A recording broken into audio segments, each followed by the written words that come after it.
Welcome, my dear family. Before we begin our spooky journey tonight, remember to like the video, subscribe to the channel, and share this video with anyone who enjoys bedtime scares. I'd love to know where you're watching from and what time it is, so leave a comment below and cheer me up a bit on YouTube. Now, relax, dim the lights, and let's dive into tonight's story. I'm telling this now because I can't pretend it was nothing anymore. I've tried, believe me. I've filed it away in the part of my mind where I keep other things I don't like touching. The phone call from the hospital, the smell of antiseptic on my dad's hoodie, the way his handwriting looked when his hand still shook. I told myself it was just stress, bad sleep, a weird stretch of nights in the woods, the kind of story people make bigger in hindsight. But I've noticed what happens when I say it out loud. My voice drops without me meaning to, like I'm talking in a church, like I'm afraid of waking something up. And that's how I know it wasn't nothing.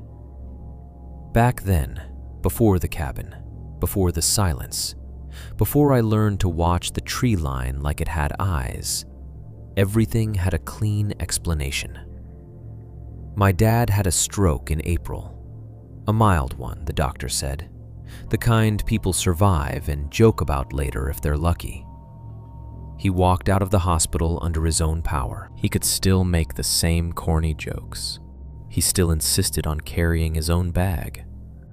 But I watched him in the kitchen the morning after he came home, standing at the counter with his dress shirt spread out in front of him like a puzzle. He was trying to button it for a follow-up appointment. His left hand didn't want to cooperate. It hovered and trembled, missed the buttonhole twice, and then locked up like it was embarrassed. He didn't say a word. He just set his jaw and tried again. That's the kind of man he's always been. Not loud, not dramatic, just stubborn in a way that makes you feel guilty for worrying. He got most of his function back by June, but the tremor never fully went away. It showed up when he was tired, when he was stressed, when he was trying too hard to pretend he wasn't stressed. The headaches came and went in ugly waves. Sometimes he'd sit in his recliner with his eyes closed, one hand pressed to his temple like he was trying to hold his skull together. Then, 20 minutes later, he'd stand up and act like nothing happened. The doctor gave him the usual list. Take it easy, avoid stress, no heavy lifting, no overexertion. Be careful in heat. My dad nodded along like he agreed. Then he looked at me on the drive home and said, "So we build now." I laughed because I thought he was joking. He wasn't. He'd been talking about the cabin for as long as I can remember. It was always someday, always when work slows down, always when I finally have time. It was the kind of dream people use as a placeholder, a thing they hold up in front of their faces so they don't have to admit how fast life is moving. He'd bought the land in the 80s, or maybe my grandfather did and he bought it from him. He told the story differently depending on his mood. 5 acres of woods running up to a pond that was called a lake on old maps, the way real estate listings lie. It sat far enough from town that your GPS gave up and your phone forgot what it was for. The nearest neighbor was a couple miles away. The nearest store that sold anything besides bait and beer was 12 miles. When I was a kid, he'd take me out there once or twice a year, mostly to keep the place from becoming a rumor. We'd drag fallen branches off the old logging trail, swat at mosquitoes, throw rocks into the pond, and listen to the splash echo back like it had a hollow bottom. We'd eat sandwiches in the truck and he'd point at the trees and talk like an architect. Cabin goes here. A-frame, loft, big windows facing the water. He drew plans on graph paper, rolled them up, and kept them in a tube like a diploma.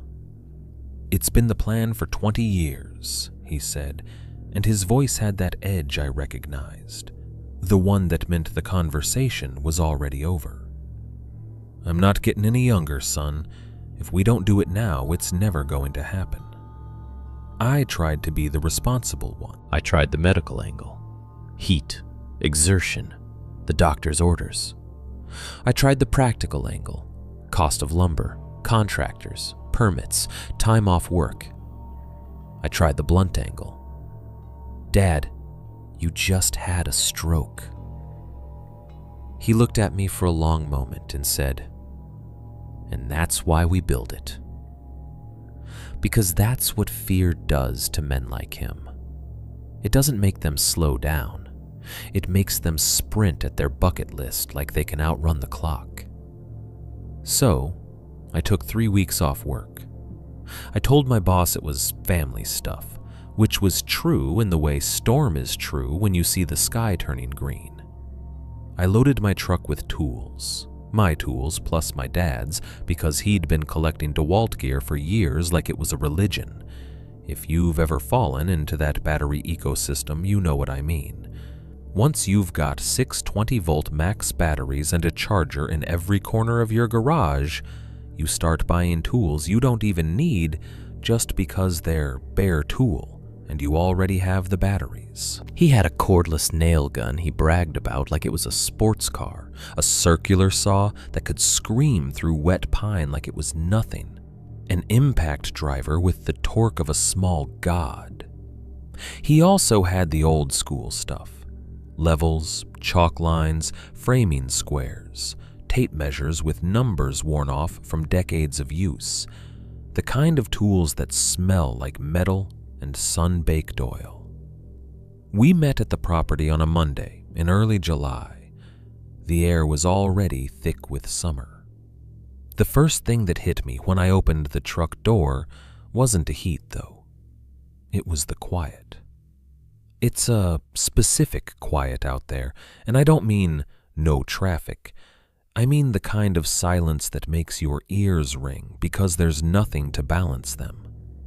In town, even in a nice, quiet neighborhood, there's always something.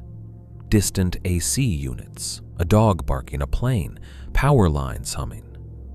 Out there, if the wind isn't moving, the world feels paused. The pond sat beyond the trees like a dark eye. The surface was glassy, reflecting a sky too bright to be real. The pines were tall and straight and close together, their trunks like fence posts. The ground was a soft mattress of needles that muted our footsteps. Dad stood with his hands on his hips like he was looking at a house that already existed. "Smell that?" he asked. It smelled like pine sap and warm dirt and water that had been sitting still. There was also something else, faint, underneath. A dampness.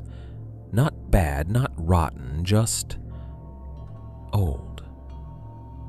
We cleared the site the first 2 days. It was satisfying work, the kind you don't get in an office.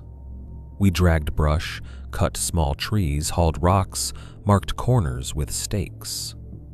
Dad insisted on swinging an axe, even when I told him to let me do it. He took breaks when I suggested them, but he did it with a look like he was humoring me. I learned quickly that the only way to make him rest was to make it sound like it was my idea, for my sake. "I'm thirsty," I'd say every hour, and he'd nod like he was only stopping because I was weak. "My back's killing me," I'd say around 4, and he'd agree like he wasn't the one with sweat soaking through his shirt and a hand that shook when he tried to hold a pencil steady. We set up the cheap pop-up canopy we bought at Walmart, the kind that comes in a long bag and always pinches your fingers when you collapse it. We put a cooler under it with bottled water and Gatorade. Dad made fun of me for buying name-brand electrolyte packets like we were running a marathon. Then he drank 3. On Wednesday, we drove into town for supplies. That town is the kind of place where the hardware store is half lumberyard, half gossip exchange. The parking lot was full of lifted trucks with mud still on the tires from someone's idea of fun. Inside, the air smelled like fertilizer, rubber, and old coffee. We had a list that looked like a ransom note. Concrete mix, rebar, anchors, hurricane ties, joist hangers, tarps, heavy-duty extension cords, a roll of orange utility line. The orange line matters, though I didn't know that yet. Dad walked the aisles like he owned them, nodding at people he half recognized. I pushed the cart and tried not to think about the total climbing on the little screen as we scanned items. Lumber prices were still stupid. Every time I looked at a stack of 2x6s, I saw my savings account bleeding. At the counter, the clerk asked where we were building. Dad gave him a vague answer, something like out by the pond, and the clerk's expression tightened in a way that was almost nothing. Not fear, not surprise, just a quick recalculation, like he'd been reminded of an appointment he didn't want to keep. "We'll need an auger," Dad said. The clerk pointed us toward the rental desk, still smiling, but the smile didn't reach his eyes anymore. That night, we slept in a cheap motel in town because Dad's headache hit hard around sunset. He didn't like the idea of sleeping at the property yet anyway. No cabin, no walls, no bed. He liked a door that locked, and a bathroom with fluorescent lights, and a TV remote that worked. Even a motel door feels like safety when you're staring at a dark tree line. I lay in the motel bed, listening to him breathe in the other bed. The TV was off. The air conditioner clicked on and off with a mechanical sigh. Outside, someone's truck alarm chirped and then went silent. It all felt normal. It felt like a story about a father and son building a cabin, like the kind of thing you hear in commercials when they want to sell you truck tires and nostalgia. That's what I keep coming back to, how normal it was at first. We poured the foundation the next day. That's when Dad was happiest, because concrete feels permanent. He liked anything that made the dream feel less like a sketch and more like a fact. We leveled forms, mixed bags, worked in the heat until our shirts were stiff with sweat. The smell of cement dust hung in my nose. Dad's tremor was worse after that, but he hid it by keeping his hand busy. By the end of week 1, the site looked like something. Not a cabin yet, but a promise. Corners, lines, a rectangle carved out of wilderness. The stars out there at night were too bright. You could see the Milky Way like someone spilled salt across a black table. It was the kind of sky that makes you feel small in a comforting way, the kind of small that lets you breathe. Dad stood at the edge of the cleared area one night and said, "This is going to be good." And I believed him. I want you to understand that. I wasn't out there looking for a ghost story. I wasn't chasing a legend. I wasn't trying to tempt fate. I was trying to give my dad a win. One more normal summer, where the worst thing that happened was a splinter. If you asked me then, I'd have told you the scariest part was the money. The second week hadn't started yet. The cabin frame wasn't up. Nothing tall, nothing strange, nothing that should have felt like a threat. And still, on that first night, we decided to sleep on the property. Just one night, just to be there, Dad said. I woke up because the world went quiet. I don't mean it got quieter. I mean, it was like someone hit a switch and shut nature off. No insects, no frogs by the pond, no distant owl, no wind moving through pine needles. Even the pond, which should have been making tiny night sounds, felt still. I opened my eyes in the dark and listened, my heart doing that annoying thing where it decides to run even though you haven't moved. Dad was asleep in the other sleeping bag. I could see the shape of him on the ground, the faint rise and fall of his chest. The flashlight sat beside my head. My phone had 1 bar of service, which felt like a joke. Then I heard it. One small knock. Not from outside the tent, not from a tree, from somewhere close, too close. It sounded like a knuckle tapping wood, a single, patient talk, as if someone was testing a wall. The problem was, there was no wall yet, just the beginning of a frame, just studs and beams stacked near the site, and the knock sounded like it came from inside them. The next morning, I told myself the knock had been a branch. That's what you do when you're trying to be a normal person in an abnormal place. You take something that felt deliberate and you sand it down into something that can happen by accident. A pine cone falling, a squirrel, the wind. The problem was there hadn't been any wind. Not that night. Not enough to move a needle. Dad didn't mention it when he woke up. He came out of his sleeping bag stiff and cranky, rubbed his neck like he'd slept on concrete, which he had, and immediately started talking about what we needed to hit that day. String lines, squaring the corners, getting the first sections of floor up so the site would stop feeling like a campsite and start feeling like a build. He was in a good mood, which meant I wasn't going to ruin it by saying, "Hey, did you hear someone knock on the lumber last night?" We made coffee on a little camp stove and ate bacon that came out too salty because Dad insisted on buying the cheap kind. The morning light cut through the trees in slanted bars. The pond looked like black glass again, and a thin mist hovered over it like breath. It was almost peaceful.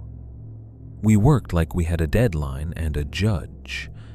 Dad liked the parts of building that were pure geometry. He'd snap chalk lines and smile like he was doing art. He'd hold the end of a tape measure with his shaking hand and pretend he wasn't compensating by pressing his thumb down harder than he should. Every once in a while, I'd see the trimmer jump, small, fast, and I'd look away the way you look away when someone you love is trying not to be embarrassed. By mid-morning, we had layout strings crisscrossed over the foundation like a spider web. We checked diagonals until they matched. We argued about 1/8 of an inch like it was a moral issue. We set our first treated sill plates and drilled anchors. When you're doing that kind of work, the world narrows to wood, fasteners, and the feel of a level bubble sliding into place. It's a good kind of focus. It makes you forget you're afraid. Dad still pushed too hard, though. That was always the underlying tension. He'd lean into a task until his face went red, then pretend he was just hot. He'd grimace for half a second when he stood up too fast, and then laugh like it was a joke. I started using my usual tricks. "My back's killing me," I said around noon, wiping sweat off my forehead with a forearm. "Let's take 5. Dad rolled his eyes, but sat down on a stack of 2x10s. He drank water like it was an insult. His left hand shook when he brought the bottle up. He pretended it didn't. We framed the floor in the afternoon. Joists, hangers, blocking. The satisfying thunk of nails, the whine of the circular saw, the smell of fresh-cut pine. For the first time, the cabin footprint felt like a place you could stand, not just a rectangle on paper. Dad got that look in his eye again, the one that made him 10 years younger. He stood on the new framing and spread his arms like he could already see walls rising around him. "Loft's going to be up there," he said, pointing. "Windows facing the pond. You'll see sunrise through them." "You're getting ahead of yourself," I told him, but I couldn't keep the grin out of my voice. He made a noise that meant, "I've been ahead of myself for 20 years. It stayed good right up until it didn't." We called it around 6. Dad's color was off. Not dramatic, just a little gray, like someone had turned the saturation down on his face. He claimed it was just tired. I claimed my back was worse. We compromised by stopping. We cleaned up the site like we always did. Tools got stacked in the truck bed. Loose materials got tarped. We chained the gate at the start of the access trail, even though the gate was more symbolic than secure. Out there, if someone wanted in, they could walk around it. But it made Dad feel better. Then Dad said, casual, as if he was asking about the weather, "Where's the nail gun?" I didn't immediately register the weight of that question, because the nail gun was not the kind of tool that just disappears. It was my dad's pride. A DeWalt cordless framing nailer he'd bought after months of talking himself into it. He treated it like a pet. "It's in the truck," I said, already turning toward the bed. I climbed up, moved the tarp, shifted the coil of orange line, checked under the bucket of screws. The spot where the nail gun should have been, because we always put it in the same spot, was empty. I froze there with one knee on the bumper. Dad watched me from the ground. His expression was neutral, but I could see the tightness around his mouth. He was already doing the math in his head, already deciding who it was going to be blamed on. "It was on the sawhorse," he said. "No, I put it..." I stopped because I wasn't sure. I'd been moving tools all day. I'd been grabbing, setting down, grabbing again. The nail gun could have been on the sawhorse, could have been on the subfloor, could have been in the grass. Dad's voice sharpened. "I left it right there." I hopped down and we went back through the site. We checked the sawhorse. We checked the subfloor. We checked the pile of cutoffs. We checked under tarps and behind the stack of plywood. We even checked the back seat of the truck like we were searching for a missing set of keys. Nothing. The air started to change. Not in a supernatural way, just in that human way, where a good day turns into a fight because a single detail doesn't fit. Dad's gaze kept flicking to me, then away. He looked embarrassed and angry at the same time. "You sure you didn't put it somewhere stupid?" he asked, and the way he said stupid made it clear he wasn't talking about the nail gun. I felt my own irritation flare up. "I'm sure I didn't walk 12 feet and throw a $400 tool into the pond, if that's what you mean." "It didn't grow legs," Dad snapped. That hit a nerve in him, I think, because he'd been dealing with a body that didn't do what he told it to. His hand shook, his head hurt, his pride was fragile. A missing nail gun felt like the universe messing with him on purpose. "So what are you saying?" I asked. "You think I stole it?"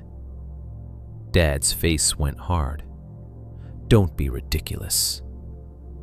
But he didn't say what he did think, and that silence sat between us like a third person. We searched again, slower this time, more careful. We even walked the edge of the cleared area and looked for tracks.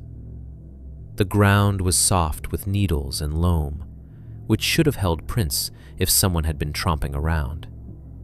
All I saw were our own boot marks and the neat lines where we dragged lumber. Nothing else. Dad finally rubbed his forehead and said, "Maybe we forgot to lock the truck last night." "We slept here," I reminded him. He looked away toward the pond. That was the first time I felt it. Something subtle behind the annoyance. Not fear exactly. More like a sense of being watched. The way you feel when you're in a store and you realize the security guard has been following you for 3 aisles. It didn't make sense. There was no one out there. The woods were quiet. The pond still. The sky huge and indifferent. Still, I found myself glancing at the tree line and thinking, if someone is watching, where are they standing? Dad made the decision for us. "We'll go to town in the morning, buy another one. We can't frame walls without it." He said it like he was trying to keep his voice steady, like if he sounded normal enough, the situation would become normal again. We drove into town the next day under a sky that looked too clean. The road out from the property is a rough gravel strip that shakes your suspension like it's trying to loosen your teeth. Dust kicked up behind us in a brown cloud. Dad complained about the potholes. I kept thinking about the empty spot in the truck bed where the nail gun should have been. At the hardware store, the clerk recognized us again. He looked at the cart, the lumber list in my hand, and then his eyes went to Dad's face like he was checking something. "What can I help you with?" he asked. Dad didn't hesitate. "Need another framing nailer. Same one." The clerk's eyebrows lifted. "Another one?" Dad's jaw tightened. "The first one walked off." The clerk made a little sound in his throat that might have been surprise, might have been something else. He didn't ask where we were building this time. He just walked us to the tool aisle and pulled the exact model off the shelf like he'd been expecting it. I watched him scan it at the register. The number popped up on the screen, and I felt my stomach drop the way it drops when you realize a small mistake is going to be expensive. The clerk slid the receipt toward me. "Keep this," he said, a little too firmly, like it mattered more than a receipt should. "I always do," I said. He looked at me for a beat longer than necessary, then smiled. "Where are you boys headed back out to?" Dad answered before I could. "The pond." The smile stayed on the clerk's face, but it stiffened. "Ah," he said, like that explained something. Then he went back to being cheerful. "Well, good luck with it." Outside, Dad tossed the new nail gun into the truck bed like it had personally offended him. He climbed into the passenger seat and massaged his temple with 2 fingers. "You okay?" I asked. "Headache," he muttered. "We can stay at the motel tonight," I offered. "Give you a break." He shook his head. "No, I'm sleeping on that land. I'm not going to let a missing tool spook me." He said the word spook like it was an insult. I didn't argue, but I felt the first thin thread of dread tighten in my chest. Not because of the nail gun, because of the way Dad said, "let," as if something had tried. We got back to the property in late afternoon. The air was warmer, heavier. We parked by the site, and I did the first thing I always do now in that place, even though I didn't know it would become a habit. I scanned. Gate chain was intact. The cheap padlock we used was still in place. No fresh tire tracks on the access trail besides our own. No disturbed brush that suggested someone had walked in. Everything looked untouched, which should have been comforting. Instead, it made my skin crawl. We worked until dusk. Dad insisted he felt fine. He moved slower than he wanted to admit, but he kept moving. We got the first wall sections laid out on the subfloor. We marked studs, cut plates. The new nail gun fired clean and loud, each shot snapping through the quiet like a punctuation mark. When the sun dropped behind the trees, the temperature fell fast. That's how it is near water. Day heat evaporates and the cold rises up like the pond is breathing. We put tools away. We tarped lumber. We ate chili out of cans with plastic spoons and pretended it was good. Dad told a story about a guy he knew in the 80s who built an entire cabin with hand tools just to prove he could. I laughed in the right places. I didn't tell him I was checking the tree line every time the woods made a noise. And then, because the world loves timing, we got the micro jump scare. I went to the truck to grab my sleeping bag. I opened the driver door and the interior light clicked on, dim and yellow. The windshield was fogged, not on the outside, on the inside. A patch of misty condensation bloomed right where a person's face would be if they'd been sitting in the driver's seat and breathing. My first thought was stupid. Did I leave the defroster on? Then I remembered the truck hadn't been running. It hadn't been locked in a heated garage. It had been sitting outside with the windows closed for hours. I leaned closer, feeling suddenly cold despite the humid air, and raised my hand. I wiped the fog with my palm. It cleared in a smooth smear. And in that smear, for half a second, the light caught something. An outline that looked like a handprint, fingers splayed, as if someone had pressed their hand to the glass from the inside and then pulled away. The shape wasn't crisp. It wasn't Hollywood perfect. It was the kind of thing you could explain if you wanted to. Oil from skin, temperature change, my own mind connecting dots. But my stomach turned anyway. I stepped back from the open door so fast, I banged my shin on the frame and swore. Dad looked up from the cooler. "What?" "Nothing," I said, too quickly. "Just hit my leg." He watched me, and I saw the flicker of suspicion in his eyes. Not suspicion of me, suspicion of the world. The same look he'd had when the nail gun vanished. I shut the truck door harder than I meant to. That night, we slept on the property again. We set up our sleeping bags on the subfloor because Dad liked the idea of sleeping in the cabin, even if the cabin was still just a skeleton of lumber under an open sky. We hung a tarp overhead like a roof and told ourselves it was enough. Dad fell asleep faster than I did. He always did. Even with headaches, even with worry, he could drop into sleep like he flipped a switch. I lay there, listening to the pond and the trees and the distant sound of nothing. At some point, I must have drifted off, because the next thing I remember is Dad sitting up suddenly beside me, so fast the subfloor creaked. He didn't speak at first. He just held still, head turned toward the open backside of the frame where the wood started. "What?" I whispered. Dad lifted one finger, the universal sign for listen. We listened. For a long moment, there was only the normal night noise, insects, faint water movement, the soft creak of lumber cooling. Then came one sound, a single slow step near the tree line. Not a snap of a twig, not an animal scurrying. A step with weight, a deliberate crunch of pine needles, like a boot settling.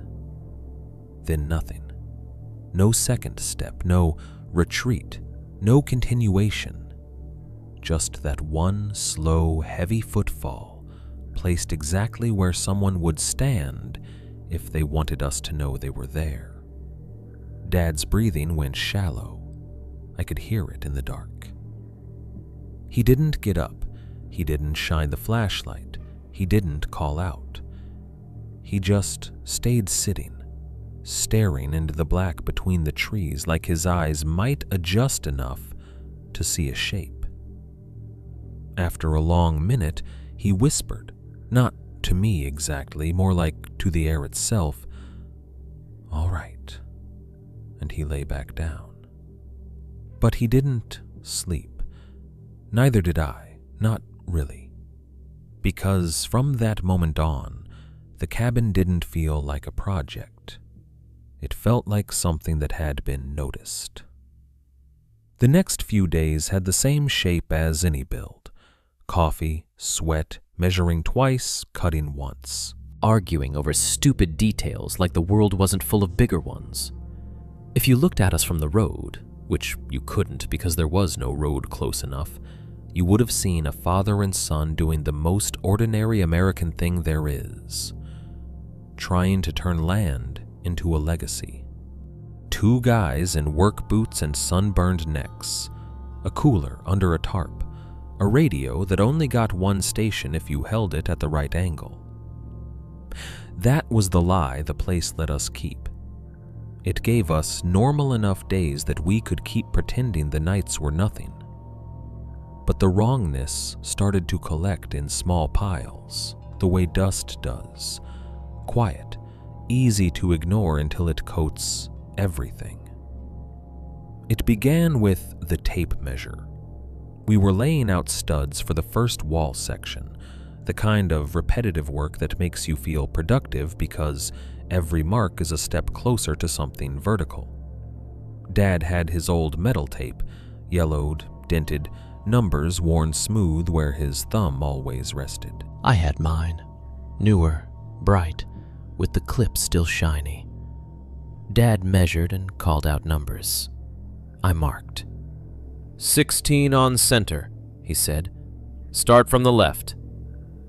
I was halfway through the line when he stopped talking. I looked up.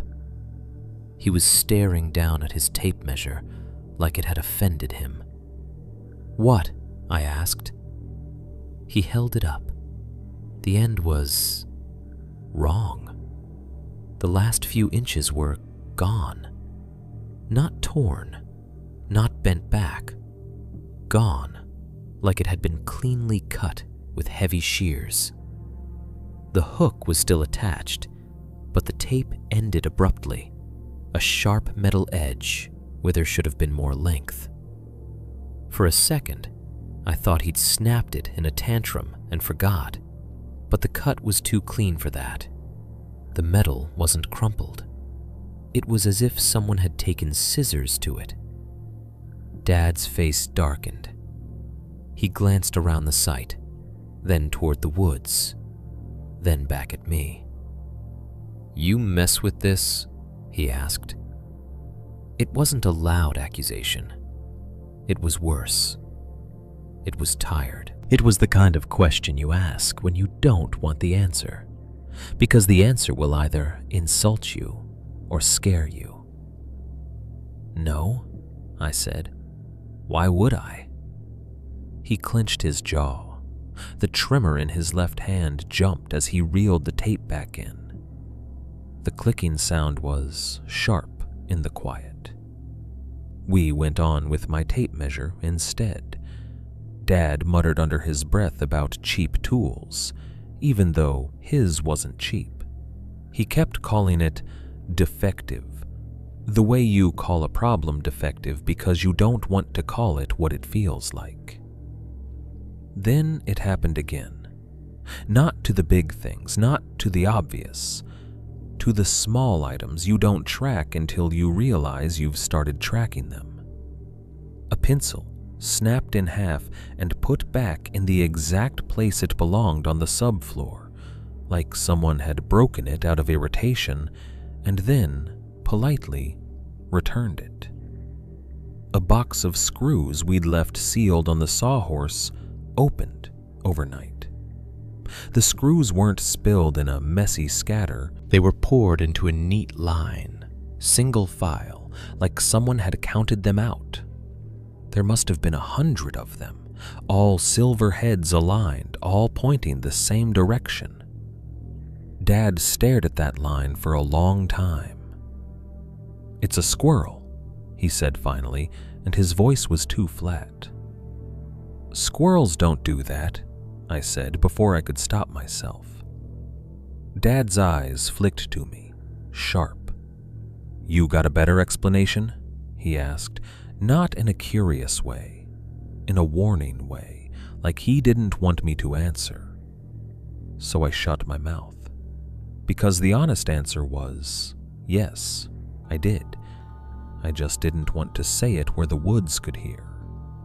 We kept working. We had to. That's the thing about building something in the middle of nowhere. There's always another task, another measurement, another reason to put your head down and focus. Fear thrives when you stop moving. Work gives you the illusion you're in control.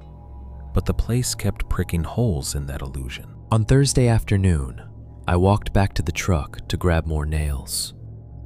The sun was high and hot, the kind of heat that makes the air shimmer above the ground. The truck had been parked in the same spot all day, windows up. When I opened the door, the smell hit me first. Not cigarette smoke, not sweat. Damp earth. That cold, wet smell you get when you open a basement door after a storm. It made no sense in the July heat. I leaned in, and that's when I saw the window. Fogged again, from the inside. A soft oval of condensation right where a face would be if someone had been sitting there, breathing slowly, patiently, like they had all the time in the world. And this time, I didn't wipe it right away. I stared at it, because something in me was starting to understand patterns, and patterns are what your brain clings to when reality turns slippery. In the fog, there was a mark, not a random smear, not a vague shadow, a palm print. 5 fingers, splayed slightly, the heel of the hand pressed hard enough to leave a clearer outline than the rest. It wasn't perfect like a crime scene photo. It was subtle, like skin oil, like the window had been touched and then breathed on. But it was there, on the inside. I stood there with my hand hovering, afraid to touch it, afraid to wipe it away, afraid of what it meant if I left it. Then, because I'm a grown man, and grown men are apparently idiots when fear makes them feel powerless, I pressed my own hand against the glass beside it. My palm was bigger, my fingers were thicker. My handprint looked human and warm. The other print looked wrong. Not in size exactly, in shape. The fingers seemed too long, the palm too narrow, like someone wearing gloves that didn't fit their bones. I pulled my hand away so fast I almost fell backward. Dad called from the site, "You all right?" "Yeah," I said.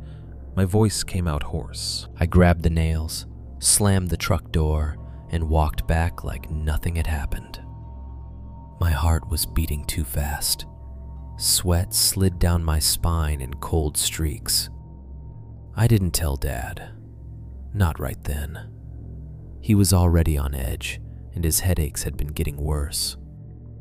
Twice that week, he'd had to sit down with his eyes closed, knuckles white around his water bottle. The cabin was supposed to be the thing that made him feel alive again. I wasn't going to be the one to tell him the woods might be watching us. But Dad noticed everything anyway. That evening, while we were measuring window openings, His hand started shaking so bad he couldn't hold the level steady.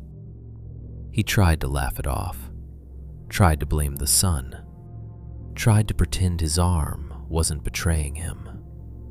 Then the headache hit. You could see it in the way his face changed. His eyes narrowed, his mouth pressed into a line, his shoulders hunched like he was bracing against an invisible shove. He sat down hard on a stack of plywood. "I'm fine," he said, before I could ask. "Dad, I'm fine," he repeated, louder, like volume could make it true. I gave him space. I found myself glancing toward the woods again, toward the place where we'd heard that single step. That night, the air felt heavy even before it got dark. The sky was clear, no storm, no reason for pressure changes. But as the sun went down, it felt like the space around the cabin frame thickened, like someone had poured syrup into the atmosphere. We slept on the subfloor again, because Dad refused the motel now, like it was surrender. He lay down with his back to the woods, facing the pond, as if he could choose which direction the danger came from. I didn't sleep much. Not really. Every time I started to drift, I'd jolt awake to the sound of my own thoughts. At some point near midnight, I got up to pee. I stepped off the subfloor and walked toward the edge of the clearing, flashlight off because the moonlight was bright enough to see by. As I crossed under the half-built doorway, something happened that I still struggle to describe without sounding crazy. The air changed. Not gradually, not like a breeze, instantly. 1 second I was walking through warm summer night air. The next second, I felt like I'd stepped into a cold pool. It was pressure, but not the kind you feel in your ears on an airplane. It was pressure on your skin, on your chest, on your teeth. Like the world was suddenly pressing in from all sides. My breath caught. I stopped mid-step. The hairs on my arms stood up. In my flashlight-free vision, the cabin frame looked darker, sharper, like the shadows had gotten deeper. Then, after 2 or 3 seconds, it released. The pressure vanished like it had never been there. Warm air again, normal night. I stood there frozen, waiting for something else, my heart pounding so hard I could feel it in my throat. Nothing happened. No movement, no sound. And that was almost worse, because it meant it could touch the world without leaving a mark. It meant it could change things and then put them back like it was being polite. I went back to my sleeping bag without peeing. I didn't want to walk through the doorway again. In the morning, we woke early because Dad couldn't sleep through his headache. He was up before the sun, sitting on the edge of the subfloor, staring out at the pond like it might offer an answer. I got up and started gathering tools out of habit, trying to keep the day moving. That's when I saw it. In the center of the foundation, dead center like someone had measured it, was my dad's original nail gun. Not the replacement we'd bought, the original, the one that had vanished. It sat there on the wood like a gift, like an offering. The weirdest part wasn't that it was back. It wasn't even how perfectly placed it was. It was how clean it looked. It had been missing for days. If a person had taken it and brought it back, it would have been tossed, scratched, dusty, at least damp with morning dew. This nail gun was dry. No dew, no pine needles stuck to it, no dust in the creases. It looked like it had just been lifted out of a tool case and set down, carefully. Dad walked up beside me and stopped so abruptly his boot scuffed the wood. For a long moment, neither of us spoke. Then Dad said, very softly, "That's mine." "Yeah," I whispered. He crouched down slowly, like he was approaching a wild animal. His left hand trembled as he reached for it. I expected him to snatch it up in triumph, to laugh like we'd beaten whatever stupid thing had happened. He didn't. He picked it up the way you pick up something you found on the floor in a hospital hallway and don't want to touch with bare hands. He turned it over, inspecting every edge. "It's dry," he said. I nodded. On the wood next to where it had been sitting was something else.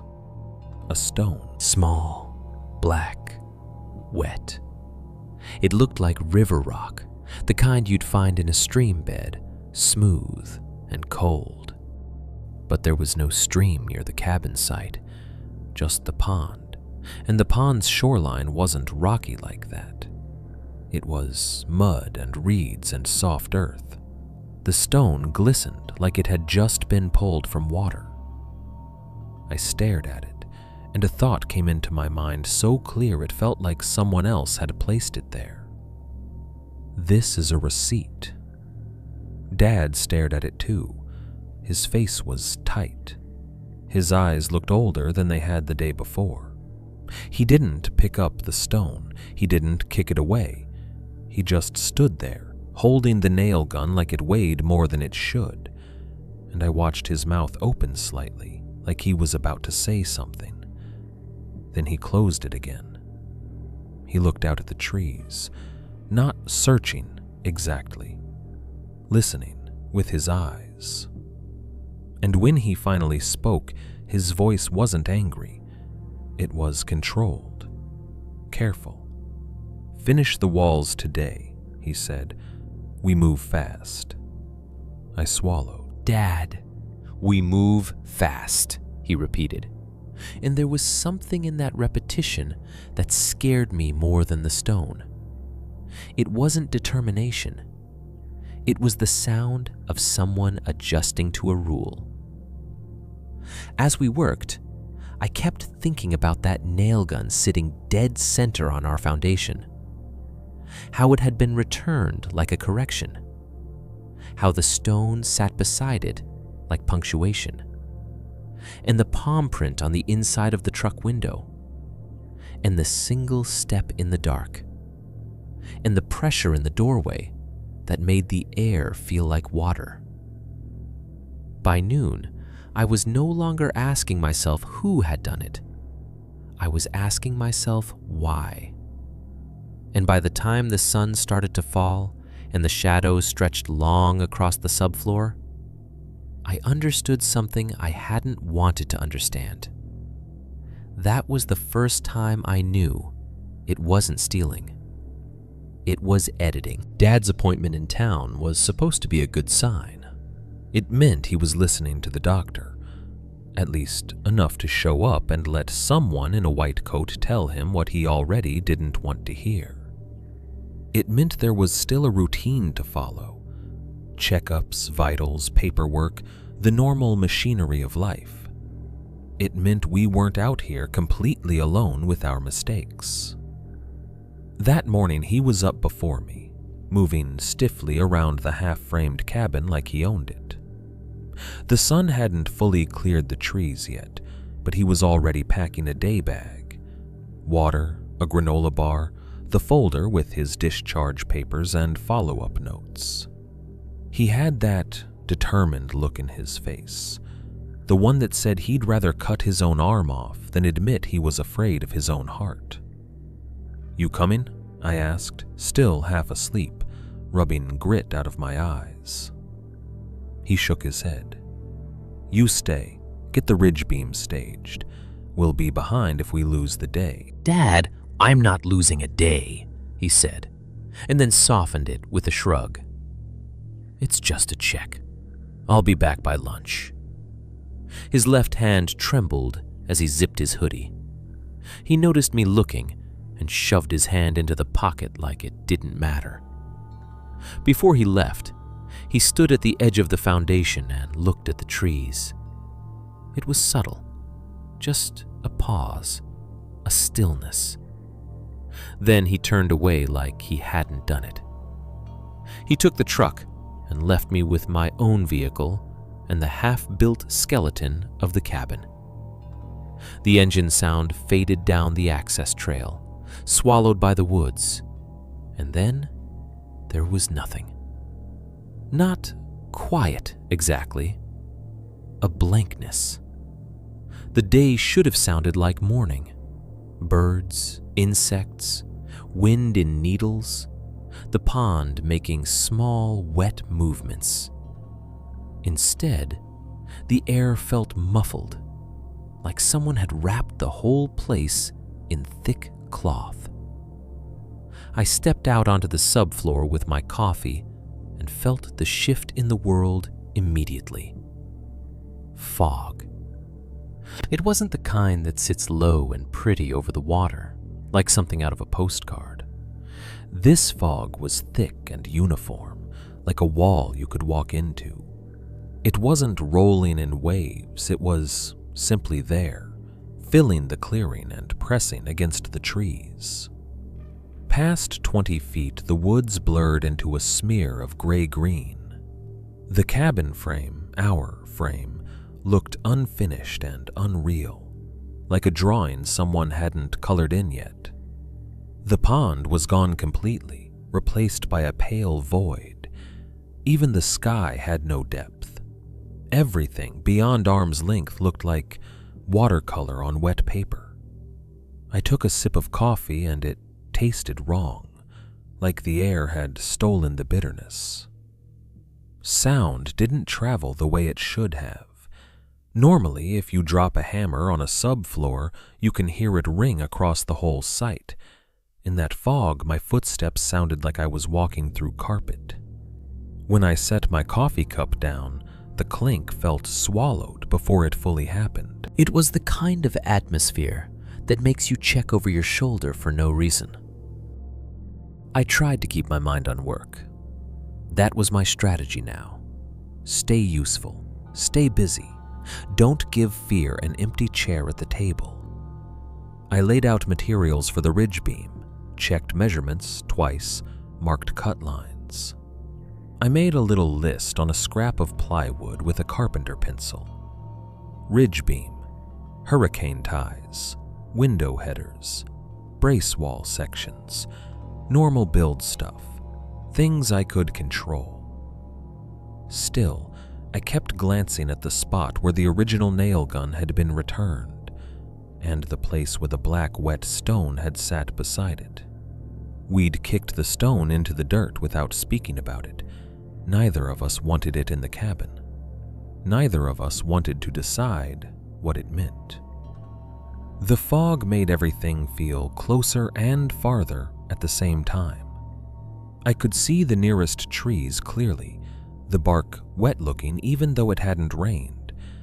But beyond those first trunks, the woods were just a smear. It felt like the forest had moved a few steps forward while I wasn't looking.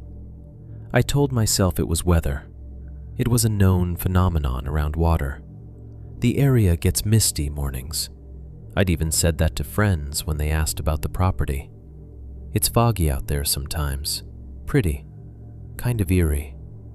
This didn't feel pretty. This felt like the world had been deliberately blurred. Around mid-morning, I carried a stack of 2x6s toward the frame and set them down on the subfloor. The wood made a dull thud. The fog swallowed even that. I was turning back toward the truck when I saw someone standing inside the frame. At first, my brain refused to label it as a person. It was a shape, a dark vertical line in the gray. My mind tried to place it as a shadow, a stack of lumber, a tarp pulled upright by wind. Then the shape moved, just slightly, and the human part of my brain finally caught up. A figure about average height, wearing a dark hoodie with the hood up, hands at their sides, facing away from me toward the back wall where we hadn't put sheathing yet. They were too still. Not standing still like someone waiting, more like paused, like they were pretending to be part of the scene. Every hair on my arms rose. My first thought wasn't supernatural, it was practical and angry. Trespasser. Someone had been on the property, someone had taken the nail gun, someone had been close enough to touch the inside of my truck window. My second thought followed right after. How did they get here without me hearing? I set the board I was holding down slowly. My coffee cup trembled in my hand, and I realized I'd been squeezing it too hard. "Hey!" I shouted. The sound came out louder than I expected, but it didn't carry. It felt like I'd yelled into a pillow. The figure didn't flinch, didn't turn, didn't run. A cold irritation spread through me, the kind you get when someone ignores you on purpose. I took 2 steps forward, voice rising into that property owner tone you hear in guys who love their fences. "This is private land," I called. "You need to leave." Still nothing. For a fraction of a second, I considered that it might be a kid, a squatter, someone camping out. People do that sometimes, find a remote patch of woods and decide it's theirs for a weekend. But the posture didn't match that. There was no nervousness, no "oh crap, I got caught" energy. It just stood there, facing away as if it hadn't heard me at all. I started walking toward it, more cautious now, but fueled by a stupid confidence. I had a hammer in my tool belt. I had size and momentum. It was daylight. It was just a guy in a hoodie, and I was tired of feeling like my own project had been hijacked. "Turn around," I said, closer. "Right now." The figure moved then, not startled, not rushing. It began to walk forward in a smooth, steady way, stepping through where the back doorway would be and into the fog. It didn't look back. That should have been the moment my instincts won, the moment I let it go and stayed with the safety of the frame.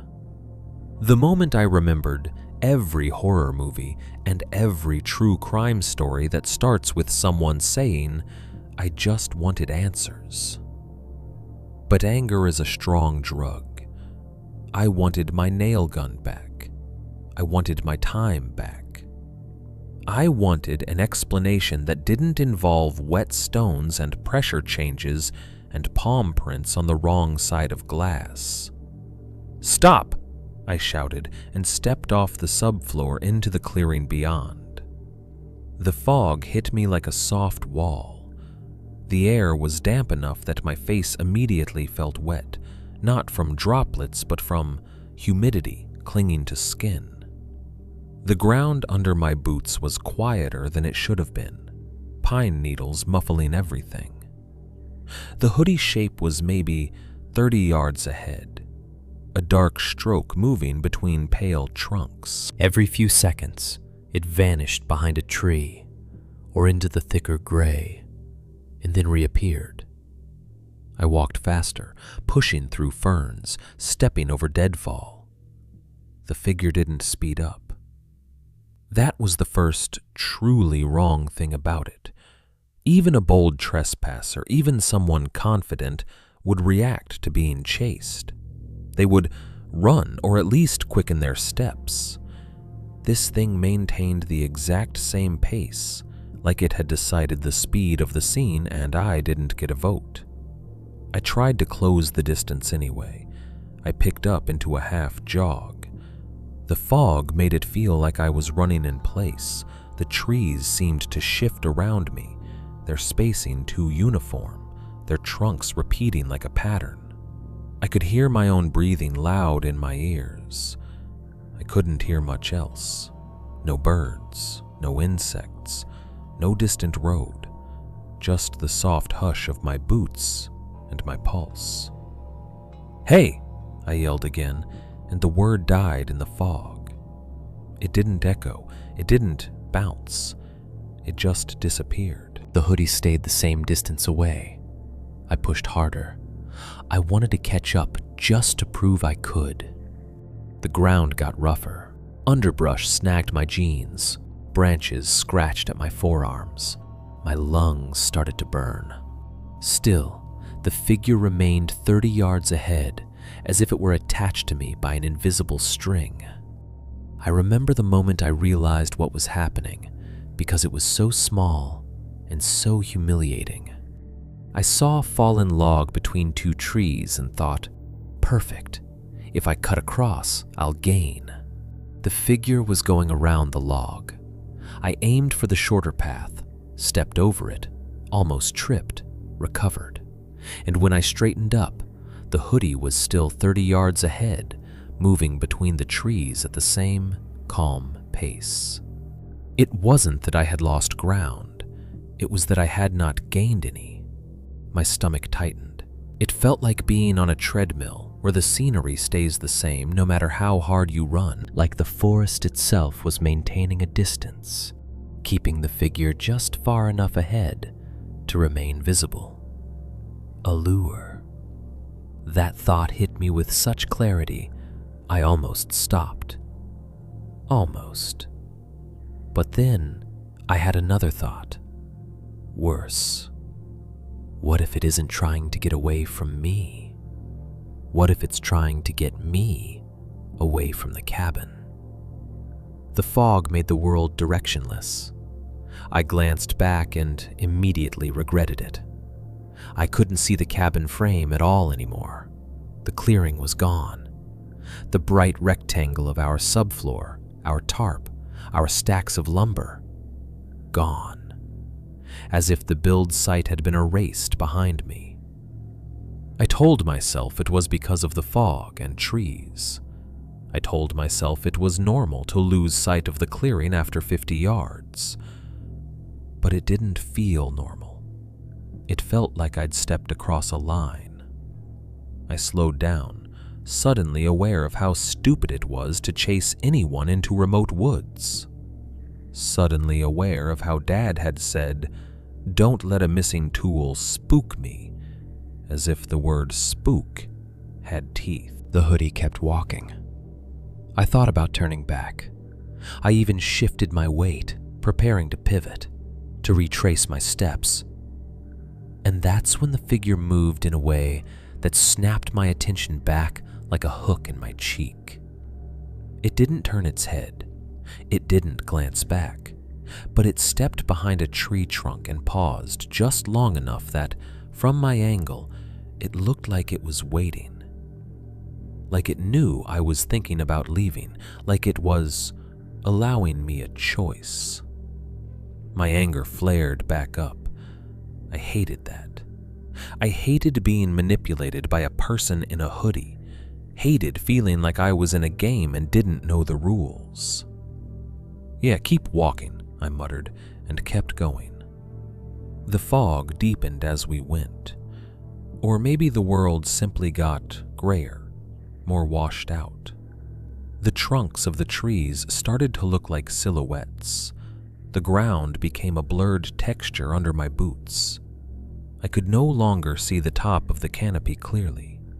The sky was just a flat, milky light. At some point, I realized something else. I could smell the pond. Not the nice part, fresh water, algae, summer mud. The cold part, the stale part. The smell you get when you flip a wet tarp that's been sitting too long and something underneath has started to rot. It came and went in soft gusts, like a breath. My skin prickled. I forced myself to focus on the hoodie shape. It was the only solid thing in a world that had become watercolor. I tried to listen for footfalls, for branches snapping, for any sign of a real person moving ahead of me. Nothing. I could see it walking, but I couldn't hear it. The silence wasn't total. My own movements made sound, but everything else was muted. The hoodie moved like it was gliding through damp air without friction. I don't know how long I followed. 10 minutes, 20? Time felt strange in that fog. Without sun or horizon, there was no anchor. It could have been 5 minutes and it could have been an hour. All I know is my legs started to ache and my lungs started to protest. And still I couldn't close the distance. 30 yards. Always 30 yards. My mind began cycling through explanations, the way it does when it can't accept a thing is happening. It's an optical illusion.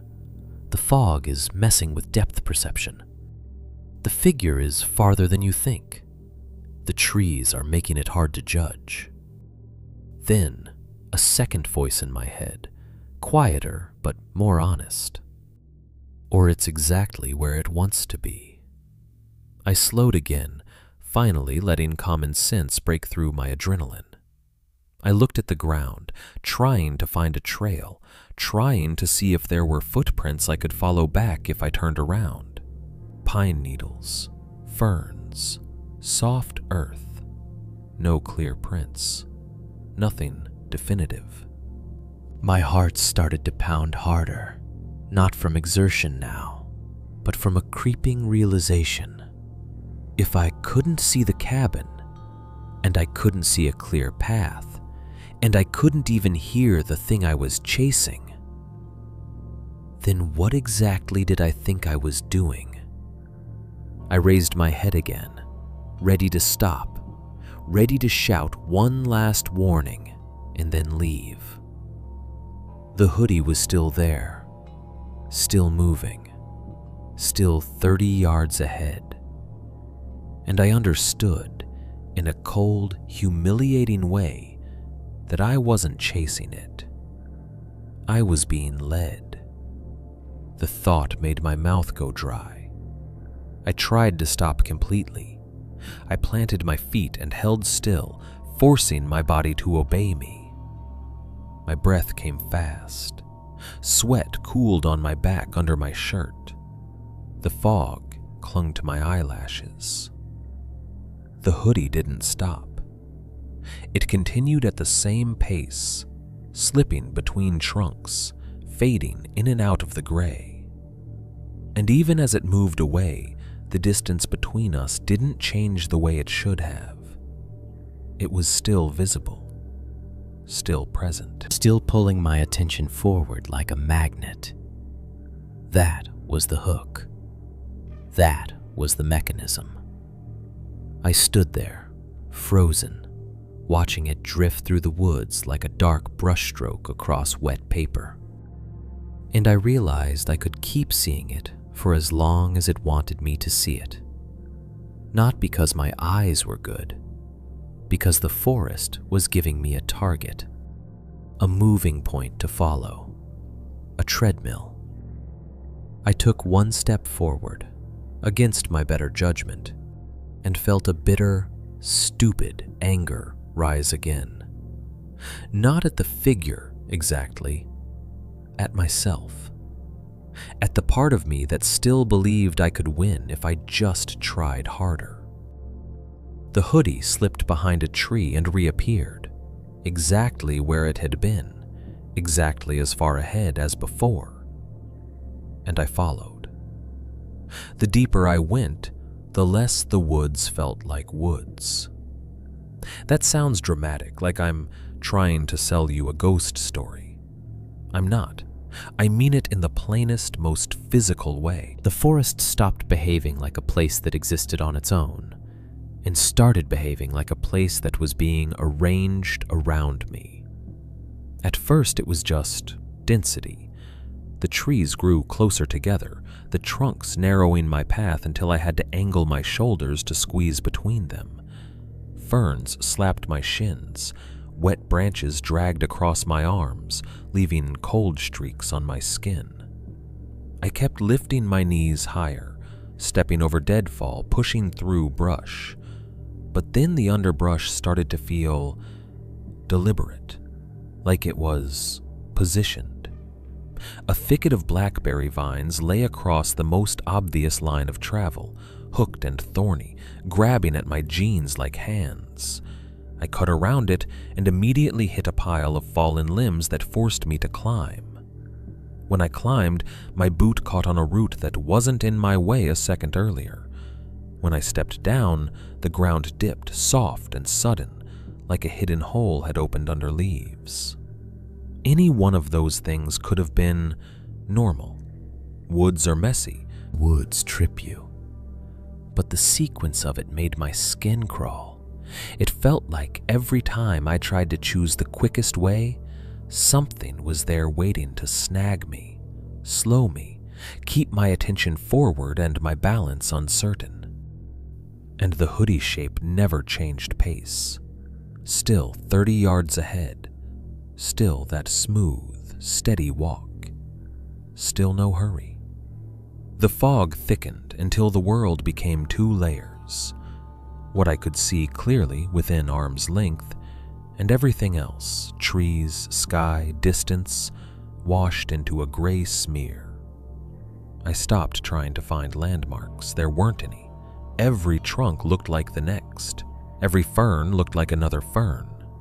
Without the hoodie, I would have had no direction at all. That realization should have stopped me. Instead, it made me cling harder to the only thing I could track. My breath grew loud. It wasn't just that I was exerting myself, it was that everything else was disappearing, sound-wise. The forest should have been alive with tiny noises. Birds, insects, a far-off woodpecker, water movement from the pond. But the deeper I followed, the more those sounds faded, until it was as if the world had been padded. Even my boots sounded wrong. They made a muted hush, like I was walking on carpet, not pine needles. I could hear 2 things clearly: my breathing and my heart. That's when I started to feel like prey.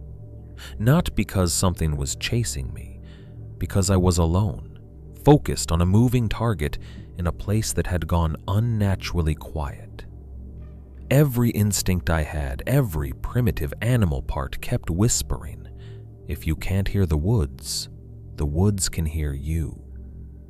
I tried to call out one more time, not because I expected a response, but because I wanted to hear my own voice fill the space. I wanted to feel like I could still make sound in this fog. "Hey!" I shouted. The word left my mouth and seemed to stop 2 feet in front of my face, swallowed. It didn't echo. It didn't travel. It just died. A cold sweat broke out along my ribs. The hoodie moved ahead, indifferent. My anger had shifted now into something uglier. Stubbornness. I'd already come this far. If I turned around without an answer, I would have spent the rest of my life replaying the chase in my head, telling myself I'd imagined it. I wanted to know what was under the hood. I wanted a human face. I wanted a reason. The woods offered me one. The hoodie slipped behind a cluster of trunks and vanished for longer than it had before. For the first time since the chase began, I couldn't immediately pick it out again. The gray swallowed it. My stomach dropped. I accelerated, pushing forward, scanning between trees like a man trying to catch sight of a boat in thick sea fog. Then I broke through into a clearing. It was so sudden, it felt like stepping through a curtain. 1 second I was in dense woods, the next open space. The clearing was a perfect circle, maybe 20 feet across. Not roughly circular, not sort of open. Perfect. The trees stopped at the edge like someone had drawn a boundary they weren't allowed to cross. Trunks ringed it in an even line, branches above interlacing like a dome. The fog didn't drift through it, the same way. Inside the circle, the air looked clearer, but also heavier, as if the light had to push through something thicker to reach the ground. The ground itself was wrong. There were stones, smooth, dark stones, placed in a pattern that made my brain itch. Not a campfire ring, not a random scatter. They were set deliberately in arcs and angles, forming something that looked like it meant something to someone who knew how to read it. Some stones were grouped in threes. Some made short lines pointing toward the center. The whole arrangement had a balance to it, like a diagram. In the very center stood the hoodie figure, back still to me, hands still at its sides. Hood still up. Too still. There was no wind, but the edges of its hood didn't flutter. The fabric didn't shift. It looked like a person frozen mid-breath. I stopped at the edge of the circle. My first thought was the obvious one. This is a trap. Not a bear trap, not a snare, a trap in the older sense. Something made to catch attention, to lure you into a boundary you don't see until you're inside it. I should have backed away right there. I should have turned around and walked back toward the cabin until my lungs stopped burning and my brain stopped inventing reasons to keep going. But I was standing there, with adrenaline still hot in my blood, heart hammering, mind locked on the idea that if I could just confront this trespasser, everything would snap back into the normal world. So I stepped forward. The moment my foot crossed the line, crossed the invisible boundary where the trees stopped, I felt it. Pressure. It slammed into my body like I'd walked into deep water. Not the surface coolness, not the splash pressure in my chest, in my ears, in my teeth. My lungs didn't stop working, but suddenly each breath felt thick, like I was breathing through a wet cloth. My skin prickled violently. Pins and needles raced across my arms and legs, and my fingertips went numb, as if blood had been sucked out of them. The sound in the world changed too. It dulled, muffled, as if someone had turned down the volume. My breathing sounded far away, like it belonged to someone else. My heartbeat became a thud in my skull. I tried to speak. My tongue felt heavy, slow. "Hey," came out as a rough exhale. The hoodie didn't move. I took another step, and the pressure increased. My knees felt stiff. My joints didn't want to bend. My body reacted like it was trying to wade through waist-deep water. The stones under my boots looked wet, glistening, though the ground around them was dry. The air smelled faintly of pond water that had sat too long. Not fresh, stale. Like the inside of an old boat. "Hear me?" I tried again, and my voice sounded like it was coming from underwater. No response. I kept moving, more slowly now, because fear was finally catching up to my anger.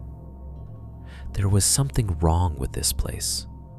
Wrong in a way that wasn't just someone creepy in the woods.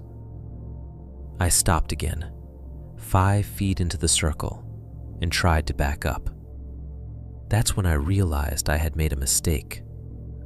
My body didn't obey the way it should have. In my mind, the command was simple: step back. But my leg lagged, as if the signal had to travel through syrup to reach it. I tried again, harder, like you do when you're drunk and your body isn't cooperating. My foot moved, but slowly. Too slowly. I could feel the pins and needles intensify, like the blood was leaving my limbs.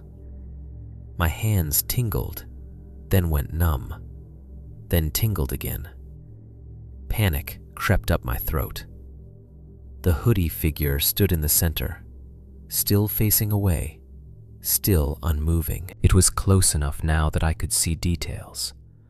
The fabric of the hoodie looked old and damp, darker in patches like it had been soaked and dried and soaked again. The shoulders seemed narrow, the posture too straight. Then came the jump scare that made my vision flash white. 2 cold, wet fingertips brushed the back of my neck. Not a breeze, not a spider web, not an insect. 2 fingertips, light pressure, sliding along my hairline, as if someone was checking where my skull ended and my spine began. I made a sound that wasn't a word. My whole body jerked. I whirled around, stumbling in the thick air, fists up like that would help. Nothing. The trees around the circle stood perfectly still. The fog beyond them looked flat, painted. No movement, no shape. I stared hard, eyes wide, trying to make my brain interpret shadows as threats. There was nothing to interpret. My stomach dropped into a cold pit. I snapped my head back toward the center. The hoodie still hadn't turned. I felt my heartbeat slam once, hard, like it was trying to escape my ribs. The rational part of my brain screamed at me then, finally loud enough to cut through the fogged silence. Leave. Now. I tried to run.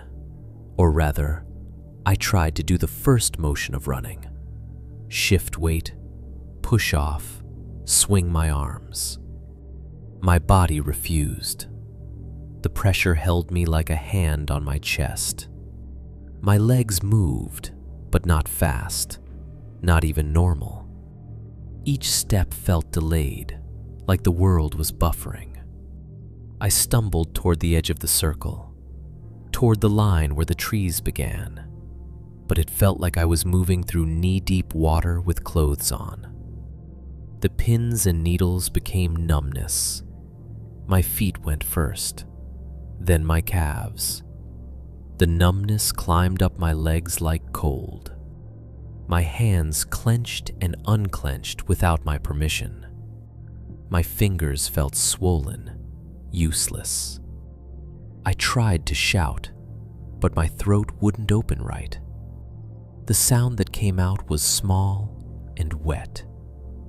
For a split second, I had an insane thought. This is what drowning is.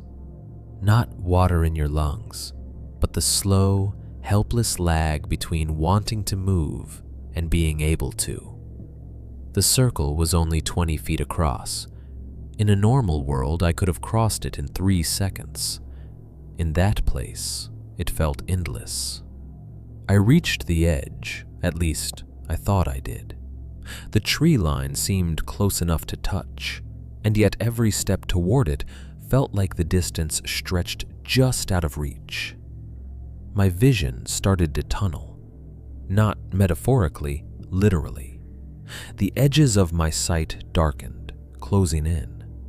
The center stayed sharp, but everything peripheral became gray-black. I swallowed hard. My tongue felt like a piece of meat in my mouth, thick and stupid. My ears rang in the muffled silence. I tried one last time to command my body. Step out, step out, step out. My leg lifted. It moved forward. Too slow. The numbness reached my thighs. My arms felt heavy at my sides, like they belonged to someone else. I didn't know if I was going to pass out or die, and in that moment, it felt like the difference didn't matter. Either way, I was being taken out of myself. I fell forward. My knees buckled as if someone had turned them off. The ground rose up, the stones blurring beneath me. I tried to catch myself with my hands, but my arms lagged behind my intention. As I hit the ground, my face turned upward. The last thing I saw, clearer than anything else, was the gray sky framed by branches at the edge of the circle. The branches looked like ribs, curved, reaching inward. And then the darkness closed in from the edges and met in the middle, and the world went out like a light. I came back in pieces. That's the only way I can describe it without lying. One moment I was staring up at that gray sky framed by branches like ribs, my body turning numb as if something had unplugged me. The next moment, after an eternity I can't measure, I was blinking at my father's face, close enough that I could see the broken blood vessels in his nose and the sweat at his hairline. He was shaking my shoulder, hard, not the gentle shake you give someone who fell asleep on the couch, the frantic, two-handed shake you give when you're trying to pull someone back from somewhere else. "Son," he said, and his voice cracked on the word. "Jesus Christ, son, wake up! Wake up!" My mouth tasted like pennies. My tongue felt thick. When I tried to inhale, it came in shallow and sharp, like my lungs didn't trust the air. I tried to sit up, and the world tilted. My dad grabbed me under the arm and hauled me like I weighed nothing. His left hand trembled as he did it, and the tremor wasn't subtle anymore. It was full-body fear shaking through him. "What?" I managed, but it came out as a croak. "Don't," he said. "Just hold on a second." He looked around, eyes darting between trees like he expected something to step out at any moment. He kept his body between me and the woods behind him, a protective instinct, so automatic, it broke my heart a little. I blinked hard, trying to focus. We were in the forest. That part made sense. I could smell pine and damp earth. I could feel needles under my palms. But we weren't in the clearing. There was no circle, no perfect ring of trees, no stones arranged like a diagram, no boundary. Just ordinary woods, ferns, fallen branches, pine needles. The kind of place you could stumble into anywhere on that property. Confusion hit me in a wave, heavy and nauseating. I began. Dad cut me off, voice rough. "You've been gone." Gone where? My brain felt slow. The words had to fight their way out. His eyes flashed. "That's what I've been asking myself for the last 3 hours. 3. The number landed in my skull like a rock. I tried to push myself up. My arms trembled. Every muscle felt as if I'd run a marathon and then been beaten with a bat. 3 hours, I repeated, like saying it would make it smaller. Dad nodded once, hard. I left for my appointment, came back. You weren't there. My heart started pounding again, not from exertion, but from the sudden memory of the fog, the hoodie, the pressure, the fingertips on my neck. "You didn't see," I started, and my voice wobbled. Dad's jaw clenched. "I saw you weren't there. I saw your truck. I saw the tools. I saw the half-built cabin. And I saw that you'd left the site with no word." He paused, his throat working. "I called your name," he admitted. I yelled. I ran that access trail like an idiot. I checked the pond. His eyes watered, and he blinked hard, angry at the weakness. I thought. He didn't finish. I knew what he thought. I knew the image his brain would jump to, because I'd seen him stare at the pond like it was a mouth. Black water. A body. A summer that turns into a funeral. I grabbed his sleeve, still dizzy. "I'm here," I said, as if that fixed anything.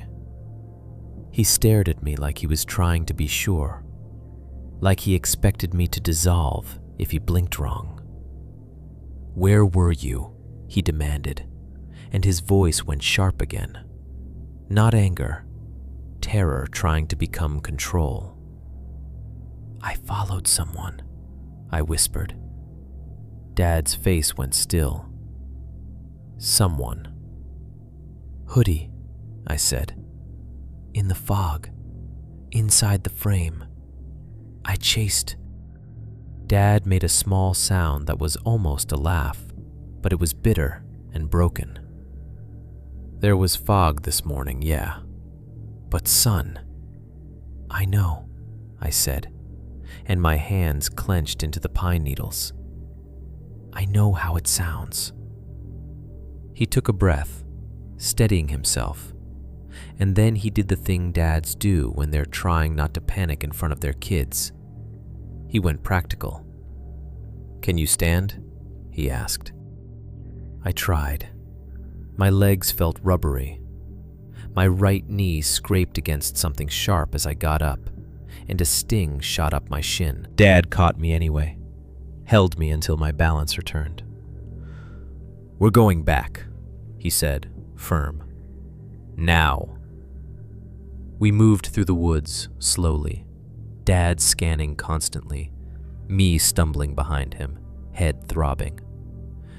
Every few steps, I expected to feel that pressure again, that sudden thickening of air, like stepping into cold water. It didn't come. The forest around us was normal. Too normal. It made my stomach turn, because normal should have been comforting.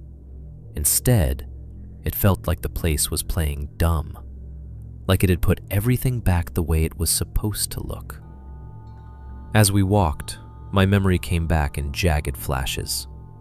The hoodie never turning, the circle, the stones, the fingertips, and then nothing.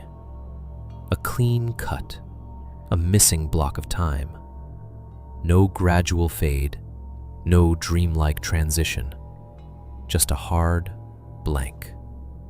When the cabin frame finally appeared through the trees, it felt like stepping out of a nightmare and into daylight. The site looked exactly the same as I'd left it. Tools stacked, lumber tarped, the subfloor bright against the dark woods. No sign of a chase, no sign of any clearing. If someone had found me where Dad found me, 50 yards away, he'd said, it would look like I'd simply wandered into the woods and collapsed from heat exhaustion. Except it hadn't been hot. It had been foggy and damp. Dad guided me onto the subfloor and made me sit. He shoved a water bottle into my hand. "Drink," he ordered. I drank. The water tasted like plastic and relief. Dad crouched in front of me, eyes locked on my face. "You hit your head?" "I don't think so." My voice sounded distant to my own ears. He reached out and brushed hair off my forehead, checking for blood like I was 5 years old. His hand shook. I flinched at the touch because it reminded me too much of those cold fingertips in the circle. Dad noticed the flinch. His eyes narrowed. "What happened out there?" he asked, quieter now. I looked down at my hands because I couldn't stand the intensity of his gaze. That's when I saw the dirt under my nails. Not normal dirt. Gritty black sand, packed so hard it looked like I'd been digging in a charcoal pit. It wasn't the brown loam from the cabin site. It was darker, finer, almost like crushed stone. I scraped a fingernail against my thumb, and a little of it came out, leaving a black smear on my skin. "Dad?" I said, and my voice went thin. He followed my eyes. He grabbed my hand and examined my nails. The look on his face changed, not to belief, to something worse, recognition of wrongness. He let go and stood up abruptly. He paced a tight circle on the subfloor, boots thudding. Then he stopped and stared into the woods again, as if he could force the trees to explain. I stood too, shakily, and checked the rest of myself. There were small abrasions on my forearms, shallow scratches like I'd pushed through brush. That part made sense, but on my pant leg, right thigh, there was a dried smear the color of rust. It could have been blood. It could have been iron-rich mud. In the dim light under the trees, it was hard to tell. I rubbed it with my thumb. It flaked slightly. The smell was faintly metallic. My stomach clenched. Dad saw it too. His face went pale. "Did you?" he started, then stopped, because asking the question out loud felt like summoning the answer. "I don't remember," I said. And that was the truth that terrified me most. I could remember the pressure like water. I could remember the fingertips. I could remember the circle's unnatural perfection. But I could not remember what happened after I fell. Dad pressed his lips together, eyes shining with something he refused to name. He was trying to be a father. He was trying to be a builder. He was trying to be a man who didn't believe in stories. But his hands were shaking. He believed the 3 hours. He didn't know what it meant, but he believed it.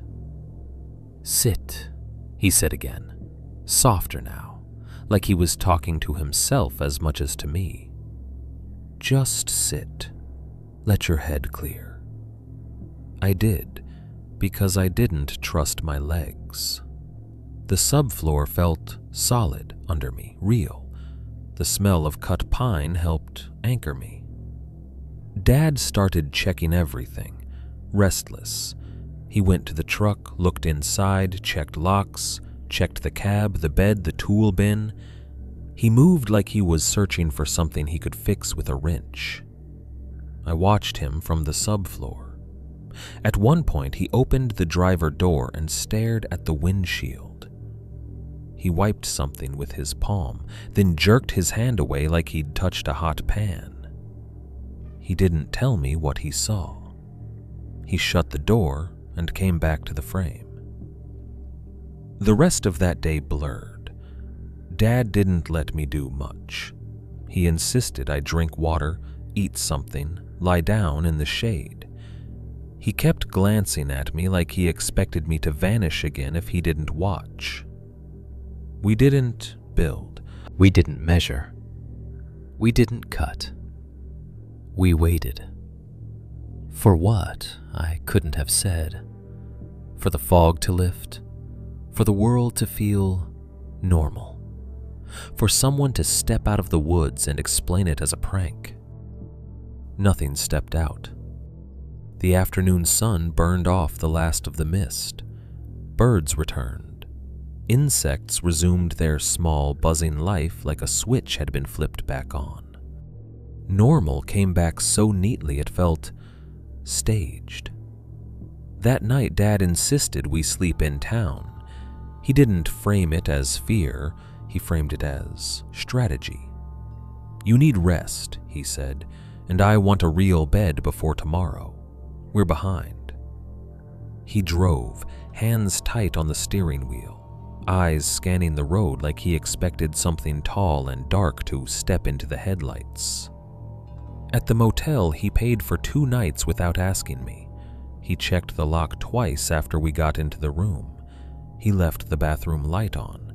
He put the TV on low volume, not watching it, just filling the room with noise. I sat on the edge of the bed and stared at my hands until the black grit under my nails looked like it belonged there. Dad showered first. I could hear the water running, the curtain rattling. When he came out, his hair was wet and his face looked older. He sat on the other bed and held a folded towel in his hands like it was something to squeeze. For a long time, neither of us spoke. Then Dad said, quietly, "My mom used to tell stories." I looked up. He didn't look at me when he said it. He stared at the TV like it was easier to confess to a screen than to his son. "Stories about places you don't step into," he continued. "Places that look normal until you're in them." My throat went dry. "Like, what kind of stories?"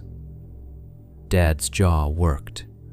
I saw his left hand tremble against the towel. He shook his head once. "It doesn't matter." "It matters," I said. My voice sounded too loud in the motel room. Dad flinched slightly, then leaned forward, elbows on knees. He lowered his voice. "That's the point," he said. "You don't call it." "Call what?"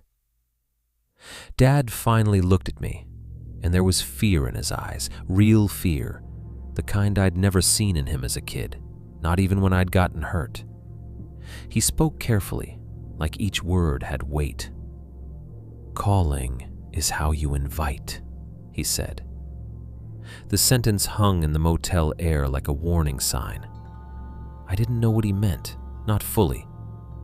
But I felt the truth in it, the way you feel a storm coming in your bones.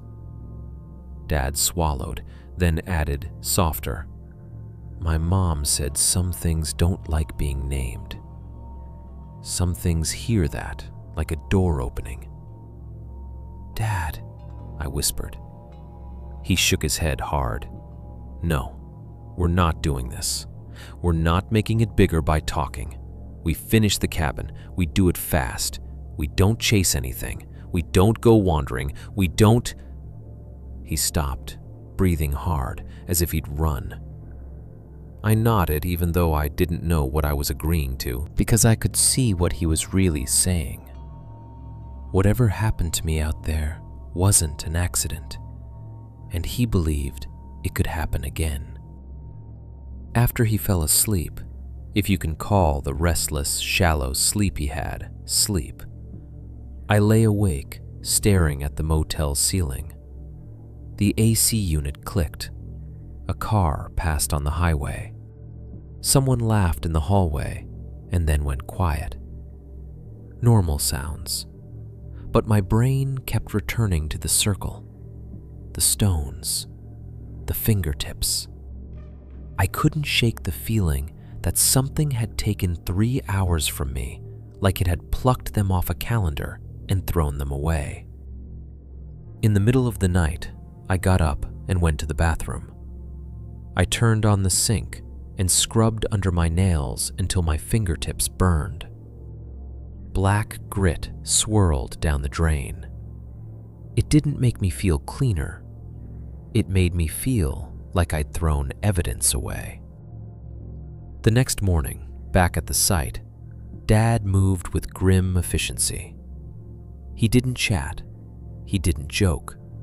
He treated the build like a race. I tried to match him, but my mind kept slipping sideways into dread.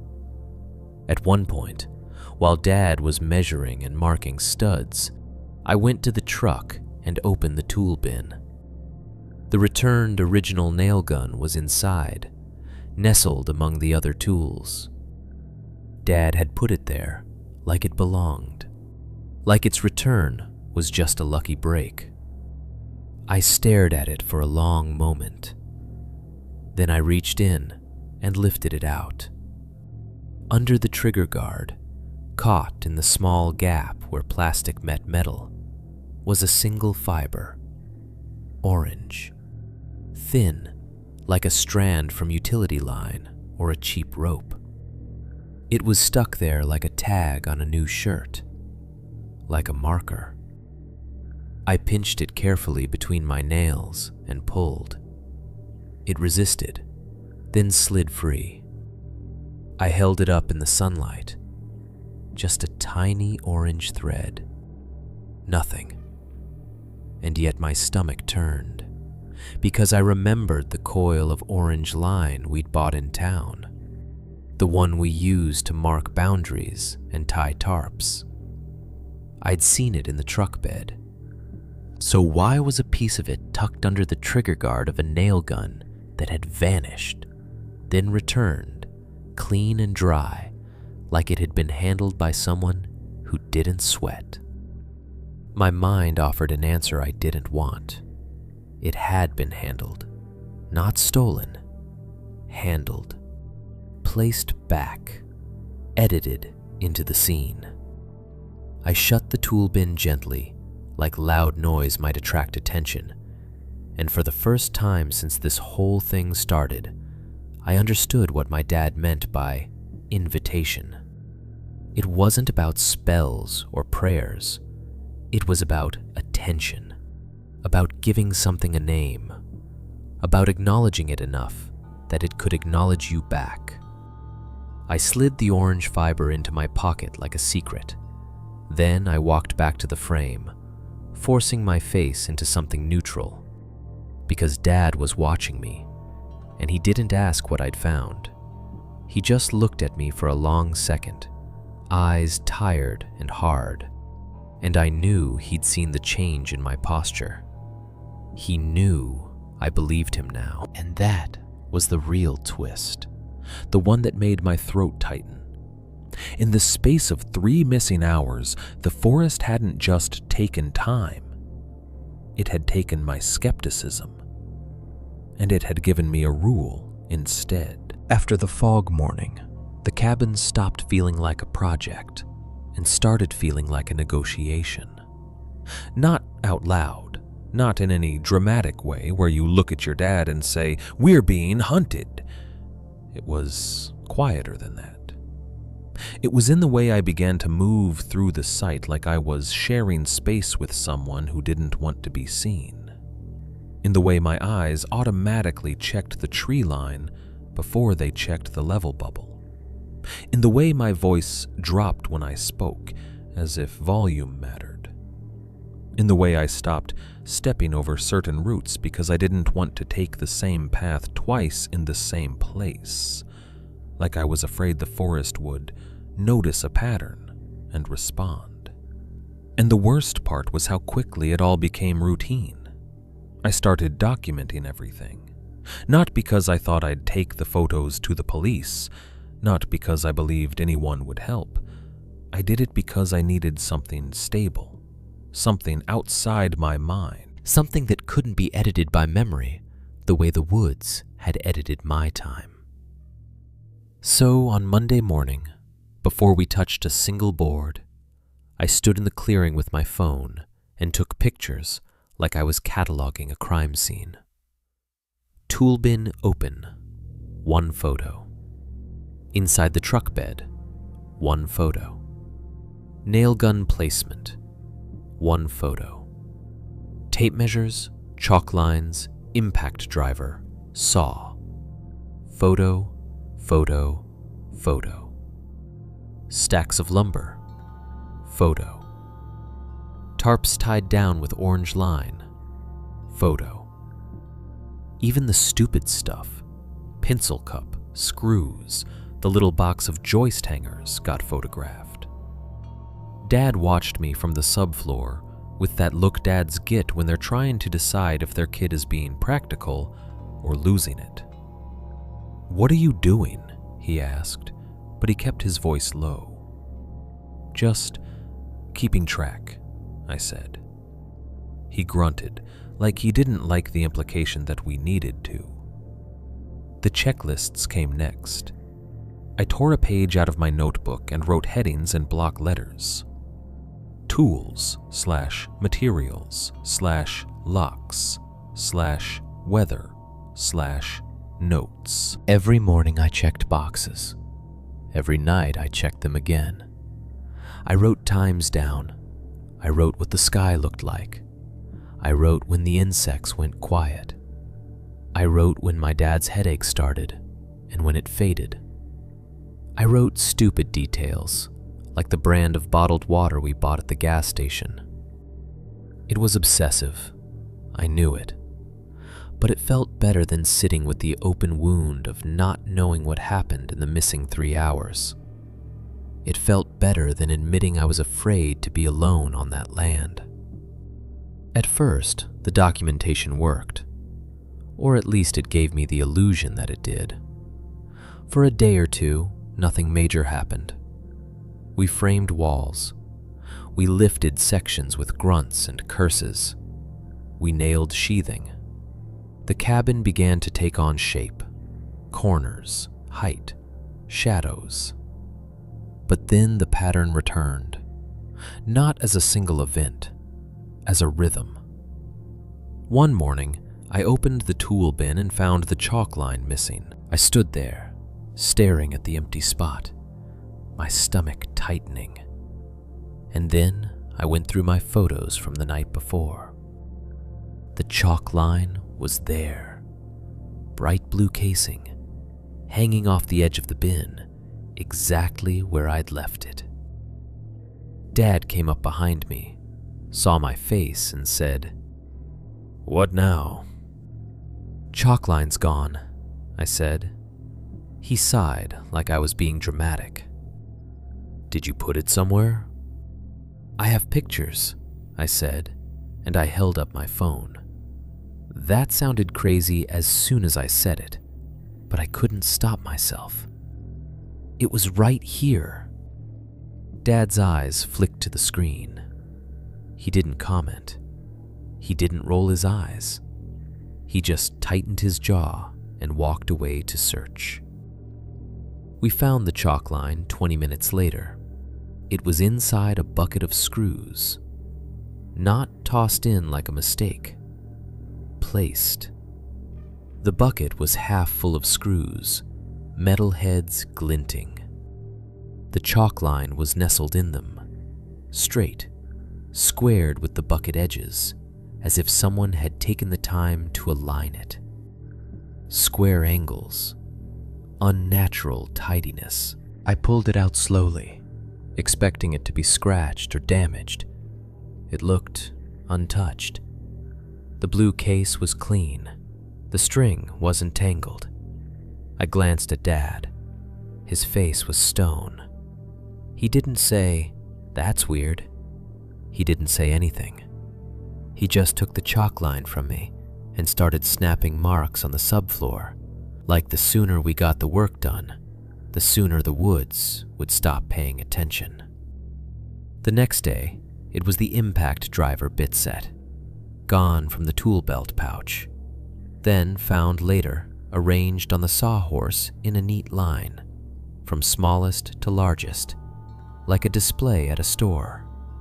The day after that, it was a stack of cut studs. We'd leaned them against the frame.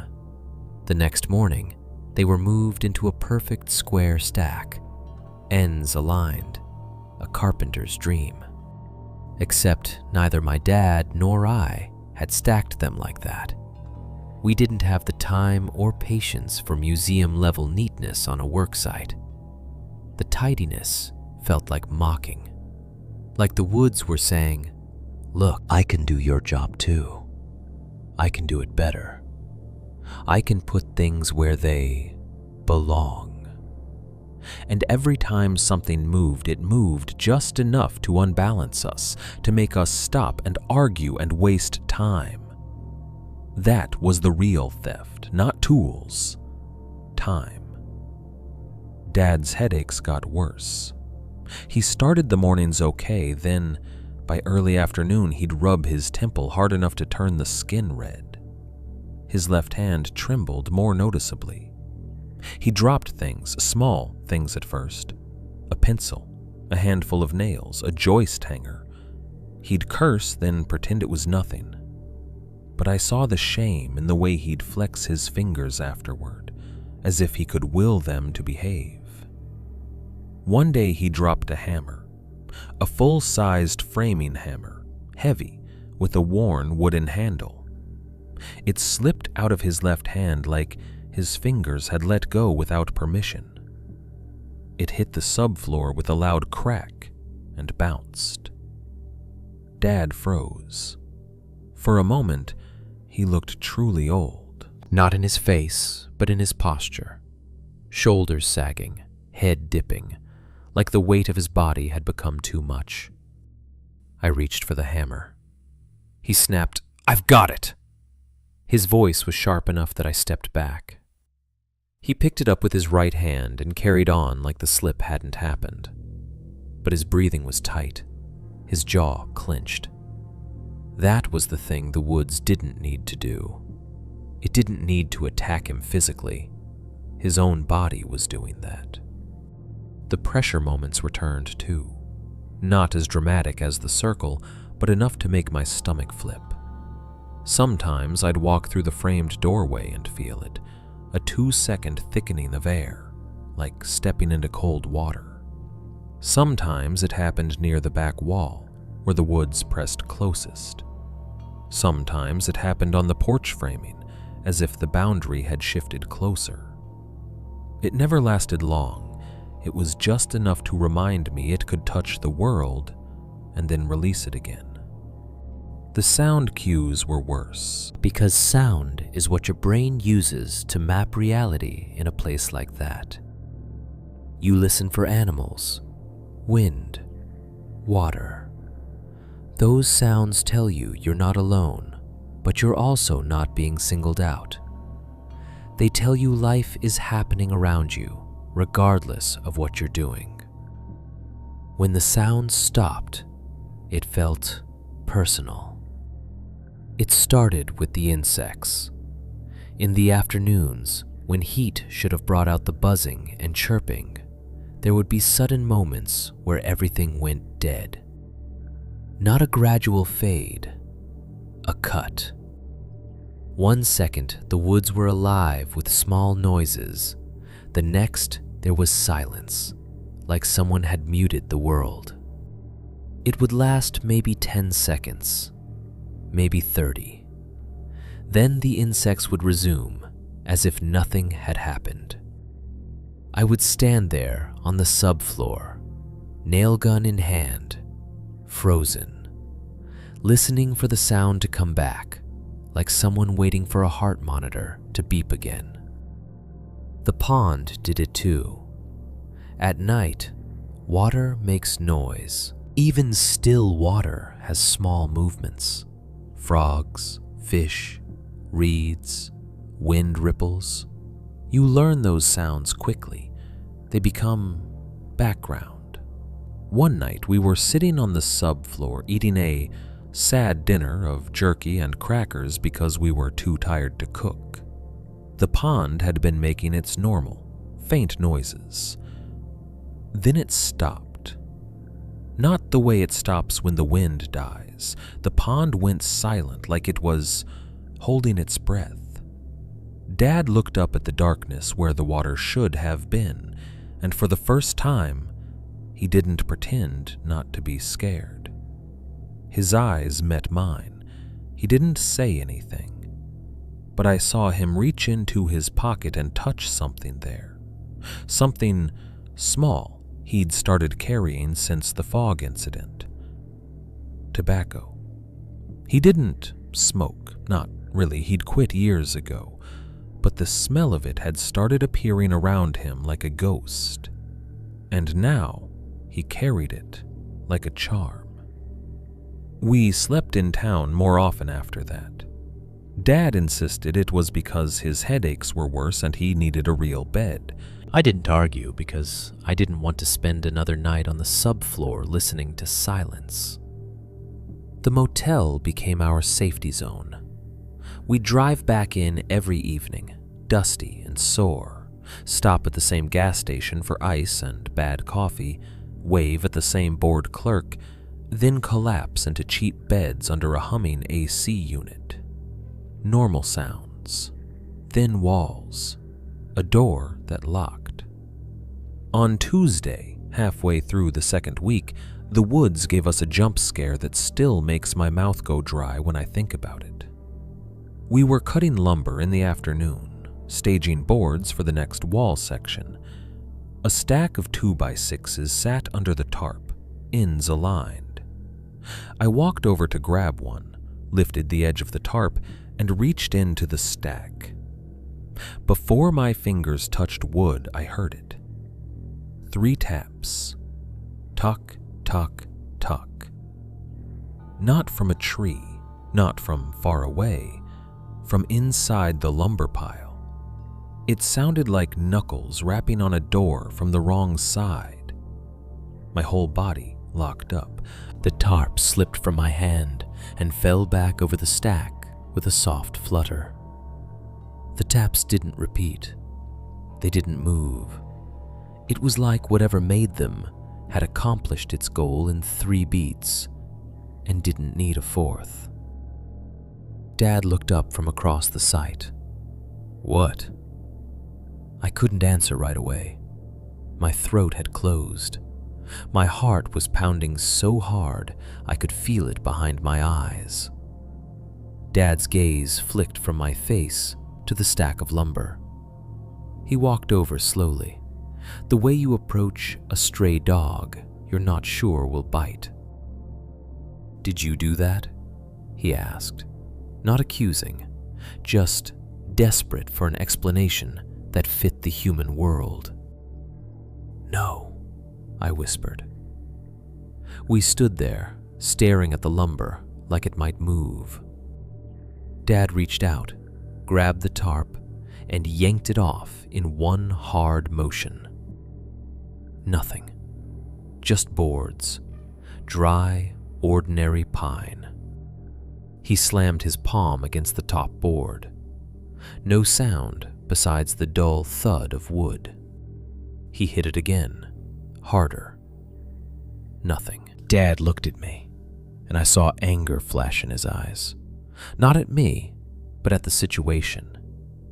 He hated being toyed with, hated the idea of something out there that could touch his build without showing its face. "We're done for today," he said abruptly. It was 3 in the afternoon. "Dad, we're done," he repeated. "Pack it up." We packed up in tense silence. I took my photos, hands shaking slightly as I documented the tool placement like it mattered, like a picture could pin the world in place. On the drive back to town, Dad kept one hand on the steering wheel and the other pressed to his temple. His left hand trembled against his thigh. "Head?" I asked quietly. He nodded without looking at me. We ate takeout in the motel room because it was easier than sitting in a diner surrounded by cheerful, normal people. Dad barely touched his food. He drank water like it was medicine. That night, I woke up to the sound of him moving. Not walking, not going to the bathroom, just shifting in bed, restless. I rolled over and saw him sitting up, shoulders hunched, staring at his own hands in the dim motel light. "Dad?" I whispered. He flinched like he'd forgotten I was there. His eyes were wide, glassy. "What's wrong?" He held his hands up in front of his face, palms toward him, fingers spread as if checking they were still attached. "I smell it," he said. "Smell what?" He swallowed, throat bobbing. "That wet basement smell," he whispered, and his voice sounded almost embarrassed, like he was admitting to a superstition. "It's on my hands." I stared at him. The motel room smelled like stale AC and fried food and cheap soap. Nothing else. Dad lifted his hands to his nose and inhaled again, slow, like he was trying to confirm he wasn't imagining it. His face tightened. "I washed," he said. "I washed them twice." I sat up, cold spreading through my chest. "Let me see," I said. He held one hand out toward me. His skin looked normal, dry, calloused. No mud, no stain. I leaned in and sniffed. At first, I smelled nothing. Then, very faintly, like a memory. You know when you open a basement door in summer and the cold, damp air hits your face? That smell. Old water trapped in wood. It wasn't strong, it wasn't obvious, but it was there, and it did not belong in a motel room miles away from the pond. Dad's eyes met mine, and in them I saw something he'd never said out loud.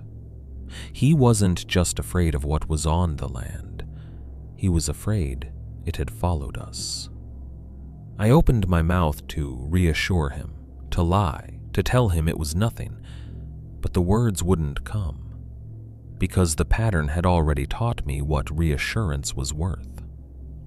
Instead, I reached out and took his hand in both of mine. It was warm and clean, and it smelled faintly of a place we weren't in. Dad stared down at our hands, jaw clenched, and whispered, almost to himself, "We move fast." The sentence wasn't a plan anymore. It was a plea. By the middle of the second week, I stopped expecting the woods to scare me in any way that would look dramatic on camera. No glowing eyes, no screaming, no branches ripping open like hands. If anything, it seemed to avoid anything that would give me a clean story to tell. It didn't want me running into town yelling about monsters. It didn't want me calling the sheriff with something specific. It didn't even want me to have the satisfaction of certainty. Instead, it worked like a good saboteur. Small shifts, tiny misalignments, just enough to make my body do the work of fear for it. We went back out early on Wednesday. Dad insisted he felt better, headache mostly gone, he said, and I pretended I believed him because we didn't have any other options. The cabin wasn't going to build itself, and the longer we stayed out there, the more the days piled up like debt. The fog was gone.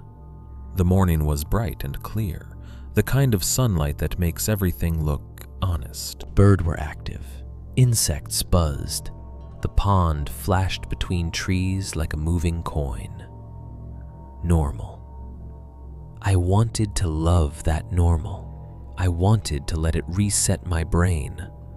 But as soon as we stepped onto the site, I felt the tension in Dad's shoulders. He moved like the ground was untrustworthy. He said, "Let's get the joists done. We'll start the roof framing tomorrow." "Slow," I said automatically, and immediately hated myself for sounding like his doctor. Dad gave me a look. "We go at my pace," he said, and there was something stubborn and desperate tangled together in the sentence.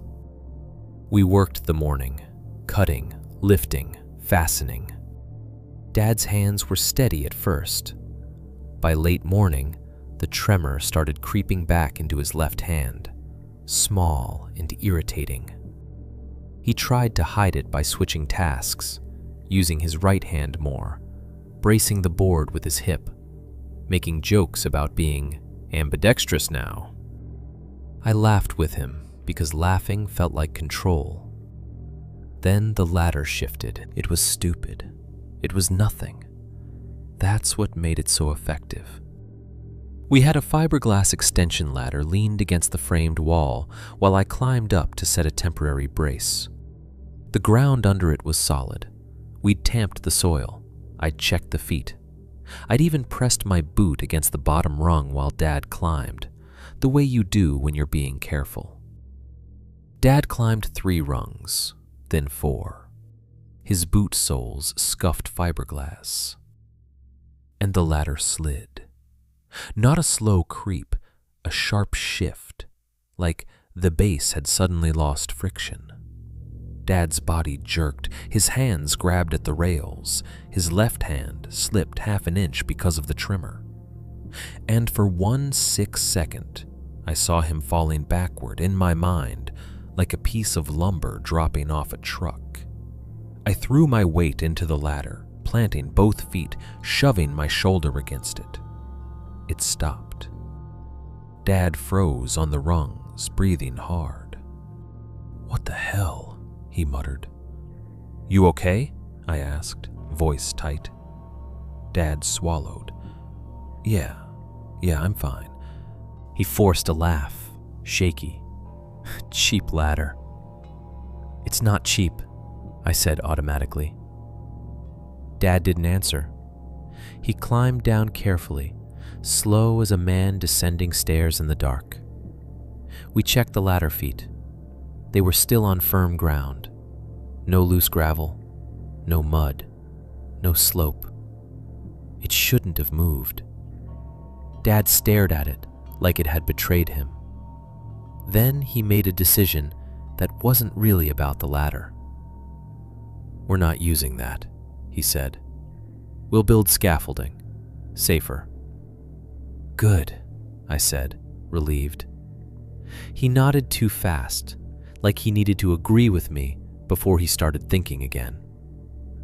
We built temporary scaffolding with 2x4s and plywood. It took time. It slowed us down.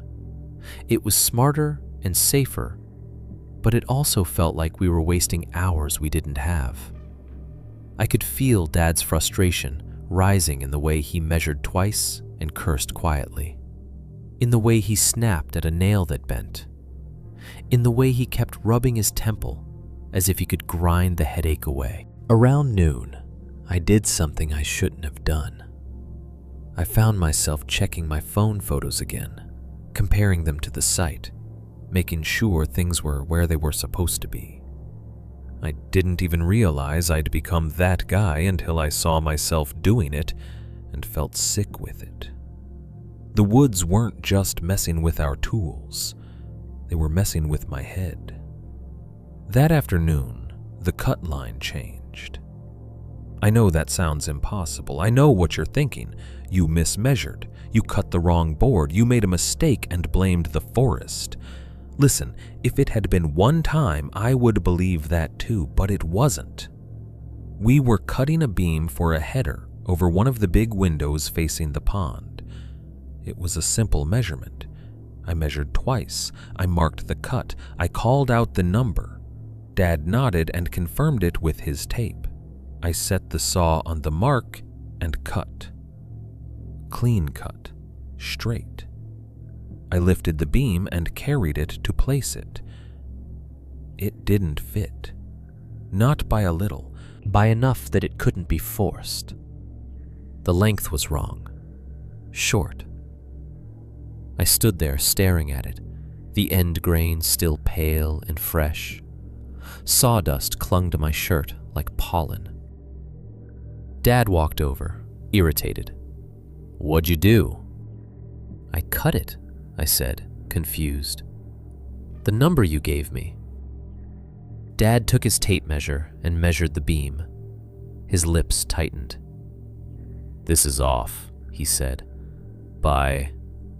He paused, eyes narrowing as if the number insulted him. "By 2 inches." "That's impossible," I said. Dad shot me a look. "Nothing's impossible. You cut it wrong."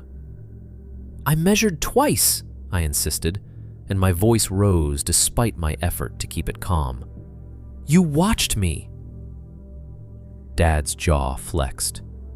He looked like he wanted to argue, but then something shifted in his face. Uncertainty, like he was remembering the tape measure that had been cut clean. The screws lined up like a parade. He held the beam in his hands and turned it slowly, as if he expected to find a hidden joint, a crack, evidence it wasn't the same piece of wood we'd just cut. It was just wood. Dad exhaled through his nose. "Fine," he snapped. "We recut." We recut. We wasted more lumber. I tried to laugh it off. I tried to tell myself I'd been tired, that the mark had been off, that saw kerf and human error had stacked up. But the unease stayed under my ribs like a swallowed nail. Dad almost fell that evening. We were setting joists higher up, using the scaffolding we'd built. The light was starting to fade. Shadows stretched long across the subfloor. The woods beyond the clearing looked darker than they should have in that bright summer air, like the trees were absorbing light. Dad climbed onto the joists to nail in a hanger at the edge. He moved carefully, but I could see he was fatigued. His left hand kept shaking when he reached. He was trying to compensate by shifting weight differently, by moving slower. I stood below, watching him like a hawk. "Take your time," I called up, and immediately hated the way my voice sounded. Too much like fear. Dad grunted in acknowledgement. He leaned forward, stretched his arm to place the hanger, and his boot shifted on the joist. Just a slip, a fraction of an inch. But on a joist, a fraction of an inch is how you die. Dad's body lurched sideways. His arms flailed for balance. His left hand reached for the framing and missed because it shook at the wrong moment. He tipped. My brain went cold. I moved without thinking. I climbed the scaffolding in 2 steps and grabbed his belt with one hand, his arm with the other. For a split second, I had his whole weight in my grip. I felt the fabric strain. I felt my own muscles scream. Dad made a sound that wasn't a word, and I yanked him back toward the center. He stumbled onto both feet, chest heaving. We stood there, locked together, my hands still gripping him, his breath hot in my face. Then, because men are stupid and pride is a disease, Dad laughed, a short bark of laughter. "Well," he said, trying to sound casual, "guess that's enough excitement." I didn't laugh. I looked at his face and saw that the laughter was not relief. It was denial. It was a mask he put on because the truth was too ugly. Dad climbed down, more slowly this time. When his boots hit the subfloor, he leaned against a stud for support, and I saw his right hand shaking too now, just slightly, as if the fear had spilled over and infected the rest of him. He took a breath, another. Then he looked away from me, eyes fixed on the trees. I saw his shoulders start to tremble, not much, not dramatic, but enough to tell me that the delayed fear had finally arrived. He wiped his face hard with his forearm, as if he could scrub the moment away. "We're done," he muttered. "We're done for today." We packed up again in silence. It had become another pattern. The woods would tighten the noose just enough by late afternoon that Dad would call it early. We'd retreat to town, sleep under fluorescent motel light, tell ourselves we were safe because we had walls. On the way back to the truck, I saw something near the tree line. At first, I thought it was a stump. Then I saw the curve of bone. A deer skull, bleached, pale, clean enough that it had been there a while or had been stripped by weather and animals. The antlers were gone. The eye sockets were empty black holes. It sat on the ground in the open, not half buried, not hidden by leaves, placed, facing the cabin frame. Below it, arranged with the same careful intent I'd seen in the screws and the chalk line, was a small ring of stones. Not a campfire ring, too small, too precise. A circle about the size of a dinner plate. Stones pressed into the soil like punctuation. My mouth went dry. Dad was ahead of me, carrying the cooler. I could have said nothing. I could have let him keep walking. But something in me needed him to see, needed him to share the burden of knowing. "Dad," I said, and my voice sounded strange, thin. He turned. "What?" I pointed. He looked. For a moment, he didn't move. He just stared at the skull, like his mind was trying to decide if this was nature or message. Then his expression tightened. He walked toward it slowly. He didn't step into the woods.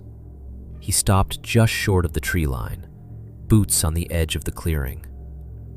He stared down at the skull. Then he did something that told me more than any speech could have. He reached into his jacket pocket and closed his fingers around something inside. Tobacco. He didn't pull it out. He didn't offer it. He didn't do anything with it. He just held it like a rosary. His jaw flexed once. Then he turned away from the skull, as if looking at it too long would be dangerous. "Leave it," he said, curt. "It's a deer." "It's placed," I said, unable to stop myself. "That's placed." Dad shot me a look. His eyes were hard. "Don't," he said quietly. "Don't what? Don't say it's a message? Don't say it's intentional? Don't say it's not an accident? Because once you say that, you admit someone is speaking. And if something is speaking, you have to decide whether you're going to answer." I swallowed my words like gravel and followed him to the truck. That night, Dad insisted we sleep at the property again. I protested gently. I pointed out his near fall. I pointed out the headache. I suggested the motel. Dad shook his head. "I'm not running," he said, and the sentence was so stubborn it felt like it belonged to someone younger. "Not every time." "We're not running," I said carefully. "We're being smart." Dad's eyes flashed. "You think I don't know the difference?" I didn't answer because I didn't. I wasn't sure anymore. We ate a quiet dinner on the subfloor. The pond was a dark void beyond the trees. The sky was a deepening blue. Insects chirped in fits and starts, then fell silent for no reason, then resumed. Dad barely spoke. He stared at his hands sometimes, opening and closing them like he was testing whether they would obey. When it got fully dark, we lay down in our sleeping bags under the tarp roof. I tried to sleep. My body wanted it. My mind refused. At some point, Dad's breathing evened out. He fell asleep faster than I did, as always. I lay there, listening. That's when I heard it, a long exhale behind me.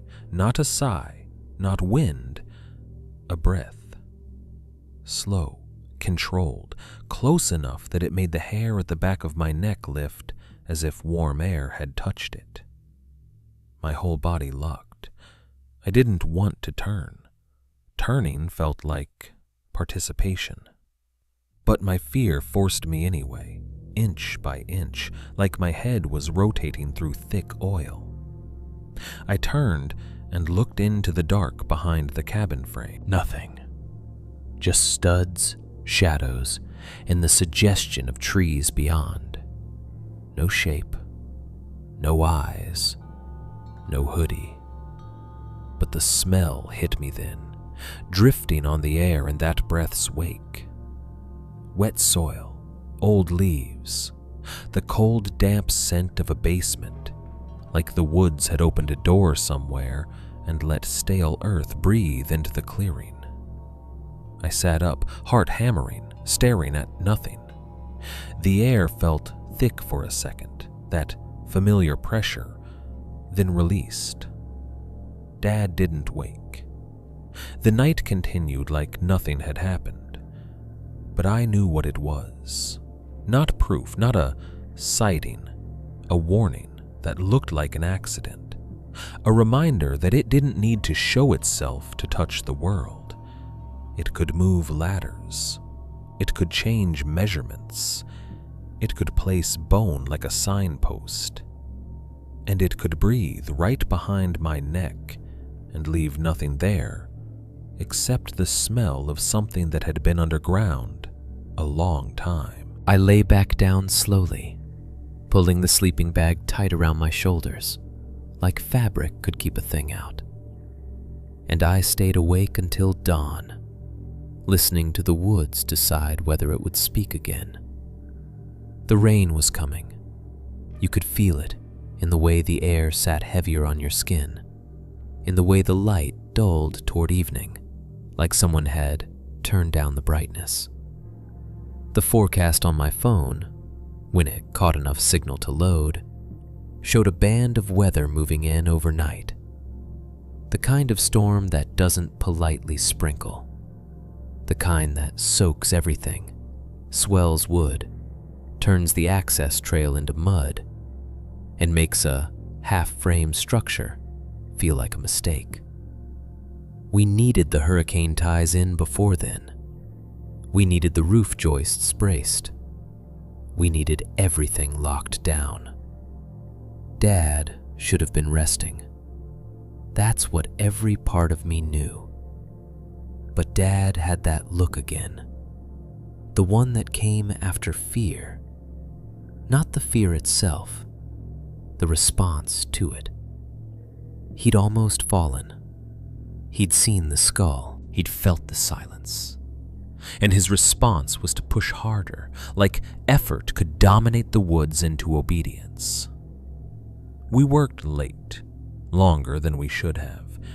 When the sun started slipping behind the trees, I suggested we stop. Dad rubbed his temple and said, "Not yet." When the shadows got long and the air cooled, I said, "We can finish tomorrow."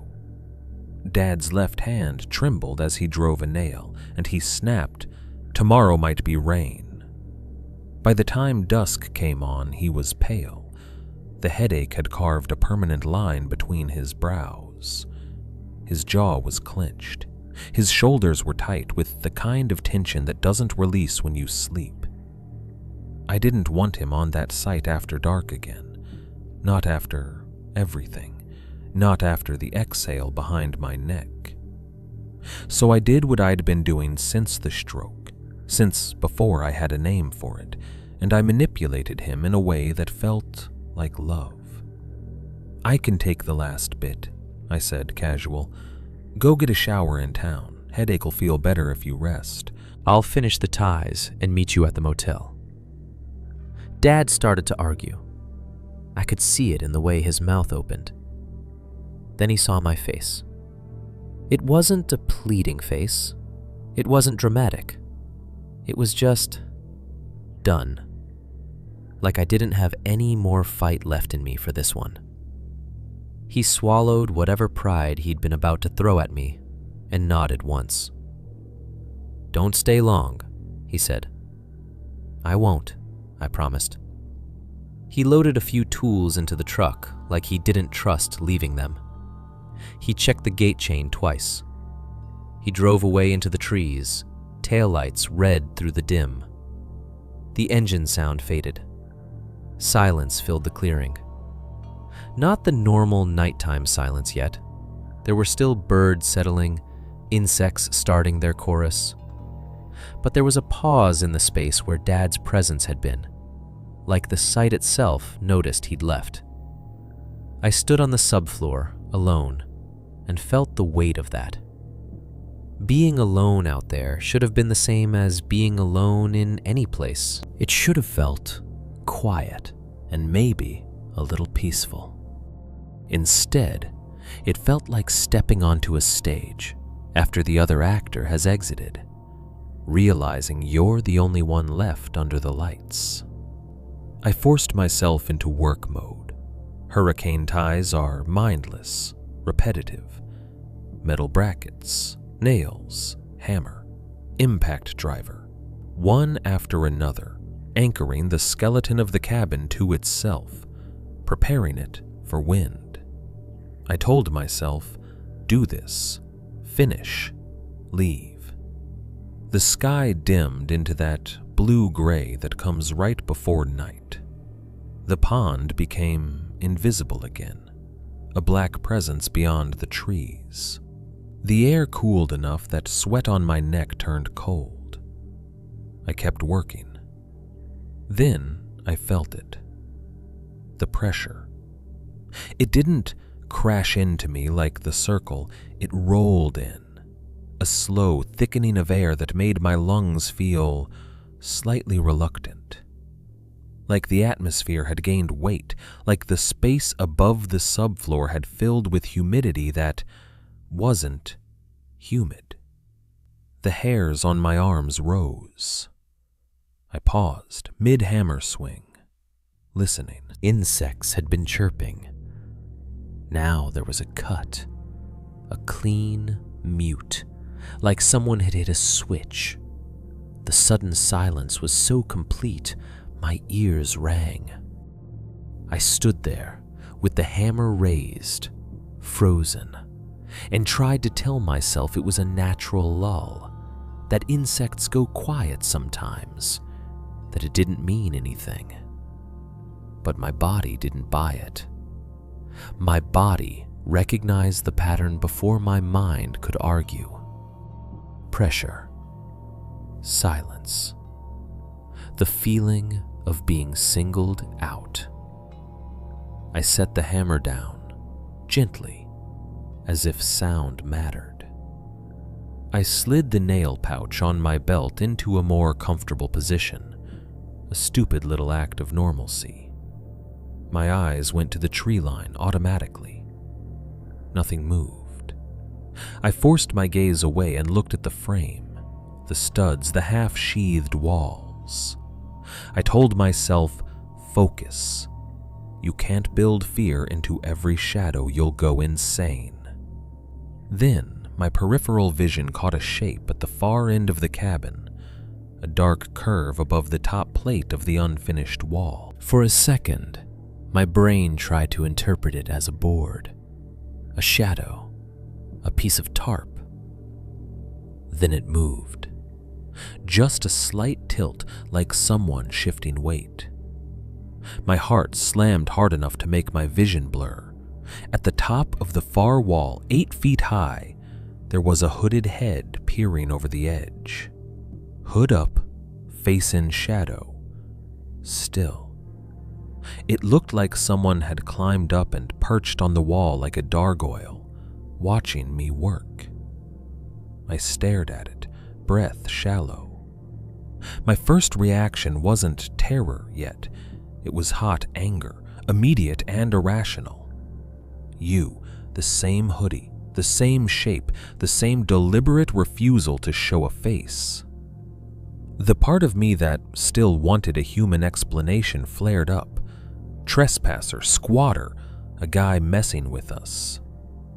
I stepped back instinctively, then realized I had nothing in my hands but a hammer. The hoodie head didn't move.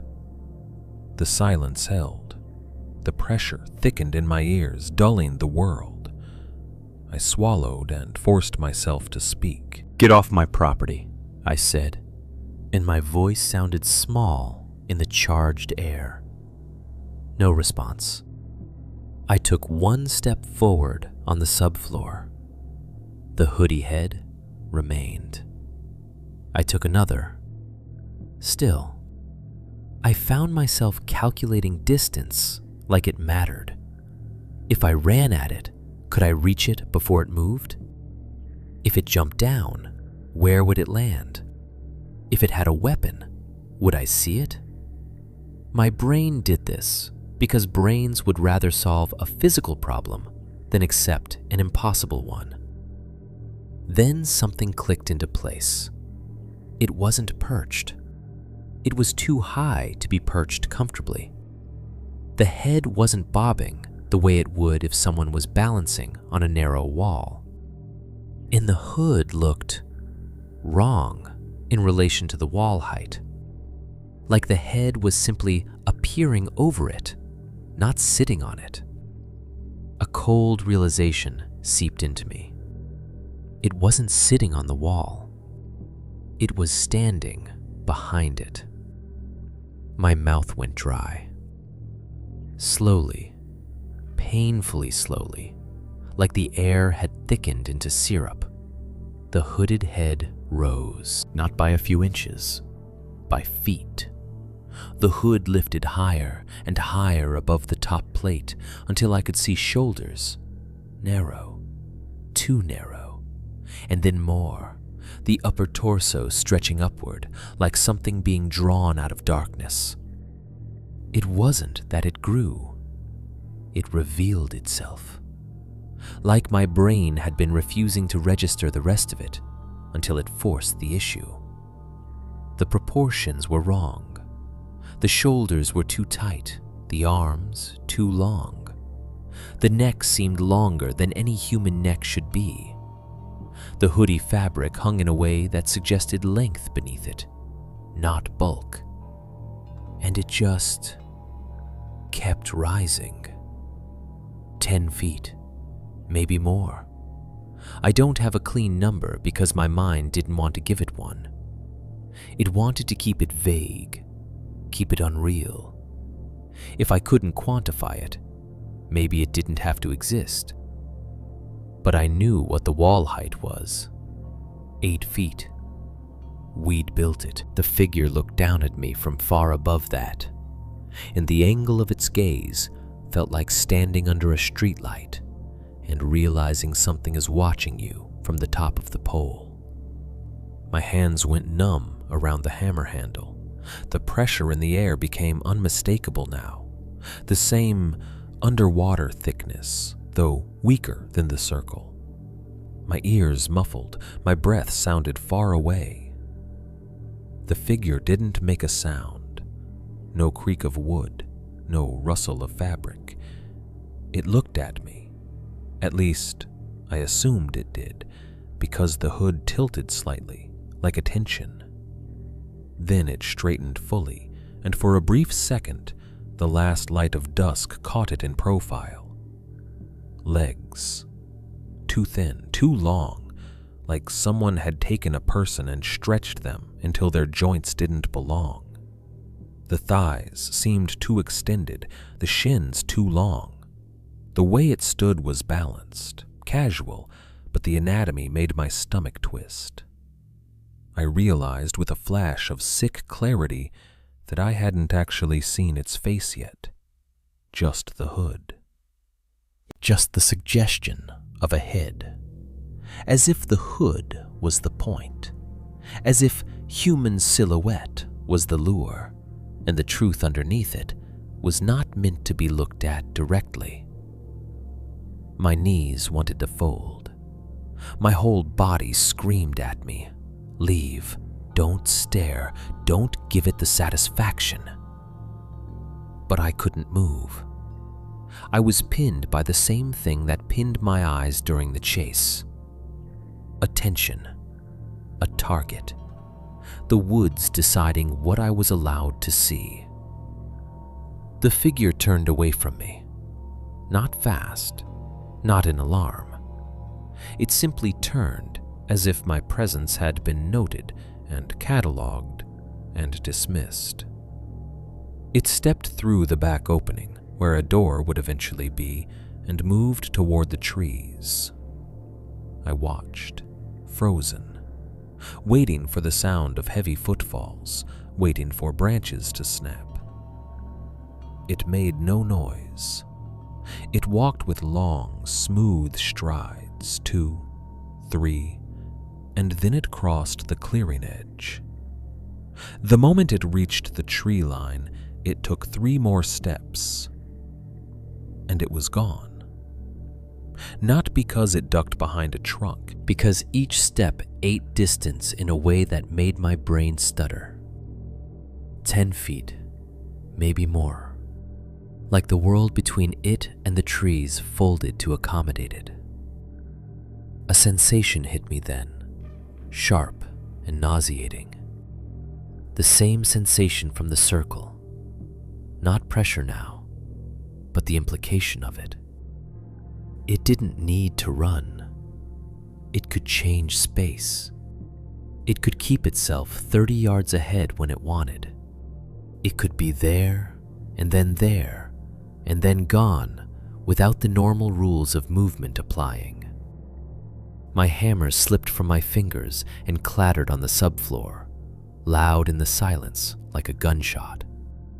The sound made me flinch so hard my shoulders hurt. The insects didn't return. The woods stayed quiet, as if listening for my reaction. I grabbed my tool bag with shaking hands and ran. Not a controlled jog. Not the half run you do when you're trying to look calm. A real run, stumbling across the subfloor, down into the clearing, to the truck. My fingers fumbled with the keys. I dropped them once. The metal hit the ground, and I wanted to scream. I picked them up, shoved the key into the lock, yanked the door open. The truck interior smelled faintly of damp earth, and I almost vomited. I didn't care. I threw myself into the seat, slammed the door, and started the engine. The headlights carved tunnels into the trees. The beams hit trunks and made them look like bars. The fog was gone, but the darkness felt thick anyway, like the night had substance. I threw the truck into reverse and backed out too fast. Gravel sprayed. The tires spun for half a second and caught. My heart hammered so hard my chest hurt. As I drove down the access trail, the thought that kept looping in my head wasn't, "What was that?" It was, how long was it watching us before it decided to show itself?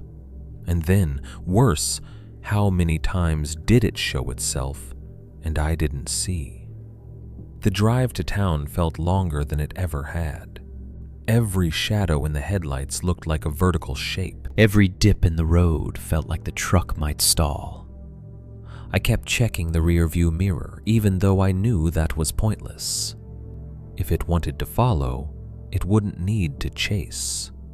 It could simply arrive.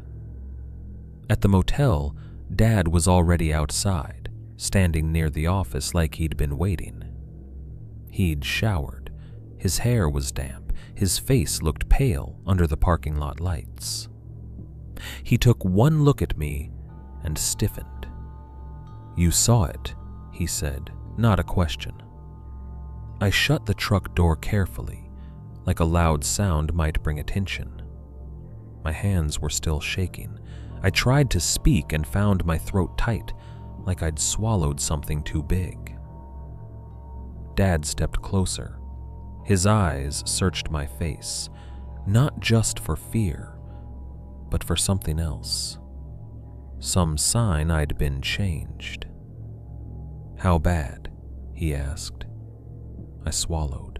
My tongue felt thick. I didn't want to say the words. Saying them felt like calling, like invitation, like the door Dad had warned about. But Dad needed to know. And maybe part of me needed to admit it was real. In a place with fluorescent lights and a soda machine humming, where real was supposed to win. I whispered, "It looked over the wall." Dad's eyebrows lifted slightly, a flicker of disbelief fighting with dread. "That high?" he said. I nodded, unable to form more. Dad stared at me for a long second, his jaw clenched, his left hand trembling at his side. Then he asked the only question that mattered. "That tall?" The next morning, the motel room smelled like cheap detergent and leftover fear. Dad didn't talk about what I'd seen. He didn't deny it either. That was the change. He'd always been the kind of man who could argue reality into submission. If something scared him, he'd turn it into a problem with a solution. More nails, better locks, stronger beams, a different plan. But the night before had moved him into a different mode. Quiet efficiency. The kind of quiet you see in men who've finally accepted they're not the biggest thing in the room. He was up at dawn, sitting at the tiny motel desk with a paper notepad, making a materials list like we were just behind schedule, not like we were behind on safety, not like we were behind on understanding what we were building next to. "We need more ties," he said without looking up. "More hangers, another box of nails, and 2 more tarps, the big ones." I rubbed my eyes and tried to make my voice normal. "We could have the yard deliver." Dad's pencil paused. "They don't deliver out there." "They could, if you pay enough." Dad finally looked at me. The look wasn't annoyance. It was flat certainty. "You want strangers driving that road?" he asked quietly. I opened my mouth, then shut it, because I knew what he meant. If someone else came out, contractors, delivery guys, even a buddy helping for a weekend, then what? If the thing in the woods decided to edit them the way it had edited me? If it took their time, their balance, their body? Dad didn't say it, but the fear was there. If we bring other people into this, we're responsible. So we drove into town ourselves. The truck rolled over the potholes and dust like it always had, but the road felt different now. Not just a route between 2 places, a corridor, a line drawn through trees that didn't want a line there. I watched the tree line as we drove, expecting to see something tall and dark between trunks, still as a post. I didn't. The woods looked ordinary. That was part of the problem. Ordinary is what lets you doubt yourself. Dad drove with both hands on the wheel. His left hand trembled slightly against the leather, the tremor subdued but constant. His jaw was set. He didn't turn the radio on. It was a quiet drive. At the gas station on the edge of town, he bought coffee and aspirin without making a joke about it. He also bought a pack of cigarettes, not his brand, he didn't have one anymore. The cashier, a teenage kid with bored eyes and a nose ring, barely looked up. Dad slid the cigarettes into his jacket pocket like he was hiding them. I raised an eyebrow. "For the headaches," he said flatly. "Since when do cigarettes help headaches?" Dad's eyes flicked to mine. "Since now," he said, and I let it go, because arguing felt like poking at a bruise. The hardware store parking lot was busier than it had been earlier in the week. A delivery truck was backed up to the loading dock. A couple guys in work pants stood smoking near the entrance, laughing too loud. The world out here was normal. It had always been normal. That normality felt like an insult. We walked inside and the familiar smell hit me.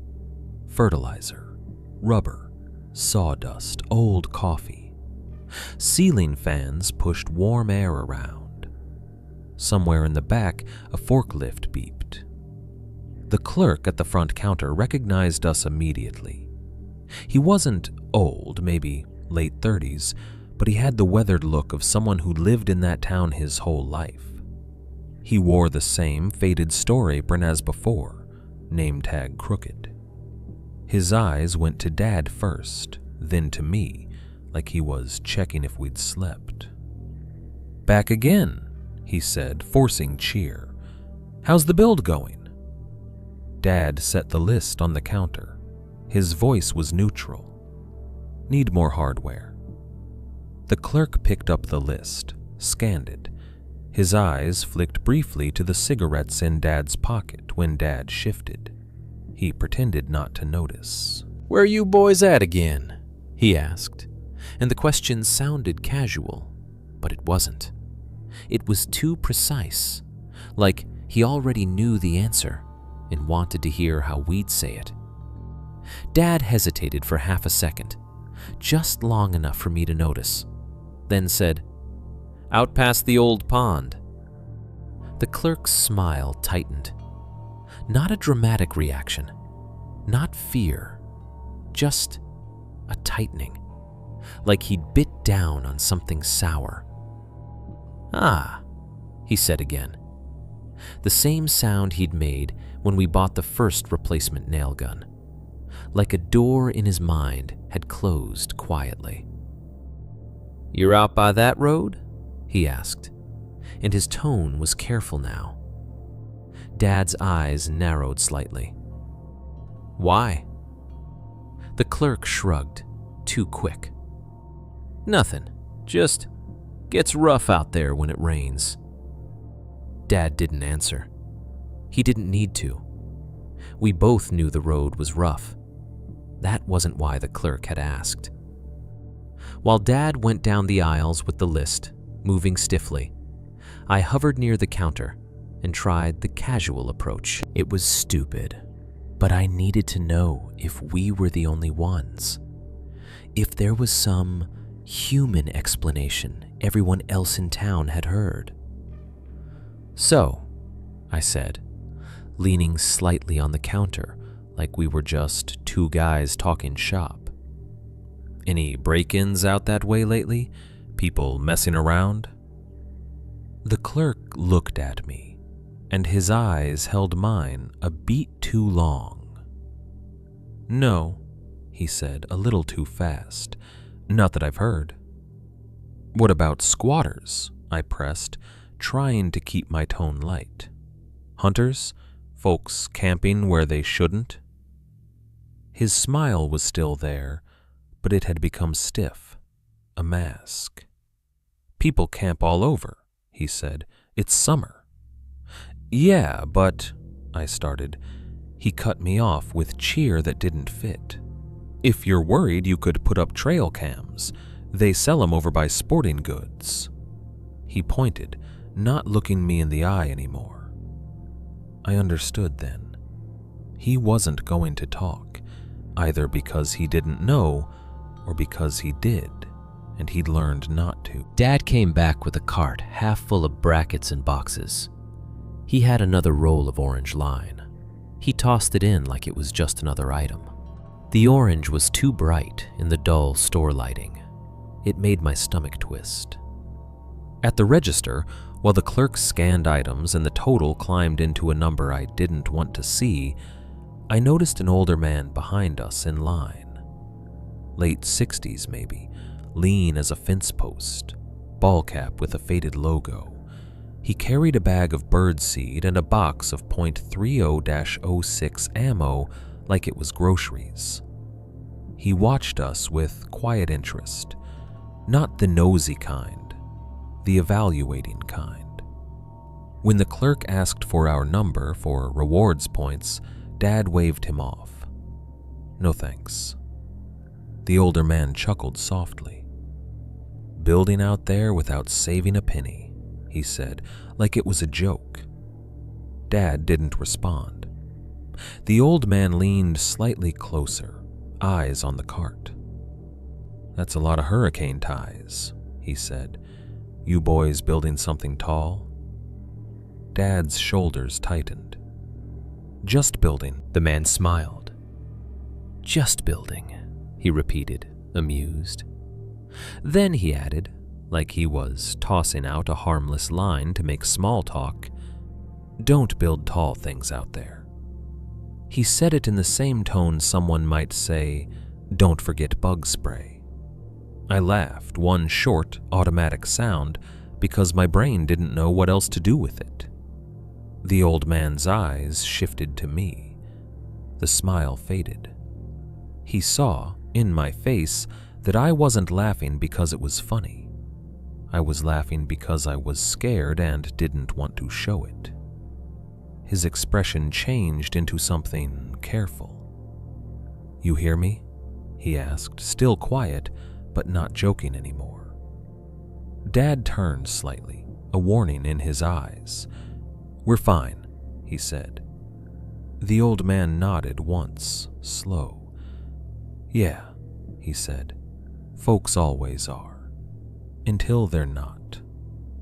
The clerk slid the receipt toward Dad, and the old man stepped back like he'd said enough. Dad paid without looking at either of them.